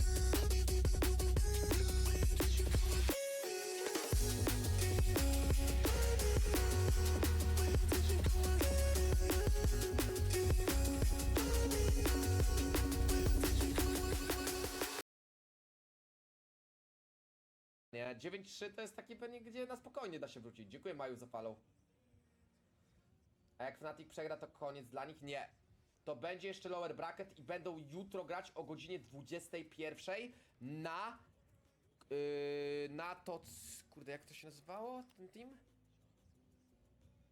Na RRQ. Na ten teamek. Więc na spokojnie. To jest chill, to jest chill. No ale ty się kąpać Z2? No myślę, że zdążysz na luzie, Nela. O chuj, stary, myślałem, że jak losy to koniec, ale to na spokojnie. Tak, ale to na spokojnie, to nawet ten meczek jest jeszcze do wygrania. Trochę trzeba, wiecie, wiary. Czemu taka długa przerwa? Bo mają problemy techniczne. Shiva mówi, zawsze jak Fatik gra, to techy są. Tak, no właśnie to mówiłem wcześniej, no. To prawda. A myślisz, że czemu tak słabo dziś? Kurde, nie wiem, może pierwszy ten. Dziękuję SLT za drugi miesiąc, witamy.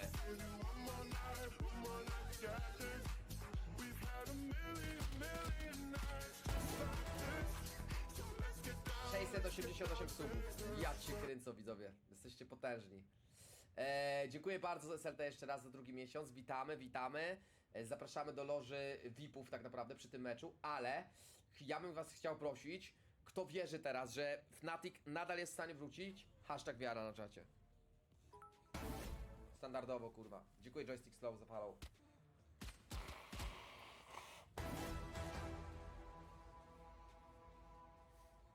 Trzeba do końca wierzyć. 9-3 klątwa. Hashtag wiara. Hashtag wiara. Dziękuję Arax za follow. A mogą odwołać tak jak na MMA było? Nie, raczej nie będzie teraz odwołania już. Bo to końcówka meczu tak naprawdę, nie? Będą chcieli za wszelką cenę go dokończyć. Nie każdy powtarza manifestacji, Fnatic wygrało. Fnatic wygrało, Fnatic wygrało, Fnatic wygrało, Fnatic wygrało, Fnatic wygrało, Fnatic wygrało.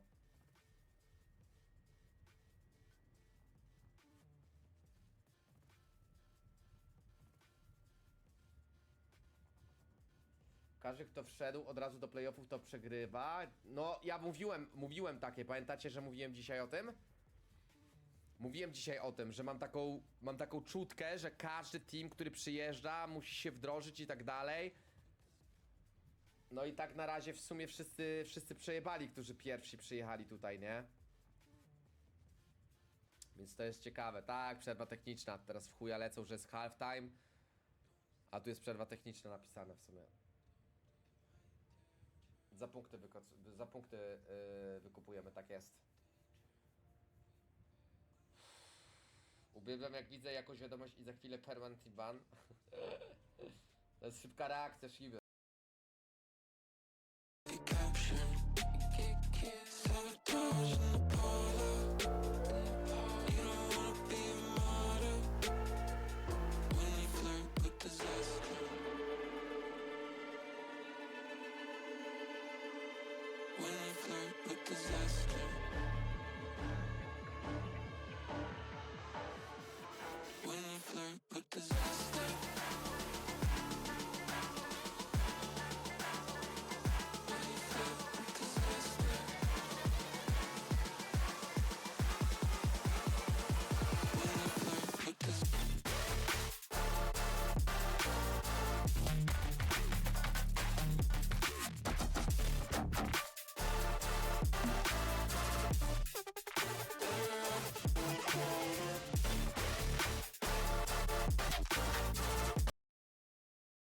Co chwilę tech stolnicy są rozproszeni i to wpływa na jakość gry. Oczywiście, że tak.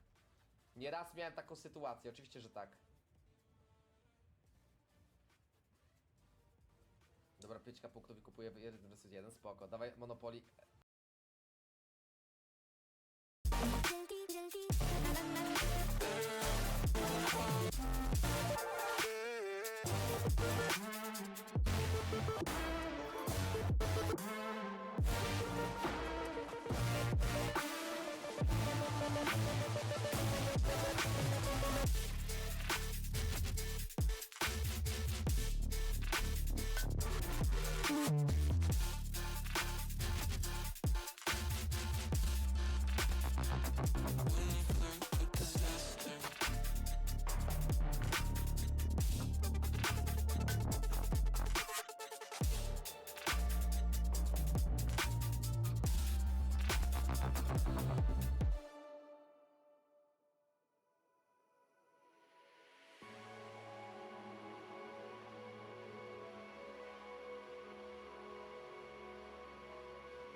Wiesz, można mieć przerwę techniczną, Jezus Maria.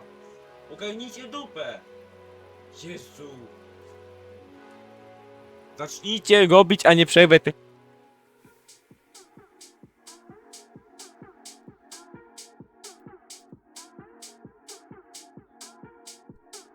Po prostu zarąbiście, że mi wwaliło jeszcze mikrofon. Po prostu zarąbiście. Mega. Ha. O. Zajebiście.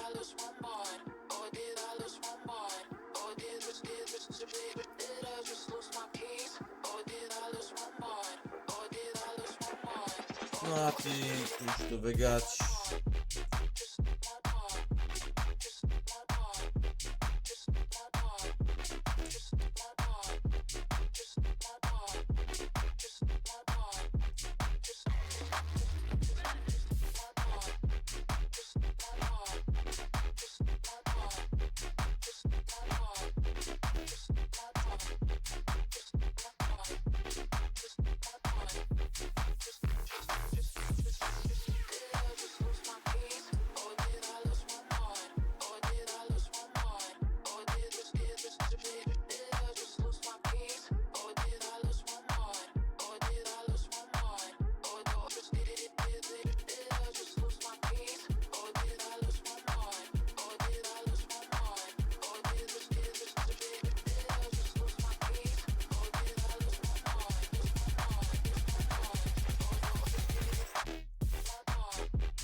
A, dobra, to już jest koniec.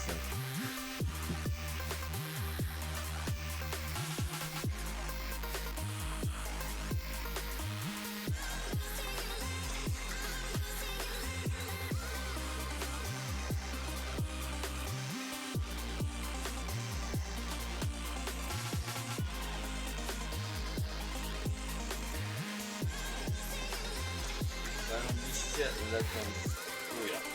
Zarąbiście. Jakby w ogóle mi się już nie chciało po prostu. To jest bezsensowne. Odpaliliby jeszcze. To jest już chore, no.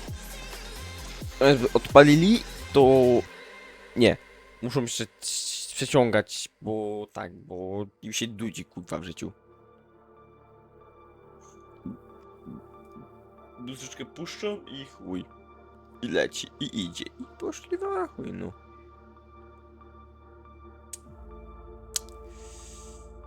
No cóż... Jebane. Nic nie zrobimy, no.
Nie musisz.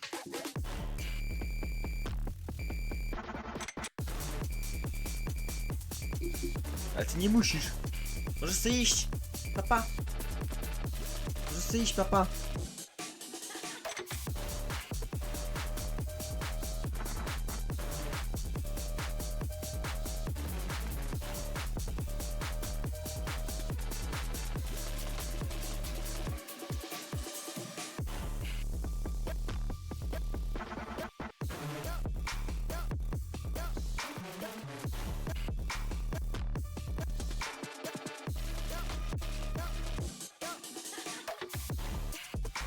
Skończ. Naprawdę skończ pierdolić się, możesz nawet iść jak chcesz.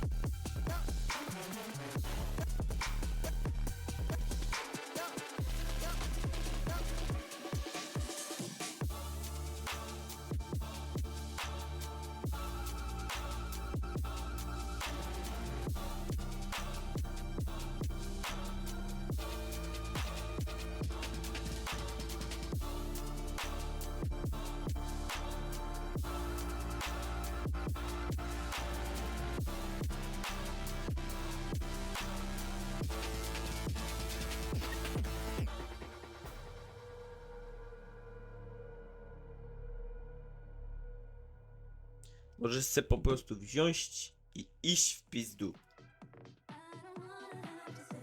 Bo tak chcę.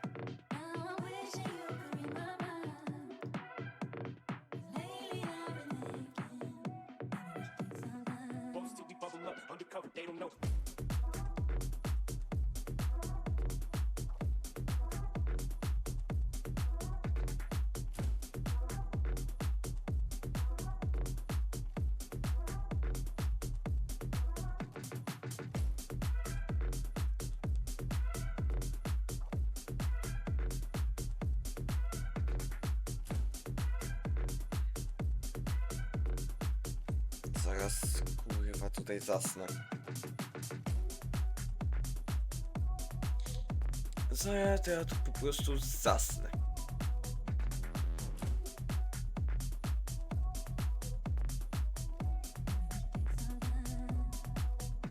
Co oni zrobili, że mają jakąś tak drugą przerwę techniczną? Oni w chuj, ale co po prostu. Bo najlepiej. Jest najlepiej. Oni tu wziąć po prostu. Przerwę techniczną i do widzenia. Czekaj. Już bym zdążył blok obiecam. Tylko 50 razy. Ja pierdolę.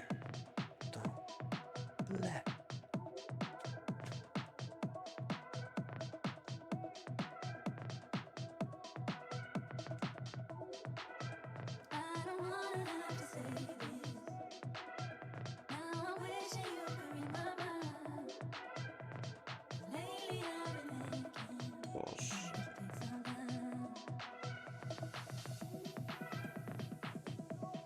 Jest 22:55. 5 godzin kurwa streama. A teraz sobie jakąś przerwę techniczną wymyślili.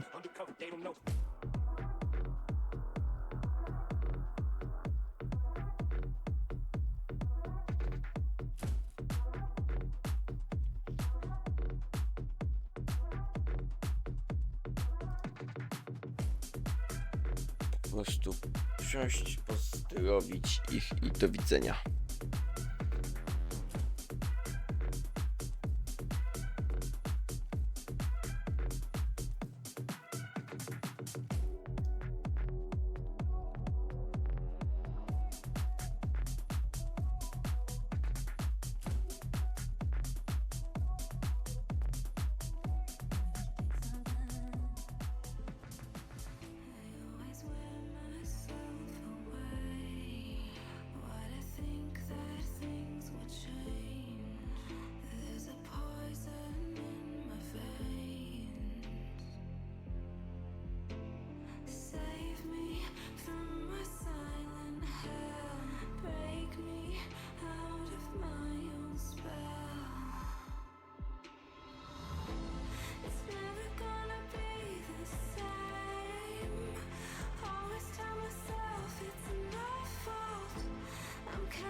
Ale mi wydrapało.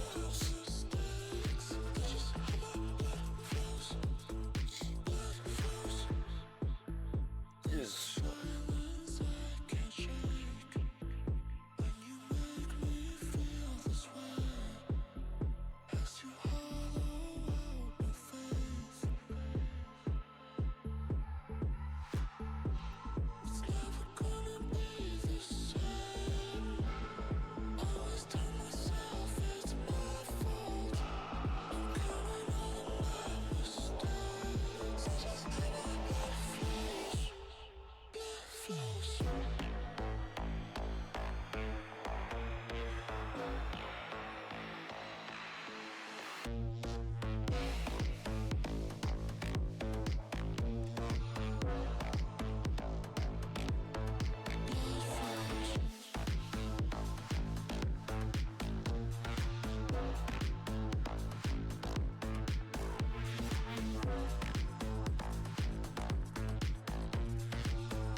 please.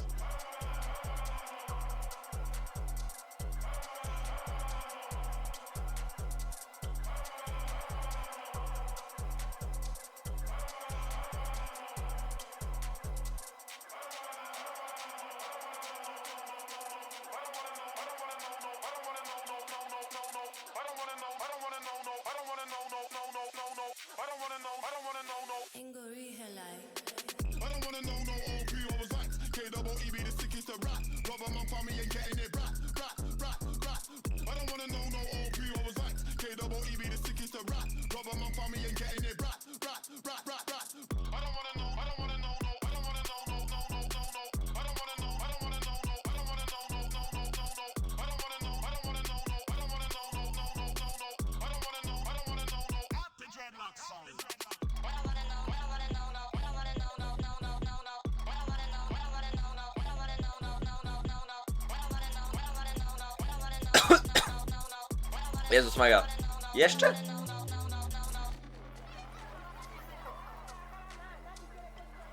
Aha. Wypierdoliło prąd im. Naprawdę? Nie no, mnie popierdoli zara. Co na to karemę? Idziemy zobaczyć, co na to karemę. Nie grasz prawie w ogóle snajperkami. Outlaw, operator, zobacz, 67 kili, tylko nie, 41 kili. No to nie, musisz zacząć grać snajperkami, słuchaj. A Outlaw to już w ogóle, kurwa. Outlaw kupujesz jak oni mają low keva, bo ty widzisz 4 kile i 18 wyjebek na Outlaw. To się nie dziwię, że nie grasz. Dawaj Madzia, dawaj trackera, oceniamy ci.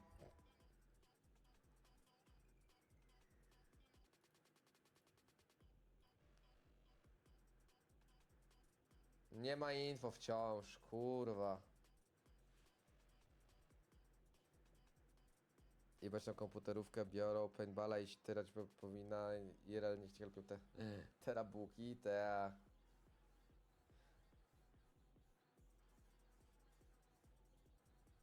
Nie oceniam, widzowie, oceniam trackery, oceniam za punkty, nie oceniam normalnie. Tylko za punkty, bo jakbym ocenił jakby bez punktów, to bym musiał cały stream tylko z oceniania trackera mieć, wiesz? Widzowie, idę chyba jeszcze jeden ranket w GeoGesera. Zobacz jak ją wyklepałem tą.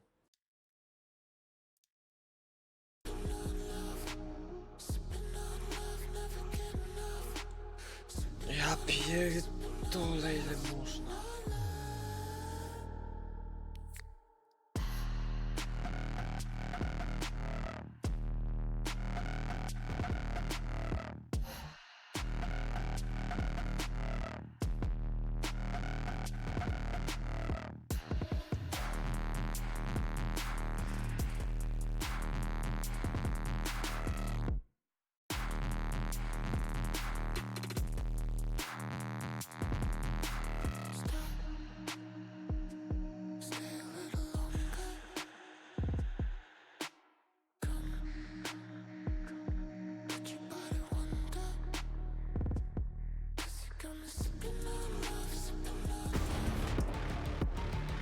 O!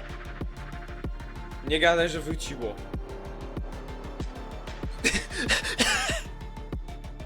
Czemu ludzie na to piszą face, a jak ten pikol tu?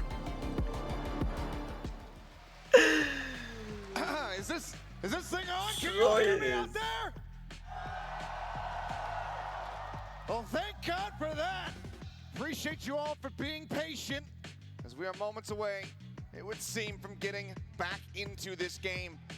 9-3 at the half. Nie wierzyłem w to, że wróci, nie wierzyłem w to, że wróci. As we didn't quite get to see it here in the venue, but Gen G closed out the final round of the half. Fnatic down now by 6. Gen G undefeated in pistols. Fnatic need to rewrite that narrative right here, right now. This is an unbelievably huge round for Fnatic. Blocking vision. Really need to get this pistol to go. Might be forced into a force buy afterwards. Texture gonna use the toxic screen to reposition just a little bit. He's got a little bit of help from Karan as well. Right out in front of him towards the site. That's where the bulk of Fnatic's forces are, but this might not be a full-on hit from Fnatic. Tylko żeby komuś peceta wystrzeliło. Clone pushing forward over towards Nie that B side. Does get cleared. Karon playing up close. No smoke there. Obfuscating ends up getting taken down. Kayak able to find Karon. the kill that breaks open the A site. Karon leży. Lorenz plantuje. Zaraz będzie miał kolejnego. Gets planted. Prowler on the check. Nawala Texture gonna be smoka. noted. Poison Nie orb wiecie, set up. zrzucili kompletnie Aster, That rzuciła exit tak. from screens. Impossible as Alpha catches Munchkin. Bo wywali... Unawares here in mid. Myślę, że wywalił mi chyba. They're looking for the entry. Finds one. Jiggle on the corner. Crashes. Gets the C's out. Looks to try to take them down. Aj. It's falling to the wayside as Foxy finds that kill, but Crashes does get Mamy rid of jeden. the enemy neon at the same time. So now a 2v2. Diffuse starting to be held. Grabwell coming through. Wide swing out from Poster. Alpha out from heaven. Finds it. As Fnatic Jest! find the round that they 9-4. so badly needed and deliver Gen G their first pistol loss here at Masters Toronto. It's just a great call in the timing by Fnatic. Previously, on their pistol round, the last time they played this map against Hurricane, they set up a toxic screen and used that as a bait to rotate back over to B. czas. I think with it taking so long, Gen G felt Dawać. like it wasn't going to be Wy to macie B, teraz and zrobić. maybe there was just one there and let Karon Jak wy tego nie kinda go for the zrobicie, to duel. ja... Instead, it was the Kwestia almost sposób do full Fortnite'a. forces of I chuj. Fnatic. Great reads there by Alfier. Ja wiem, że ty dalej tu jesteś. Wiem, Wiem, że ty tu dalej jesteś. I to wszystko słyszysz. Nie będę z tobą grał. Chuj ci w dupę już teraz. The first eco of the tournament for Gen G. The only buy up. Yeah, it is. The only buy up is a Sheriff for Texture. Stranger? Pretty No wild, serio. but they're just trying to Tak, obscure their Ghost mi się positions. tego eko. Trying to keep Fnatic guessing about where the stack is, but Nie przyszło, they're nie pretty, miał they're kasy, pretty w sumie split za up here. bardzo. Full kit held here from Foxy as Ash tucking in towards Mail here before the Nebula ends up falling. Prowler gets a spot onto Foxy 9, considering maybe sending out the net here. Try to get a catch. Swing around, and Kayak. Instantaneous here. Displaces Texture, catches the shoulder there of Karon, looks for a little bit more. Some damage exchange, but Karon certainly taking the brunt of it. Paranoia going through, Karon trying to push forward, plays it a little bit of an off angle. Does manage to catch it Kajaka off guard. zabili zarobiście, a Karen dalej leży. Get cleaned up here. Poster finds the elimination. Timing. Kajak pierwszy leży, no. Footsteps going to be noted. 30 seconds Not left. riding the rope quite just yet. Plays it out a little Jest bit szansa. more slowly. Alpha Aj, trying to get that shot through. kurwa, ze Gets one to connect, but Ash snajperką. finds the headshot. Spike planted. Clean it up, trying to make this a little bit more costly. Munchkin's gonna scoop up the Sheriff. Gonna see if he can do some more damage here. Him and Ash are gonna group up, try to make their way through. Concealment. Some salvos, a drone if they want to try to commit that, otherwise might just be saving the util, but Munchkin just pushes out into the open, and eventually Chronicle is going to be the one that finds it. Sheriff changing hands multiple times. As Ash goes to the reload, but makes some noise there. So he will just tuck away here at the ramp. Maybe look for an exit. Slides over, a chance to try to get a catch here, but shot goes out a little bit too early, and Poster finds a headshot with the stinger. Fnatic close out the anti-eco, losing out on 2 players. There's going to be the 1 weapon lost. Yeah, really important rounds here for Fnatic. That they're able to come through relatively cleanly on the anti-eco and get the ball rolling. comeback? It's going to be a judge Tak szybko. for Munchkin. Tak szybko comebacka będą walić? Just a Coś nice mi little nie gra. paranoia play, but Chronicle No w ready sumie... to back up Kayak. Dawać jego comebacka, no. Shelter of a first shot. Gonna need more of that. But this is the attacker side for Fnatic. This is where they should be doing damage with this comp. This is where they should be rolling rounds together. See if they can get a bonus to go. A lot of this deadlock util being set up deep to counter the Yoru. And another for the entry. Munchkin playing forward here, judge in hand. On this moment, cycled Prowler. He's able to distract an Alpha, pushes forward. Damage basically not even suffered here. Just flushing him out. And now, looking like they want to play around the map still, not committing all of their forces to one side. Yeah, that was a really nice play there. Anticipating somebody could be up close. Oh my God, Texture. Sense. The back of that Prowler catches Crashies. Coś tu się tak Swing nie in. pasuje. Coś mi tu nie Finds another. pasuje. Come alive Now the barrier mesh going to be broken here on the B side. Karan sending out the paranoid to try to delay. Dostaje mi jedno. Captain as well, trying to find a catch, but Karan Gandhi dostaje kurwa w pierdol. W sumie o to chodziło. Kajak. Czemu kajak? Zawsze na pierwszej chuj. 10-5. Bonus conversion, now they found Źle. hitting double digits. Fnatic 5 rounds behind. Just the confidence being shown there by Texture. Dwie rundy Reading that right off that power, he's gonna have the angle. Jeżeli Fnatic to przegra. For the duel against Chronicle wins that. And it's a nice crossfire setup Nie there. ciesz się tak. And a good grab net to stall Możecie się that spotkać w execute just a finale. little bit by Foxy9. Kara Nie. having a tremendous map right now. 17 kills on the board for him.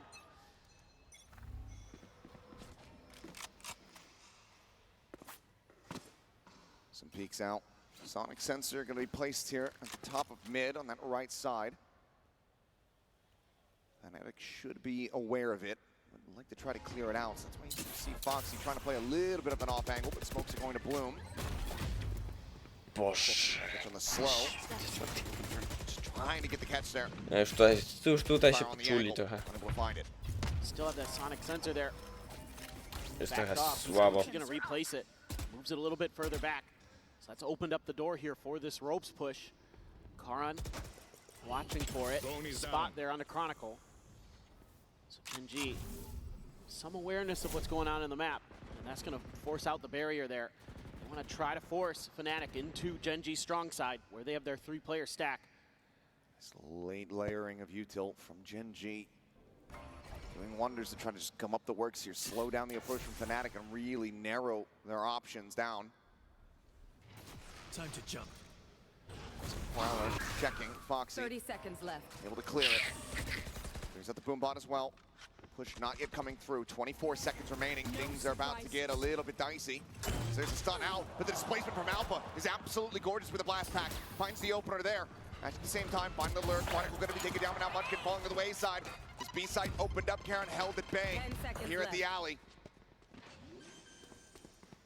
Plant able to be committed to. Paranoia goes across. Some stuck in position. Stacture watching for the flank. And Ash with covering fire. Finds the kill there on the Alfier. Ashy staying put. Just playing off the exit of this Nebula. Creep forward from Karan. Do they read it?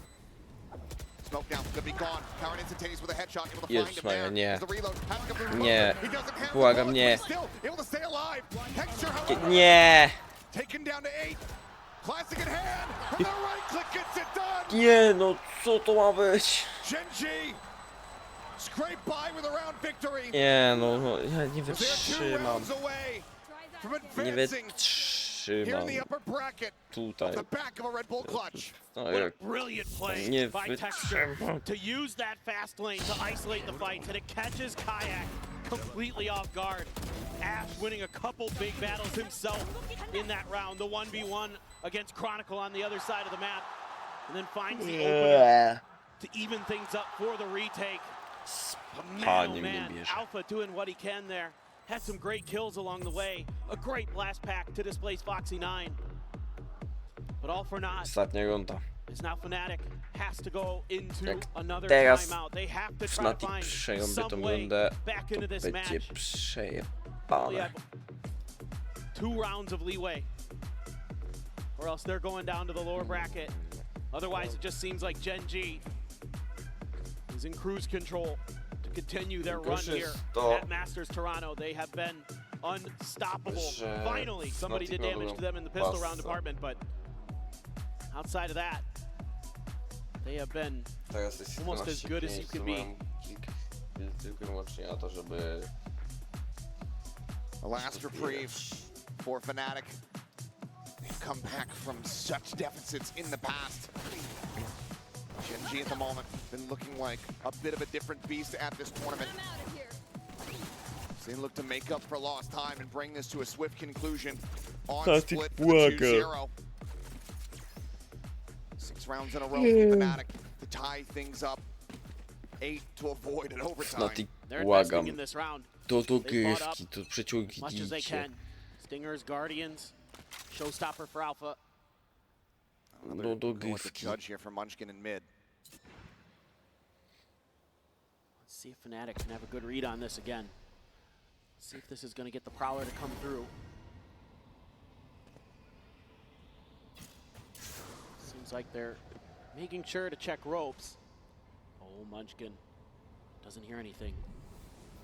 Slightly different angle this time. Plays back into the corner at Mail. They have to have the read. They have to have the expectation. The Boombot's not going to clear it, but Alpha Ooh. still just too damn fast. Can pick the part. TP check from Karon. Ash now rotating over. It's going to send the stealth drone up in towards B Heaven, but nothing to be spotted. Potential pivot opportunity here for Fnatic. They try to go over towards A. For the moment, it is just Texture taking a peek down in towards main. We're going to be seeing they just cleared the barrier mesh. Foxy, gun barrel spotted. Kayak, nice. Finding the headshot. Kayak to próbuje comebacka. Alone on the site. Revealed, blinded up, showstopper, not gonna be able to find the kill. Won't matter too much as Poster is. Ash now dead, leaving Texture to his own devices. Which much longer. Flawless round here in response to the 11-6. rally back in a big way. Just being so good with taking their time, working their way up mid, not falling. No i to ja tego nie mogą przerąbać. Reading. Nie, bo jak to przejąłem, to będzie źle. High Kayak, really nice. Chronicle right there to make sure that Texture has no hope of doing any more damage. Just saying, work together.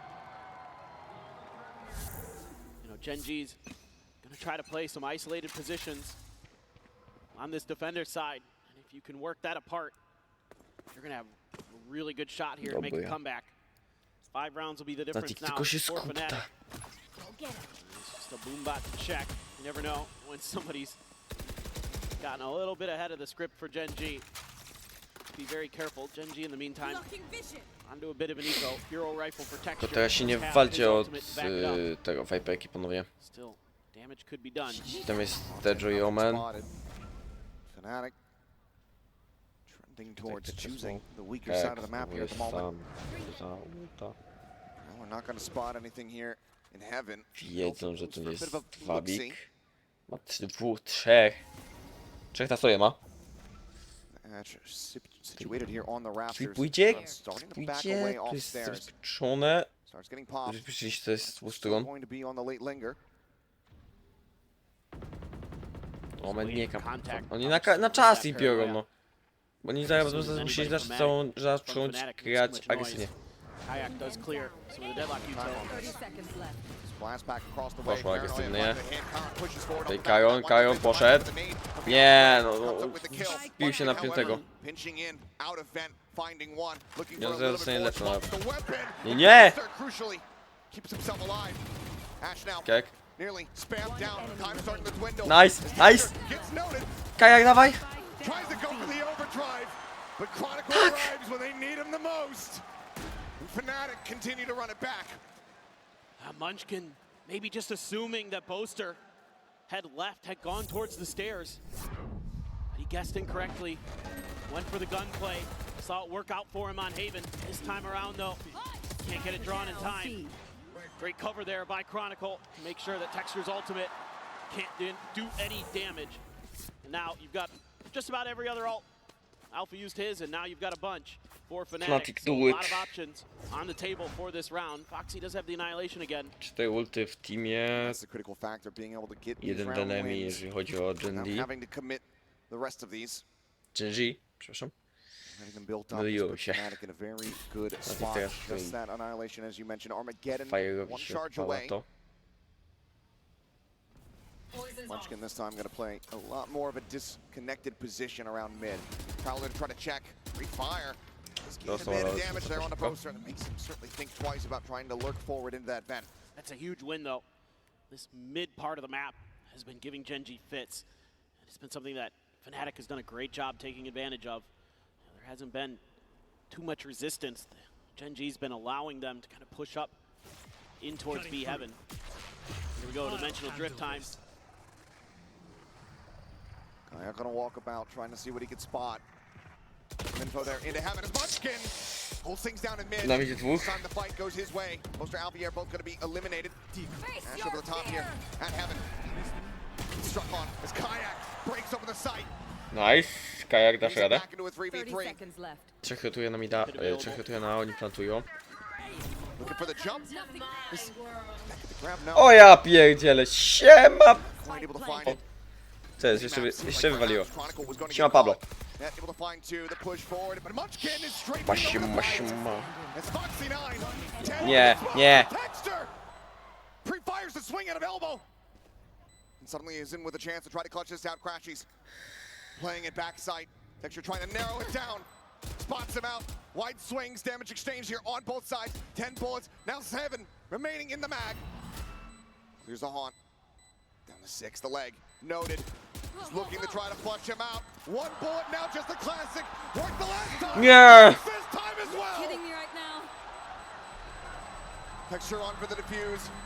Trying to Nie lift zdążył? the board. Does he have it? He does. Ja pierdnie. It's another Red Bull clutch. Ja pierdzielę. 51 setnych. To byłoby tak blisko. Fnatic. There is no doubt that he is the best player in Toronto right now. These clutches are out of control from Texture. A great start there, but Texture the confidence to push through at time. Just enough. Just enough. He is otherworldly right now, and this is do or die for Fnatic. Potentially backbreaking. A widzę, ja wam. Texture here at ramp, pre-fire angle, but Kayak in response. Nie wiem, czy mnie słychać, czy nie słychać. Bullet connects the forehead. Nie no, Texture. słychać mnie. It's knocked out of the park. Needs a good amount of damage in To były exchange wcześniej. down to 32, but gives them a player advantage for the moment. Munchkin lingering in mid. Still holds on to this pit. He's not committed it quite just yet. Minor gap in the smoke. Potentially trying to play around. As he goes on the peak, looks for the timing, finds it. It's a little bit whippy, he cannot escape. Przez smoka pre-fire poszedł. To trade it back. Ładnie. Some revenge here for Kajak his fallen ma mało teammate, but HP, ale on Foxy zaraz Nine sobie refills the wychyli. space. And on the peak. Idealnie wcelowany. It's Outtime Chronicle. The TP to backside, Ash. Armageddon Ostatnia at the ready, can runda. send it here off the rip. Stuck in the drone. It's a little bit of information. Przerąbane dla You may just end up Kajaka. saving this for the retake as you get a double Będziemy się exploit. walczyć w dolnej lidze. W drugiej będzie. Pushing in towards alley. The ult across, Crashies safe behind the box. The site widely given up a spot. Nice. He readjusts. And Kayak down. So low on HP. Nice. Still fighting, still Jeszcze jeden? persevering. Ash from the drop down. Finds the first. Nie zdobył, to jest Ash. Goes in, looking to try to take this up to half. The reapproach out from Heaven. Does he just stick it? The shot's not connecting. Waits it out. Finds one. But Kayak plays it well. Nie zdąży. Defuse.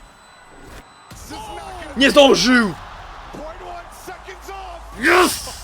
We carry on this 12-8. Jeszcze trochę. Fnatic. Przeciągnijcie to. Do dogrywki. Do dogrywki to przeciągnijcie naprawdę. Less than a Będzie second git. on the clock rounds. Ash doing his damnedest. So close to it. It isn't for that haunt. He probably has this round potentially. Oh, it's so close, Munchkin. Oh, thought they had it. They got to tighten the screws a little bit here to Gen G. They're going to be on an eco on this round. Alpha. Texture on the peak. Dead. Alpha quickly dispatches. Mógł nie pikować, no. Tak jak baba na pasach. Dostaje kurwa lepce na łeb, jak przejeżdża się po niej. Smoke from Gen G. Stalling them out momentarily. Karan spamming some right clicks. Ash as well. Similarly. No nie widzę, że ty jesteś tutaj. Tylko jak nie widzę, że Judy jest. A site heavily at risk now. Smoke's just gonna be cycled, some noise made. Try to relay that, but Munchkin. Między oczy. To może ulta. Kajak, no kajak nie daj się, bo to jest środek na hita. Ash i Kajon mają mało, nie mają w ogóle leczenia żadnego, jeżeli chodzi o healera. Aż za chwilę może być na strzała, tak samo jak Kajon, jeżeli nie będzie miał dobrze wcelowany w łeb. Teraz tu sobie idzie. Już w sumie schodzi. as Gen G, but you know, with the weaker weaponry, it's just trying to hold the line at B, see if you can trick him a little bit. It's just Foxy 9. 30 seconds Foxy, left. no i zaraz kurwa Try to start weźmiesz. things off. Paranoia gonna be set. Dostał lepsza z Stingera. Foxy catches. Chodzi, nie, to dobra, to był decoy. Decoya dostał, leży. Jeszcze teraz Ash i Munchkin. No. Plantowali? Ściągał na czas, no. Statko Viper i tego, który kurwa już wchodzi im na sajtę, teraz będzie robić lepsze nawet. Jeśli Viper nie wceluje, to ona jest w ogóle wcelowana zajebiście. Co tutaj? Nie ma. Nothing spotted. Munchkin finding one. Kayak around the corner. Kayak, nice! Getting the headshot. Asysta strzała! 12-9! Kayak dasz radę! Mają kombaka. Gamble there by Munchkin. Hits a nasty shot. Alpha so ready for that swing out from Texture. Paranoia misses. Tylko nie przypieździć do dogrywki. Fnatic. Chłop się cieszy. Chłop się tak cieszy. Showstopper, dimensional drift, cosmic divide, tons to work with here for the EMEA #1 team. They've got a real chance. Again, these mid positions really just not being dealt with by Gen G. They're giving up a ton of space. I mean, Munchkin will go for these plays where he tries to outmaneuver you through the smokes, but he is just dancing around those bullets for the moment. That is too close for comfort. He's gonna work his way back across into Mail. He does have Ash slid in to maybe help him. There was a push forward. Karan up and over the top. Jaki? Czemu każdy mieli zawsze decoya? To jest catch od tego jest ta abilitka na jego. Aż jest tutaj. Wystrzelił jak wystrzelił. Czy nie? Nie. Dobra, Aż się żyje. Aż jest martwy. Quick little exit. Kayak having to retreat. Running together now alongside Chronicle, who hasn't been able to take that much space realistically at all. Here at A. 30 seconds left. Sonic sensor right around the corner Jak wtedy będzie jeszcze jedna runda. Potentially play off of. Trying to fish for it, but there's the stun. Getting the one. Flash going to be found. Texture on the jiggle peak. Sending out the relay bolt. Has them reeling backward. It's 14 seconds remaining. Fnatic have to make a go of it. They have to start rushing forward. But they're taking so much damage on entry. Kayak fighting back for one. Spike now needs to be committed. Chronicle! Nice, zapunktowali. Skali 45 sekund dodatkowe. He's giving them a real chance to try to keep this going. Karan, however, full HP. Playing around the wall. Taking a peek. All three players tagged up here on the side of Fnatic, but it looks like he's drifting away. The call to save has been made. He has a realistic chance to try to go for the clutch. But Gen G make the call. It's too risky. We have the time, we have the rounds to try to offer up, but that does mean that Fnatic continue to build momentum. 2 rounds away from OT. Absolutely brilliant stuff from Chronicle there. It looked like Gen G might just be able to close this match out. They had that pretty well read. They had that stalled. The Sonic sensor into the relay bolt to make Fnatic have to press forward. And Foxy trying to hide his position, trying to wait for that moment to strike where he could delay the plant enough where time would just win the round for them. What a great play by Ash. But Texture there never could get the spray under control. That is disgusting from Chronicle. Ridiculous. Tightest of angles there. From how things had started here for this player on this map. He has rebounded in the biggest way. Timeout call now from the Gen G camp. First one on this map, second one in the series. Looking to try to bring this to a conclusion, but the buy is not going to be there. The ults are not going to be there. Pretty curious to see how Gen G wants to approach this. They may be going to try to go for kind of util dump into mid, try to go for a bit of a trap. I mean, that's something that Fnatic has been exploring almost every single round. But I thought they had a pretty good idea there with Ash.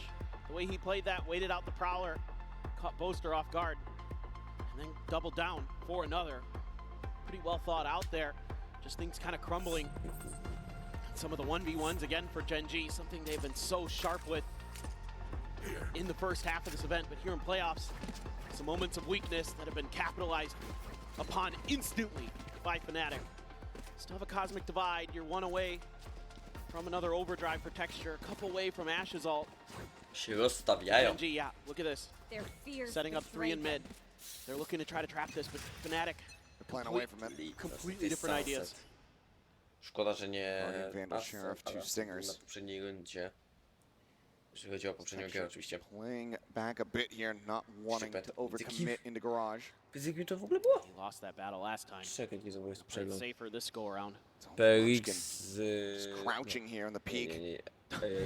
Might be getting more than he bargained for, but it's going to be the Prowler just as a bit of an early alert system. Wolf jest i Ereku. Ereku przeszło dalej, jest już. Wolf jest znacznie przyszło na 16 czerwca, to będzie tam grali z przegranym z dzisiaj. Quickly pivot over where you really understand what's going on. Bot quickly cleared. Texture letting him know that there's a close hold. Bring them down. Prowler now to chase. Gate crash towards backside. Paint shells forces him off the angle, but for now, Fnatic No to not hitting the będzie. go quite just yet. Want to try to gain some control of his mid position. Nie znalazł nic. Would love to grab this orb. Nie znalazł. Commits for it. The Nightfall now at the ready. Sends it, connects onto one. Texture going to be missed. It's Kayak able to find Ash. Breaks open mid and heaven. It's blind coming through. Alpier can't see anything, but Kayak is still profiting, still finding value.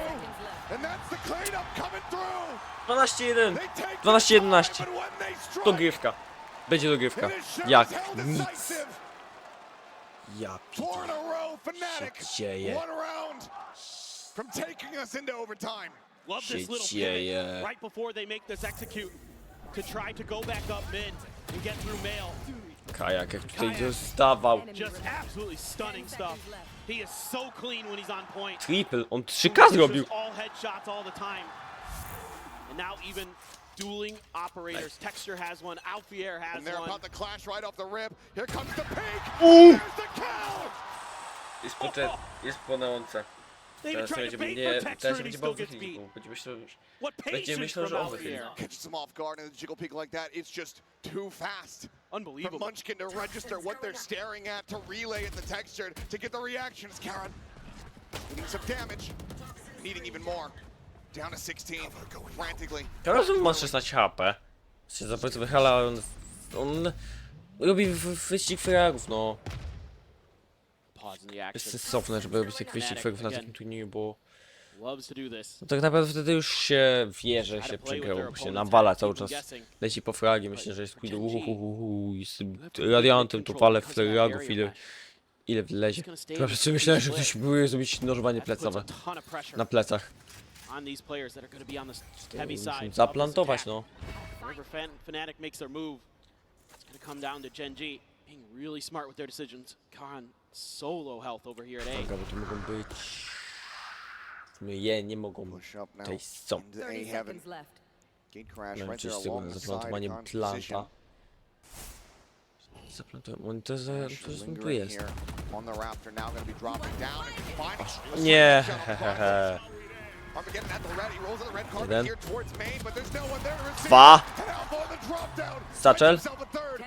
Plant. Astra plantuje, sorry. Astra plantuje. Cyk. Munchkin and Foxy 9 to try to deter Fnatic from bringing this into OT, and Crashies is still on that lurk, still waiting. No zaraz najlepiej. Kajak, nie. Jak spokojnie. Jak, nie. Plecy, słuchajcie. Foxa na macie. Frantically hoping for a catch, but it's not able to find one. The Haunt guarantees Dogrywka! Dogrywka! This map is not over. yet. Unbelievable. Unbelievable from Fnatic. Running 5 in a row to send it to overtime. Off the back Nice. of extremely disciplined play.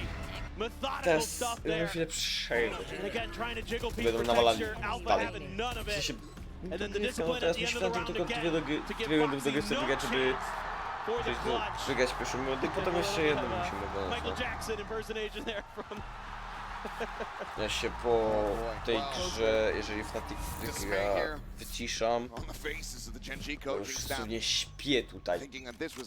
Ja nie wiem co ja mówię, więc ja tu po prostu śpię. Ale dobra. W tym momencie jest łatwo, bo jak przeciągną na czas, to są momenty, w których trzeba oczywiście grać. No to mocno, no. Na pewnej parze, że tak powiem. No awareness of this maneuver from Fnatic. Don't receive any contact on the other side of the map with the Prowler sent out by Crashies. Gen G just looking to once again explode onto the site. Pushing in towards Kayak. Salvo's going to be sent. Paranoia. It's a minor little clip here. Sends out a flash as well as the clone. Finds the pick here onto Texture. Takes his exit back over towards screens. Fnatic already full rotating. Themselves into position to try to go for the flood retake. Aż platuję, jak ja go nienawidzę. O, jak nie znoszę.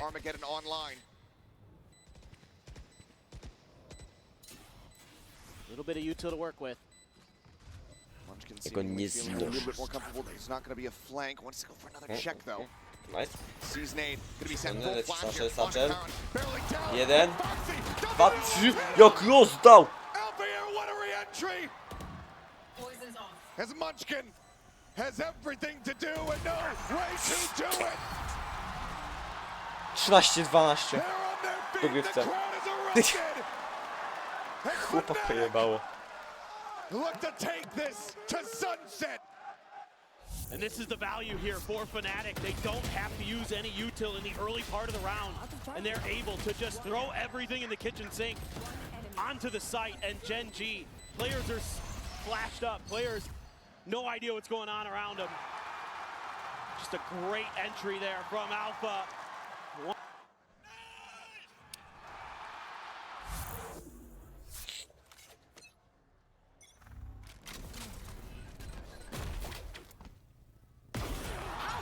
Nawet z tym siecią zrób fraga, nice.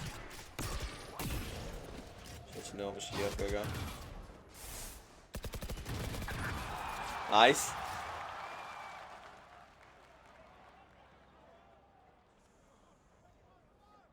Mam nadzieję, że Fnatic Gen G nie porobi ich jak chce w tej rundzie. Nice. They've got him downloaded now. They've read everything that Gen G has wanted to do. And they're just gonna wait. Musi zaplantować. It would take heroics, the likes of which are rarely seen from Texture and Karen. And if you had to rely on two players on Gen G to get it done, these certainly would be the two that you would elect. But Texture, he's getting antsy. He's getting Nice. all now down to Karen.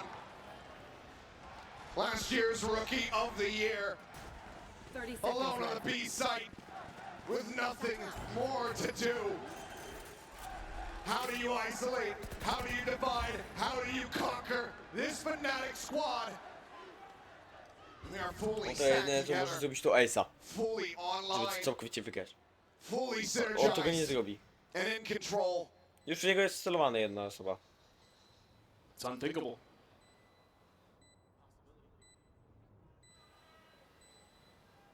And already so much way across this side of the map, and Alpha is there. Nice! To an end. 14 to 1-1.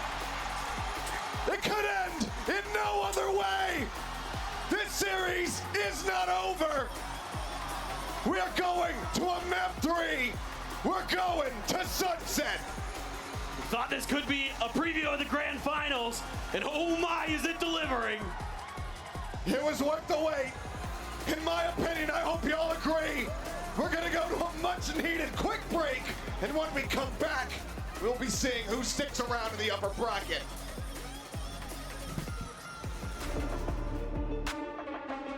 Dobra, ja się już wyciszymy dzisiaj, ja już śpię.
If you are in the arena right now, congratulations, you have just witnessed the best map of Masters Toronto so far. I'm your host, Yingsu, and I'm back here with Kakuka and Mimi. We are so goddamn lucky. That is a crazy game. What was it? Down 12-7 for Fnatic. Run it all the way back to OT with 7 rounds unanswered. The team looked so calm, so concentrated in such a high-pressure situation. And now, Bea, we're going all the way. Yeah, exactly. We did it the EMEA way. We had a tech pass in the middle, Fnatic won at the end, and they perform a comeback. That's exactly how we do it. Welcome to Canada now. So script writers are getting lazy. I will say, though, Pansy her flight did land at 4 p.m. today, so that was 100% her fault. But when it comes to this comeback and how it happened, Kakuka, you're right. We're used to seeing Fnatic like this, but for them to do it in front of this crowd, that is something else. Yeah, exactly. And everything it goes around. Also, the way the Genji were playing so well with the Sentinel, with Munchkin having the day that he is having, the Deco also finding his way. But it's very funny that we speak about doing it the EMEA way, because there was this match against Navi on Haven that everybody from EMEA remembers. Well, Alpha decided he was not losing, and at some point in this split, Alpha decided Fnatic were going to a third.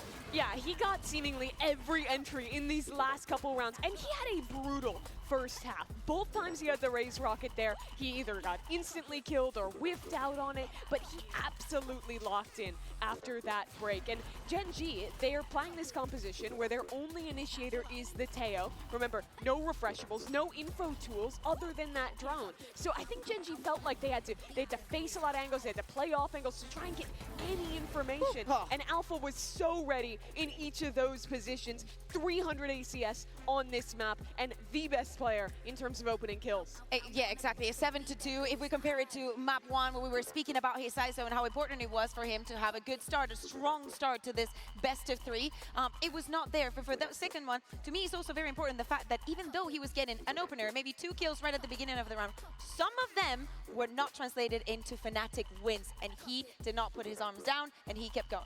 I have to think we need to address the most important thing when it comes to Althea is that he stood up after a round and they did not lose the next one. I think that is probably the hardest curse to break. And we also have to give a lot of kudos, Mimi, to Crashies, because we had a discussion whether this is prime Crashies or not, but when they needed him the most, he stepped up. Funny, time to revive the 2022 narratives about Crashies being like the ultimate big game player. But it's true, he was outstanding here. That clutch that you just watched was one of the first rounds that they picked up. And honestly, I think he's the guy who kept them in this game in the first half, which was so bad for Fnatic. He was still winning clutches, he was still getting rounds and still giving his energy to the team, and he kept that up through their comeback as well. It's also important to mention that, as everybody must have noticed, Fnatic are playing a very slow style, right? We see those plants with barely any seconds left on the clock. So we need to look at the recurring utility, at those initiators of what you can retrieve and whatnot throughout the round. And that is also why Crashes is so important in this ecosystem. Yeah, and I think that slow style was such a great decision on the macro level for Fnatic. When you're playing against a team that doesn't have a lot of resources to re-clear space, except for actually like fighting in and facing it, if you're playing super slow, denying info, and just holding for those refights, you're going to absolutely cook them. And Fnatic, despite the pressure of the situation, never let themselves rush or make mistakes that a less experienced team might have. I mean, we've spoken already about the rookies, you know, of last year, of this year, Kayak as well. But my goodness, Ash. Yeah, Ash has been really good this tournament. When I was watching him in Pacific, I wasn't crazy impressed. He had his moments. But here at Masters Toronto, he has been really great. His aim has looked on point. And for Gen G to be a top team in Toronto, I think they needed this rookie player to show up. In both maps, in Haven, and now that we see him on the first Techo here in Toronto, I also have to say, especially for the attack and the structure and the idea that Gen G had of not just having to rehab, but also just going in one single push, it served them. Like, the nerf was barely even noticed. Now, this is where things are going to get interesting, because map 3 is not, you know, Lotus. It's not things that both of these teams have played a lot and loved. It is going to be that Sunset, where traditionally Fnatic were either permabanning it or they didn't look great. Yeah, they have yet to play this map since it's been reintroduced into the pool, so we don't really know what to expect coming out. Gen G did play this. They stomped in the Swiss stage, playing against MIBR. And this was another one of those maps where they're playing onto that deadlock composition, another map where textures on the neon. Honestly, it plays rather similar to what they like on Split, just without that kind of weird Teo pick. Do you like texture on neon? I like foxing out on deadlock. Yeah, listen, I just love the deadlock wherever it is. I really hope that these words that we're seeing boosters say right now come along, the reading them, faking the utility, faking where you're going to go on the sites. I think that keeping that same mindset of how they were playing on Split could serve them here in Sunset, because do not forget, at the other side, you have a Gen G that is so hungry. It is having such a good tournament. They might have lost a 9-3 lead, but they have a very good read on what they want to do on this Sunset. As I said, script writers getting lazy. Fnatic have never won this map globally on a global stage, and they've been to a lot of tournaments, and both times they lost 11-13. But they've also been banning it in a lot, so it is that smaller sample size, but still, it's never been a home ground for them, like you're saying. But the advantage they have today is coming in with no VOD footage of them on this map. They want to go down a double duelist pipeline? Here we go. Do they want to go double initiator? Ooh, there's a lot of choices, the chamber, and there's a hover on the chamber. Yeah. I would love to see that. Seriously. I would too. Make it not make sense. Alpha is not going to play Duelist for the first time in this series as well, and we might not see a Duelist at all. If this chamber gets locked, I think this is the best map right now for chamber. With that wide circle that he now has, you can be fighting into both mains. There's looks to fight into mid. It's super powerful, and I really hope we get that pick from Kayak. I really think. Wait, no. This is just a joke. Okay, I'll be down for that, but I really think that they need some stop and force for the side of Texture. So many of those rounds, those Okay, that very, makes more very sense. close diffuses that we saw on Split. Texture playing those rounds, somebody has to stop them. It's the Team Liquid comp. Team Liquid already ran this early in the tournament. Yeah, and it's a good one, right? I think the biggest drawback of this comp, not a ton of utility for Kayak, but Crashy's Boaster have shown great synergy with him thus far on his other duelist maps. Now a chance to see him against the best Neon of this tournament thus far. They have been with us every step of the way as we head to the final map of the series, Toronto. One last time for Achilles and Paperthin. Here we go into the breach once more. The last time between these two squads.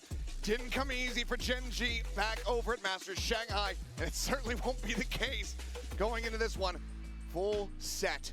After the delays, after the perseverance, after the run back here from Fnatic, Sunset will decide it all. Which one of these two teams is sticking around in the upper bracket, and which one is going to have to fight their way through the lowers with elimination always lingering behind them. Toronto, are you ready to see Sunset to bring this series to its end? Let me hear you! This time around, it's going to be Fnatic starting on the attacker's side. Going to stack up over at A. Just Karan here. Space quickly being taken by Kayak. Genji maybe a little late to the party. Thrown around the corner, Karan backpedaling, trying to say here behind, but Kayak plays off the back of that drone beautifully. He's able to find the opening kill. Genji at a risk of losing their second pistol of the tournament. The map might just matter the most. They try to flood through. Foxy checking for lurks. Didn't see anything, but that stack over on his side is forcing. Gone over the top. What? Not getting a spot on it. Munchkin able to find Poster. Kayak going to be taken down. Suddenly, there's a player advantage for a brief little moment there from the side of Gen G, but Alfia does well to go ahead. Trade it back into a 3v3. Diffuse being held to half. Texture noting. Alfia tucking back. Shots flying. The pinch in from the flank. Looking for the headshot. Runs out of bullets, but Chronicle's there to bail. Fnatic find another pistol as Boaster's gotten tangled up. But Fnatic are still able to find the opening round win here on Sunset. Just tremendous stuff. Fnatic there.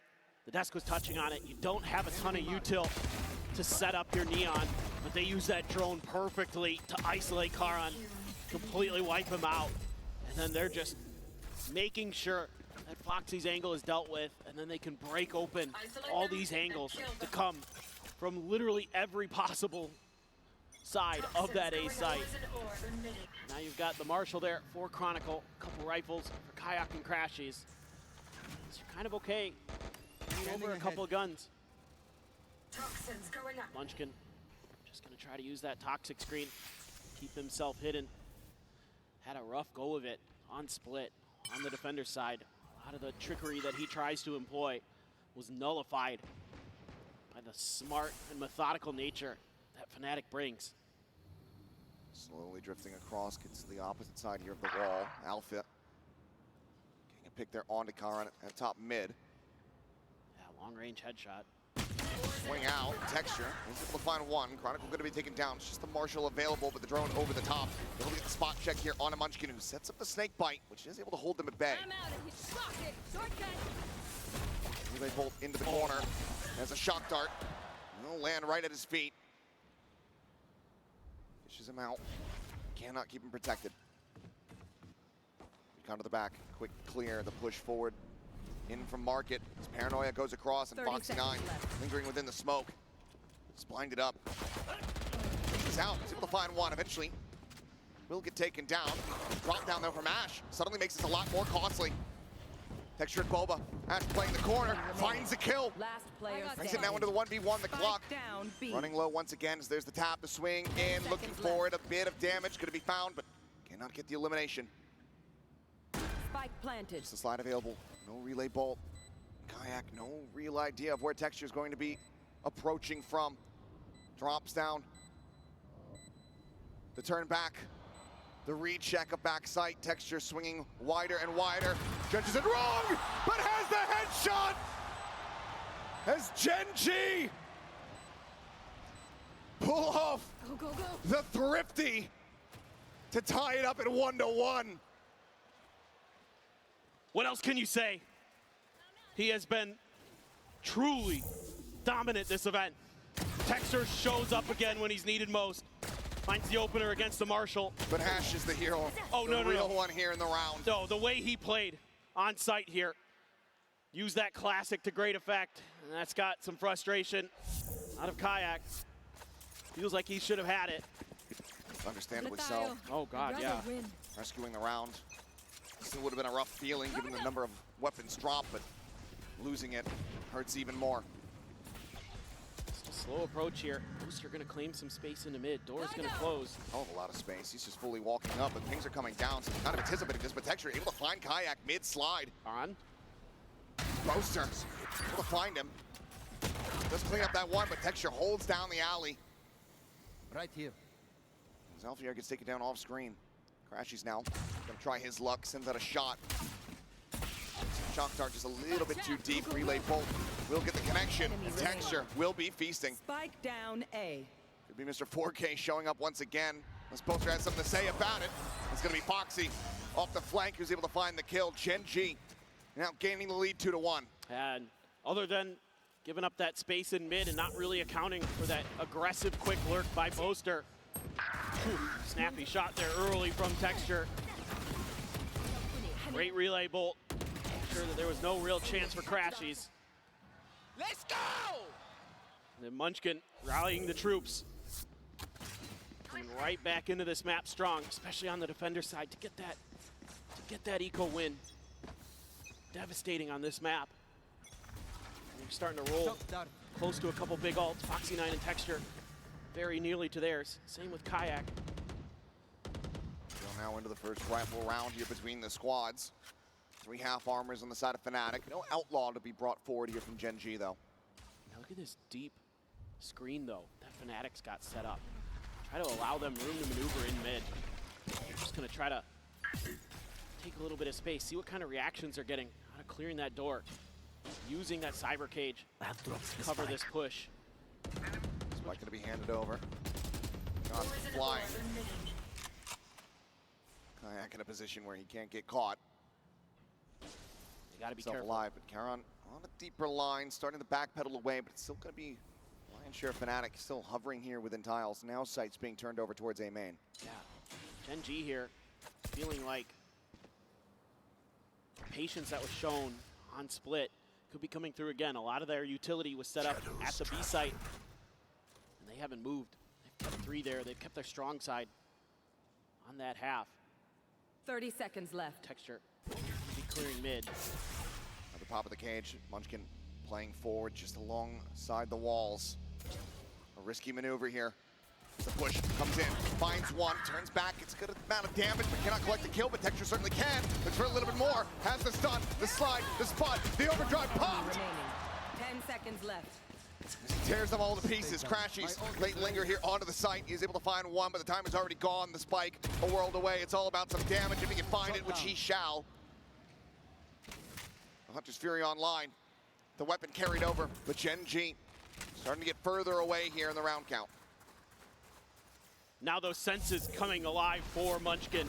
Doing a nice job there. Setting up for Texture. Finding that first kill. Finding the bulk of the forces of Fnatic.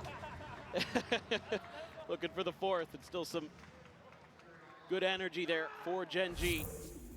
Despite the loss. Now it's going to be Texture with the operator. Coming in with that oh so pivotal weapon for them. Overdrive though for Kayak. Hunter's Fury as well for Crashies. So a lot of tools here for Fnatic to put this eco into their own hands. Stinger spam in top mid, able to go ahead and clear out one of the sonic sensors. Texture on the peak, able to find Chronicle. They're outside of A. Net now coming through. Armageddon pop, that's gonna be Kayak getting dragged forward. Elfie doing his damnedest, but he just has that Sheriff to realistically try to break his teammate out. He cannot make it happen. They are able to go ahead and overwhelm Foxy 9, find the pick on that front, which will lead to a weapon scooped up. To in fact, the pass over there. Poster drifting back. Enemy remaining. Munchkin quick to adjust. Spike the bike down. mid. Locking off Alfier, stopping him from recovering the spike, at least here for the moment. Pre-fire onto the angle, into the readjust. Just the one casualty. Gen G are now up by 3. A lot of patience in the early part of the round there. Gen G waiting for their moment to strike with texture on the operator. Around the corner at A main. Finds the shot. Setting up a crossfire for him earlier. And then when they started getting a little bit more pressure on other parts of the map, great play by Foxy9 as well. Using the grab net into the annihilation to knock a player out of the round. Off the back of the barrier mesh clear. Very nice little trick play he's got set up. Works a treat for Gen G. Fnatic gonna be taking a timeout with a rifle round, with a buy round coming, with a bunch of ults available. So the coaching staff really wants to make sure that this one's gonna get it going, because they can't afford to keep dropping rounds like this. Yeah, the texture at the moment. 2 kills per round played. Up 10-2-1. Desk was highlighting it, didn't get to see it as much in the first 2 maps of the series, but that operator so far been making very good use of it in the previous round. So with everything other than the pit available, we'll see what the game plan looks like here for Fnatic. Their own pit, 2 charges away. Munchkin try to get that one ready to go. This time they're gonna shift a lot of their attention over to the other side of the map. The deadlock util, not going to be maybe where Fnatic would anticipate. A little bit of change of ideas. Munchkin leaning right out that market door. Texture there with him with the operator. Just, ooh, a little bit of damage done to Munchkin. Just shrugs it off. Texture. Same shock dart setup. Waiting right outside this door. Seems like he's expecting the pressure to come through here. Wants to just be able to swing and get a kill, quickly dip out. I have to say, gonna have to use the drone here. There was a smoke that just dissipated and Gen G had no info. Doesn't get the spot, but saw the start of the fast lane, so you know that Kayak is gonna be playing pretty far up in mid. I mean, Gen G's got a pretty decent read on what's going on here. Paranoia sent by both teams. Nobody making any moves off of it though. Just a heat check there. Quick little dodge. Texture, repositioning more towards the Boba side here at mid. Drone's gonna be used over at A, so Fnatic trying to sell a bit of... out of place, Boaster. Yeah. Fnatic trying to sell a fake. Playing that knife's edge. There's Kayak, Texture looking for the flick, unable to find it. 30 seconds left. Not seeing too much though.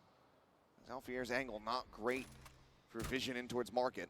There's a sonic sensor on the other side of this one way as well. Ash set up to try to punish. As well as one here in the alley. Taran ready to try to play off of this one. His time again starting to dwindle. 10 seconds remaining. Taran gets himself his first kill. Hunter's Fury sent his way, but not finding him. Ash holding from behind and the round is over. The 2 remaining players here from Fnatic is forced to sit back and try to hold on to these weapons. God, this round is so well set up by Gen G. The mid control this time, they're really diligent about it. Probably something that was talked about in the timeout. Ash just being really pivotal in the way that he's placing himself. He's the one going to re-clear top mid. He's the one that comes back to A to help Karan hold down the site. And by that point, time was just too low. So Fnatic gonna have mostly rifles with Guardian for Chronicle. Still have the Neural Theft, still have the Overdrive. Texture still has an operator. That does get the catch on a 1. Damage not going to be found, Foxy. Not wanting to play overly aggressively. Backs away, but Fnatic looking to get everyone stacked up here. Onto the A site, go for a quick hit, trying to overwhelm the players that are here to greet them. It's all sights in towards Alley for the moment as Ash goes for the drone. Spot on the 1. Paranoia now going to be sent flying. Chronicle, 2 massive shots. Helps break the site wide open. Ash dead as well, given that it's just Munchkin and Texture left alive with the operator. It seems like Gen G are just going to have to sit back. Potentially send Munchkin in. I mean, do have plenty of cash here on the Viper. Close to his ult. Wouldn't mind getting the extra. Damage dealt. Will all be good for him. His spray is going to be exchanged, but as he falls down to 2 HP.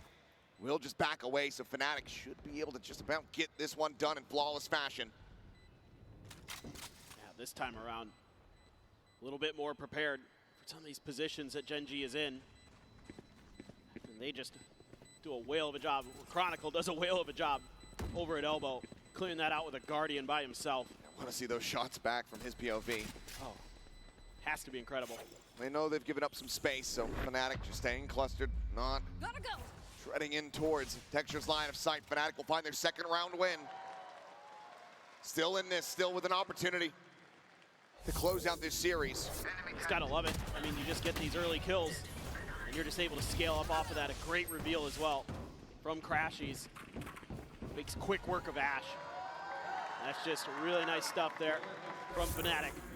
You're gonna need those players to keep that up. Gen G though, they wanna move that operator over. I feel like A has become their weaker side of things in a way. See if maybe they can just find that opener, dissuade Fnatic a little bit. Texture pushing forward. He's been a bit of a risk taker to say the least. Pushing with the shorty, no one getting baited forward into the smoke, however. Just each team trying to feel each other out there to see if anybody's going to make an aggressive move. Instead, Fnatic try this mid-exploration again. Then it's been left open. So this is going to be a little bit tough here. Karn and Munchkin getting surrounded. Starting to get a little bit of frazzles as well. Just a little bit of noise. Paranoia gets sent. Foxy now going to be at risk here potentially. The overdrive gets popped. Call with utility hand, but Foxy somehow draws down fast enough to clean up the kill. There. Player advantage for the moment here on the side of Gen G. Forward sight control for Fnatic. Going to try to get this plant going. Slowed up, interrupted here for the moment. Chronicle gets the pit off a kill. Count over the 30 top. seconds left. And try to get this pick. Some kills exchange though in Chronicle. He'll get the pit, but only in death. Player standing. It's down to Alfia. Down B. Does have a neural theft, but again, low on time. The commitment of the ult, a risky one. Otherwise, there's no real idea about the player's positions, and he gets ping revealed off the recon. Gen G gonna be feeling very comfortable. Karan could just go for the swing. Alpha puts one down, but that's again the round lost. The clock gets away from them. Karan, one sure that they carry nothing forward. 6-2, Gen G still in control. I mean, this is all just down to Foxy winning that battle against Kayak over in Defender Spawn. Without that, that opens up a huge extra angle for Fnatic. It shuts down an easy retake for Gen G. Instead, they've got MOBA control, and they're able to find their shots and clean the players out. I think you're going to give poor Solo an ulcer. They up by indeed, but neural theft still held here. The pit now available for them if they can get into a post plant. One player push up. They're working their way towards Texture with the op. Munchkin's got his pit as well. Ash has that Hunter's Fury. Texture's continuing to push. Finds one, but can he exit? So far the answer is yes. Going to be Relay Bolts exchange fast lane. Sets up for the quick exit. Texture gets out scot-free. Now looks to try to re-peek. Seems like he's not yet falling for Kayak's exit. Didn't hear him bounding out. But still at risk of being caught off guard. Slides back into position. Both Neons keeping it quiet. Same time, Boaster, Crashies pushing forward, trying to take some space and control here at top mid. Look at where the Sonic sensor is. Smoke cuts off the one side. Paranoia gets sent, slows the approach. There's the peek, and it's a headshot to boot.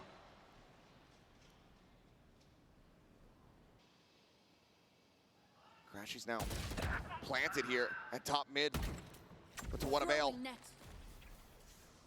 The lurk from Boaster maybe can come away with some value, but Foxy still staring back at this position. Shows that they're at least somewhat suspicious of it. Now that they have the smoke on market, he can keep his attention trained there. Might have made just a little bit of noise there, so Boaster gonna change directions. I mean, I think he's gonna change directions to go for the safe. Once again, he and Crashies just looking to join forces to hold on to these weapons. 10 seconds left. That is the round lead guaranteed for Gen G. 7-2. With yet 3 more rounds to be played out. They are bouncing back after the loss in OT on split. A good shot to go ahead and hold on to the weapon. Don't give them time. But it's still struggle street here for Fnatic. No doubt.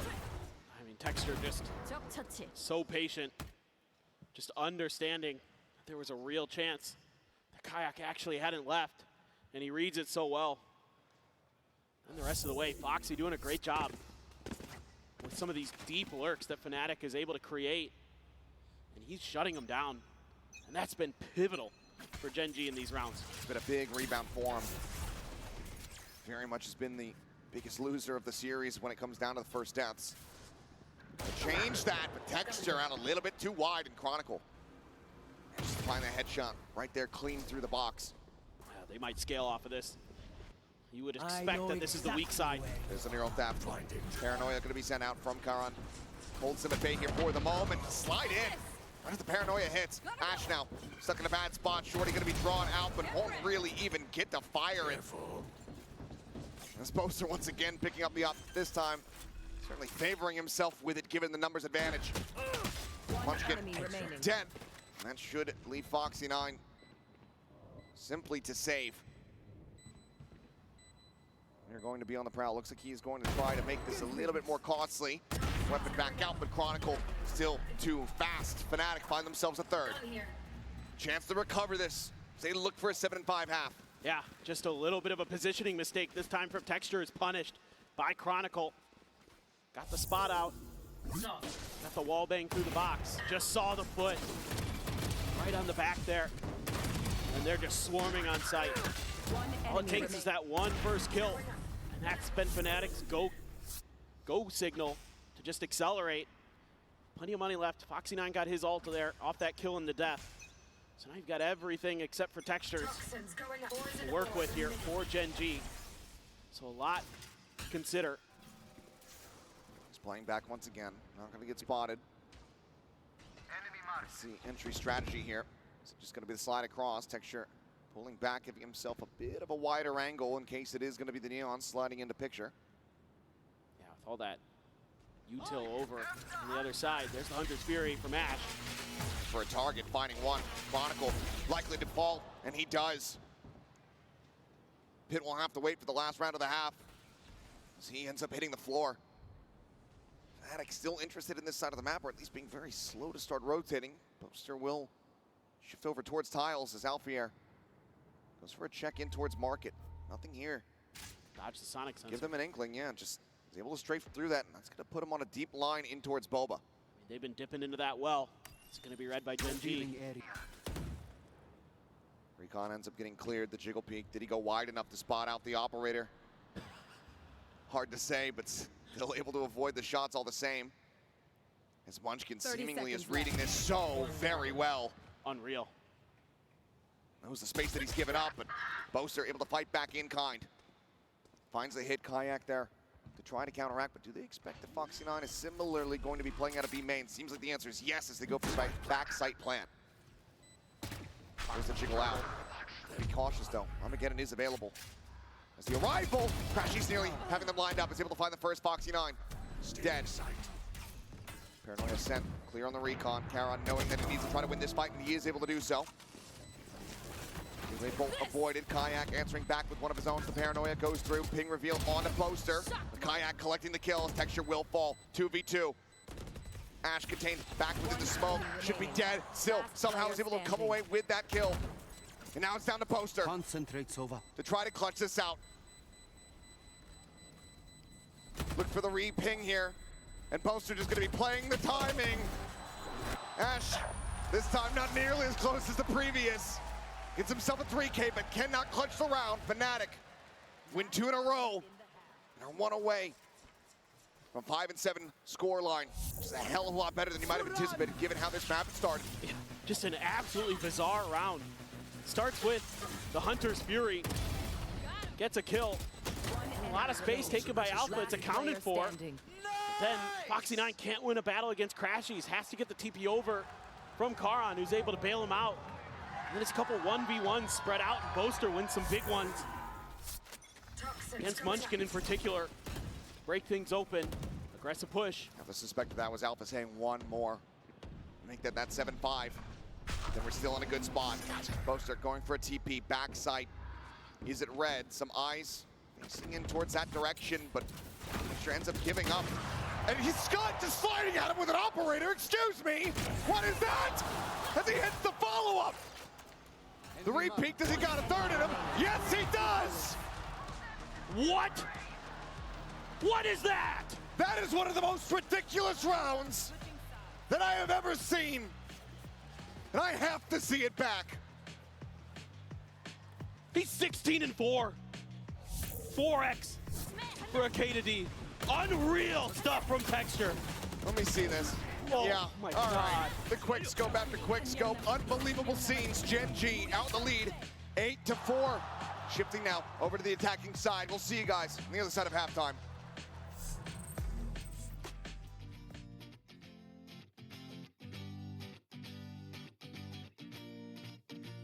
You can say I'm happy sad. I won't miss the time that we never had. Wishing that you told me you were down bad. Hard to remember what we used to have. What we used to have, yeah. Oh, doesn't even matter, yeah. Oh, you're always trying to fight it, yeah. Oh, but the truth don't matter, yeah. Oh, I can see behind your eyes and you know me. I don't tell lies no more. No, how did you get into my homes? I don't miss the old days. I can see behind your eyes and you know me. I don't tell lies no more. No, how did you get into my homes? I don't miss the old days. I can see. I don't tell them no. I don't tell them no. I don't tell them no. I don't miss the old days. I can see. I don't tell them no.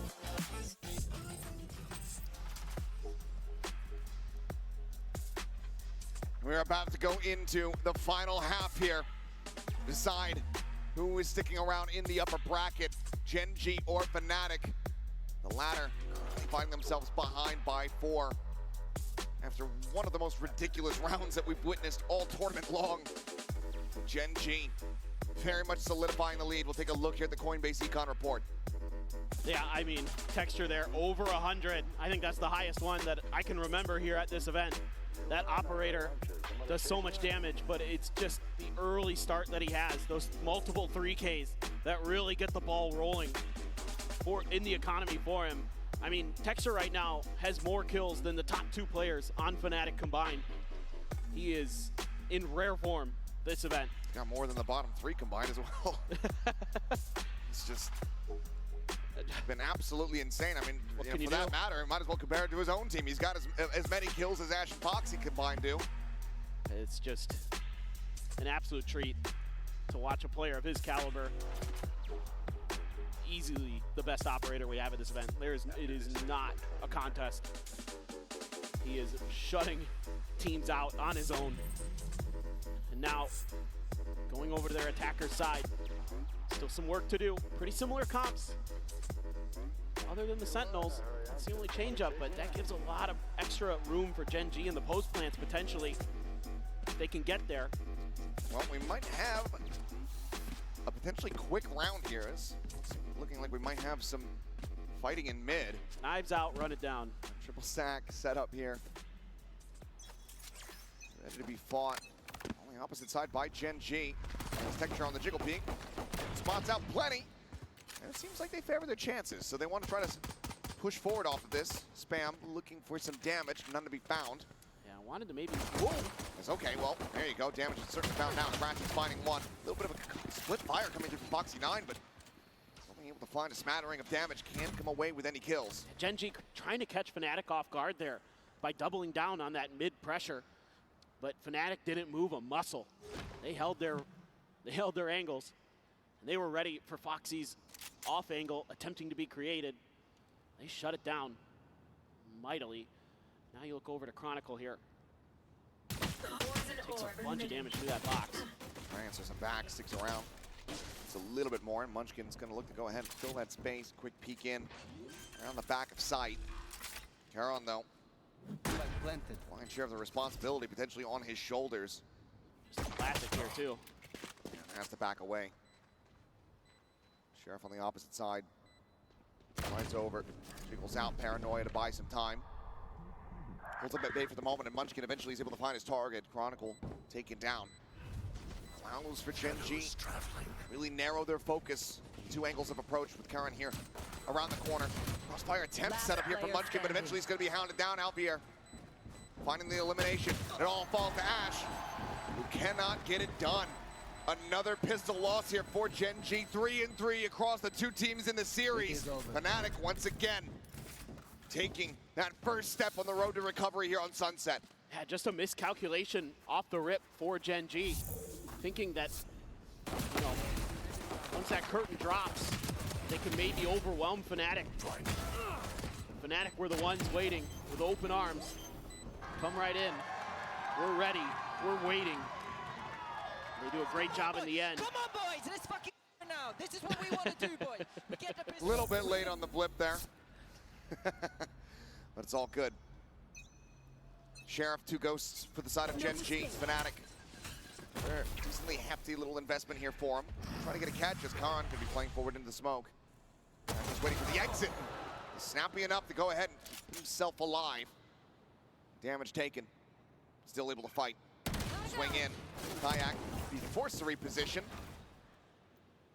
Trade some damage back here alongside Texture. Bounce of the shock dart able to be avoided. Boaster holding down the approach, getting the spot. Boaster again finding value with the Sheriff, but kills not quite there yet. Yeah, I mean, Gen G doing a little bit of damage, but hasn't converted to anything else yet. And Chronicle shuts down Munchkin's lurk. That should basically seal the deal here. Swing on the corner. Kayak dead. All of Gen G, though, tagged up dangerously low. Fnatic will surrender a bit of space here for the moment as the plant comes in.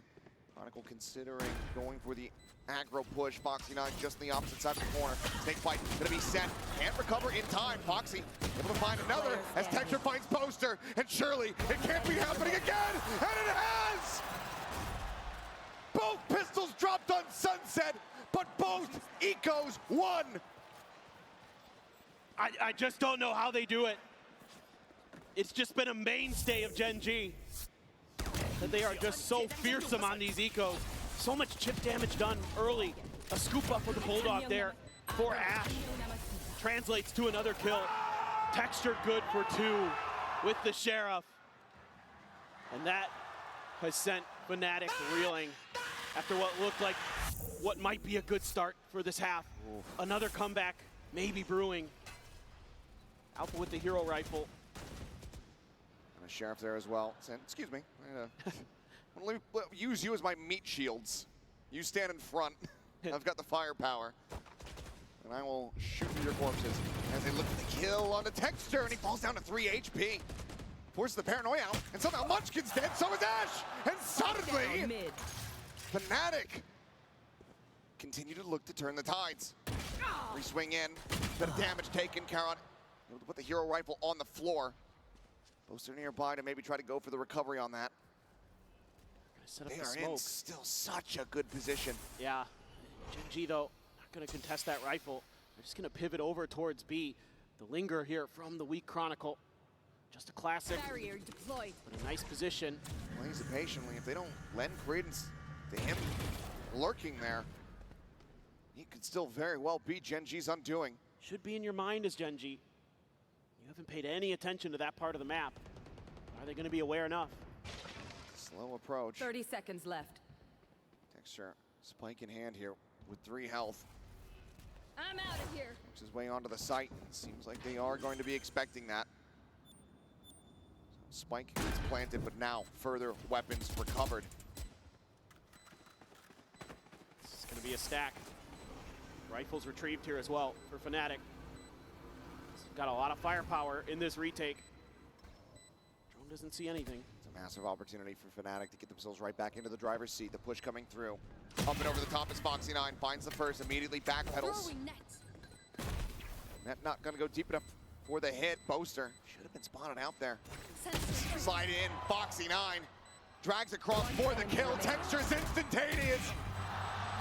And Gen G is infallible.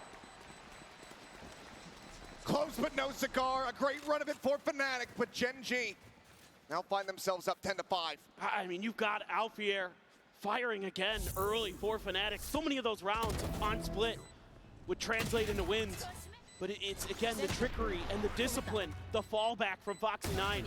Shutting down a Neon like that on the slide. Absolutely ridiculous. He's grabbing his heart at this point. Coach Solo certainly wanting that day of rest. Poor guy's been put through the ringer today. It's obviously the losing teams. He gets put on that most difficult of paths, having to play again for tomorrow. Gotta worry about the Hunter's Fury here. It's gonna be opened up. Contains them here for now. Mr. eating a tiny little lick of damage there from his teammate. His Texture taken down. Chronicle coming away with the goods. Fantastic kill to be found. Here. Trying to counteract the momentum swing. Everyone on Gen G, other than Munchkin, tagged up, but still able to find one. Crashies falls down to 10. The bite off the drone coming through. Munchkin lays it at his feet. Finds the kill, and now gives the player the advantage. Barrier mesh need to be cleared out here. Both are on the approach from Mark and Foxy. Getting the spot, has the net, there's the bounce, the pull coming through. Kayak gonna have to try to spam it. Alpha's gonna be out into the open as he gets broken loose. Karen can quickly recover the kill. 2 players remaining. Boaster, some spam does connect, but they have to back away and go for the save. They need these weapons. The Gen G will get themselves up to 11, 3 rounds in a row now. Fnatic very much find themselves on the back foot. But it's just snappy shooting again for Gen G, plus the util. The early kill by Ashe into the drone snakebite combo onto the weakened Crashies, and then another grab net annihilation for Foxy9. He has been so wonderful with that ultimate. You know, in the situations, he's finding so much value as well. And it's so tough. Yeah, he knows they were all low HP, but they just didn't have the bodies available to crash through the site. And that's going to be another timeout here for Fnatic. Final timeout of this series, unless they're able to take this into another overtime. They have one hell of a run back in front of them. It's the same exact moment after round 16 that we saw the run back begin for them on split. Gen G was only able to get that one more round win. Fnatic looking to pull out the very same script that we just witnessed to get them to this point, to get them to this map 3. No doubt it's doable. We just saw it. You should believe if you're a Fnatic fan. There's still definitely a chance. I mean, as good as Gen G looks, we've seen them be fallible now in this event. We've seen them bleed. Is Fnatic going to be able to exploit that even further? The buy is going to be a little bit scuffed, though. They're going to go for a Stinger there and a Guardian. Couple Guardians, couple rifles. Alfier still has his ult. Still got to get to a place to use it. There's the Hunter's Fury for Ashe. Texture one away from an overdrive. You never know here. Gen G might just look to contest mid, but nobody from Fnatic there. They're just leaving this wide open here, as they're expecting some kind of aggressive A hit. There's Gen G not even in the same realm. Let's see what Crashies can do here. He's pinging out mid. Set off. Camera. It's the spot. Just going to be a little exit here at the drone now. Leading with Kayak, trying to play off of it a little bit. If they find a ping reveal, sees the Tracer, sends some shots, but Karen on the reposition. Ashe is stuck out here with the spike. A little bit of an awkward position. I think they might know he's there. I think they saw the recon come out. It's continuing the cycle. Those smokes onto the right-hand side of top mid. Seems like Gen G more than happy to go ahead and pump the brakes a bit. They're being really cautious this round. Something feels off. They haven't met much resistance. We're looking to see if Fnatic's going to try to make a peek. Drone at the ready, the market door open. Will force a reposition here from Alfier. Revealing area. Scratchy's sending out the recon. On the one, that's gonna be Chronicle and Kayak playing off it beautifully. Kills found, Alpha pushing forward. One enemy remaining. Picking them to pieces. It's Foxy 9. Finds himself all alone.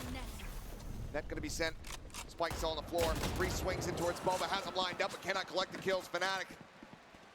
The timeout ends up getting them a round win.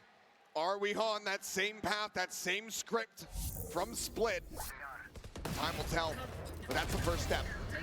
Yeah, this is just so patient. Just putting Gen G in a really awkward spot, stuck behind the pillar in mid. Trying to figure out what to do. And then they're able to use that Sova util to play off of to set up that kill and then just wipe Gen G off the board. Really well thought out, really well planned. And as soon as Gen G got stuck there, they didn't really have an exit strategy. Maybe doubling down on this a little bit again. Seems like just Texture, though, this time going out on an exploration mission. Just wants to try to clear that cam again, perhaps, but this time won't be able to do so. Alpha gives up market, just backing away. As all of Gen G get clustered here into B main. You could use this Hunter's Fury potentially to just scale into sight. Just holding that angle, but just gonna go on a dry peek and force Chronicle back. Relay bolt gonna be dodged. Alpha tucks into the cage. Be netted in position though. On my wire.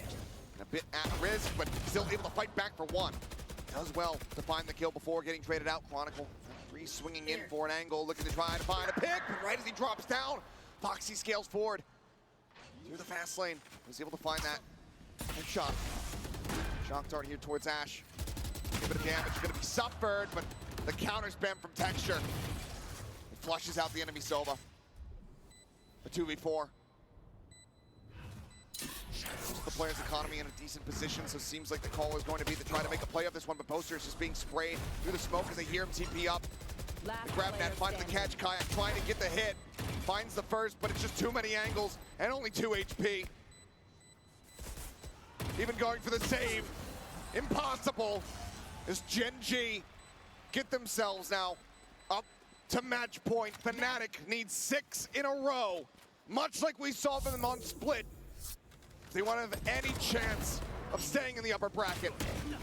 But just a really nice round here from Gen G.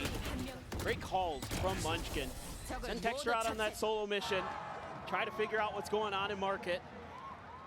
Didn't really get much out of that. That's okay. Pivot back over to B. Just set up for a classic execute. Throw that relay bolt back there. Isolate the players. Get the trades, and then you're good to go.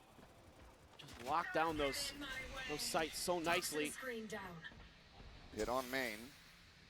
Munchkin, I think, previously wanting to try to take this orb for himself to get one away from a bit of his own in the round, but far too risky with the decay in play, so wisely decides to back off after clearing out the tripwire. It's got in their heads a bit. Clearing that trip, making Chronicle think. Another double stack here at top mid. Let's see what they want to do. Smoke about to dissipate. Glimpse gonna be found, and yeah, Kayak instantaneously able to find the kill on Munchkin. The rest of the team now just sprint forward in towards market. Gets the reveal off the trip, but cannot collect the kill off the air. Position going to be known, but Fnatic are very quickly getting themselves into a good spot to try to go ahead and get a blood retake as Crashy's able to find one, trading it back. Uses Alpha, kills Texture. Chronicle on the peak, finding Kara now. Quickly is going to get dropped. Sonic sensor lobbed in, the jump up over the top. Foxy 9 finds the elimination, tucks back. No surprises. As he has the Armageddon at the ready, spots one, it's just going to be a shotgun stomp as he gets the headshot on Poster. Crashies will glide to his demise as Gen G, 1 year apart, lightning will strike twice. From Shanghai to Toronto, they are after their 2nd Masters trophy. There is no doubt now that this team is the favorite to win this tournament. A flawless run through the Swiss stage, and now taking down the #1 seed from EMEA in 2-1 fashion. It looked a little shaky on Split, but Sunset, another dominant performance. This time a 13-6.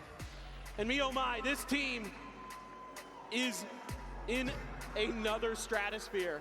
They're in another solar system. They're in another galaxy. Absolutely looking like they're in peak form.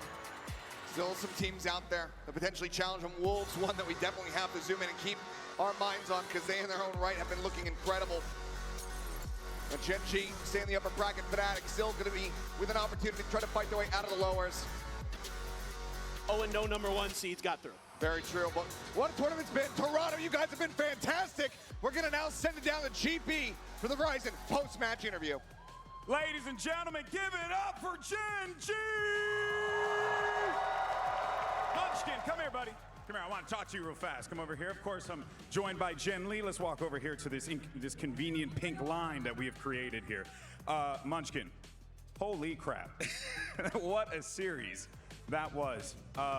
First things first, we saw some interesting changes with compositions with you guys. You guys brought out Tejo, only team to do that in this competition. Are you telling me that my boy's back, or is it not? 이번에 좀 과감하게 태오를 꺼내 들었어요. 아직까지 저희가 토론토에서는 태오를 보지 않은 것 같은데 이게 태오가 아직까지 쓸만하다 아니면은 젠지가 독을 푼 건가요? 일단 저는 아직도 좋다고는 말 못하겠는데 나쁘지 않다고 생각은 하고요.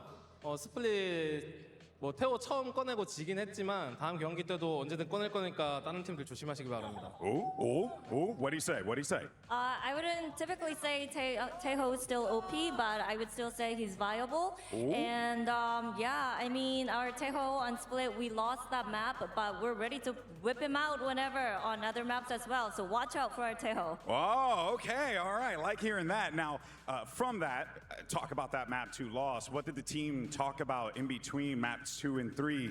Because that was a heartbreak loss for you guys in map 2. 2세트 약간 좀 많이 아쉬웠는데 그 이후에 3세트 들어가기 전에 어떤 얘기를 나눴는지 궁금합니다. 그냥 진짜 별일 아니고 그냥 흘러가는 경기고 충분히 이런 일이 일어날 수 있다. 그냥 뭐 3세트 다시 한다고 생각하고 편하게 하자 이런 말 했던 것 같아요.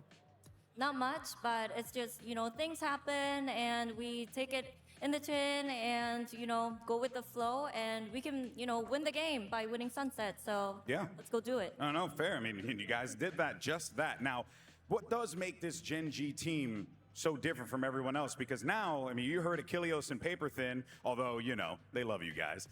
They feel like Gen G is the #1 team to go all the way. Do you believe that? 사실 그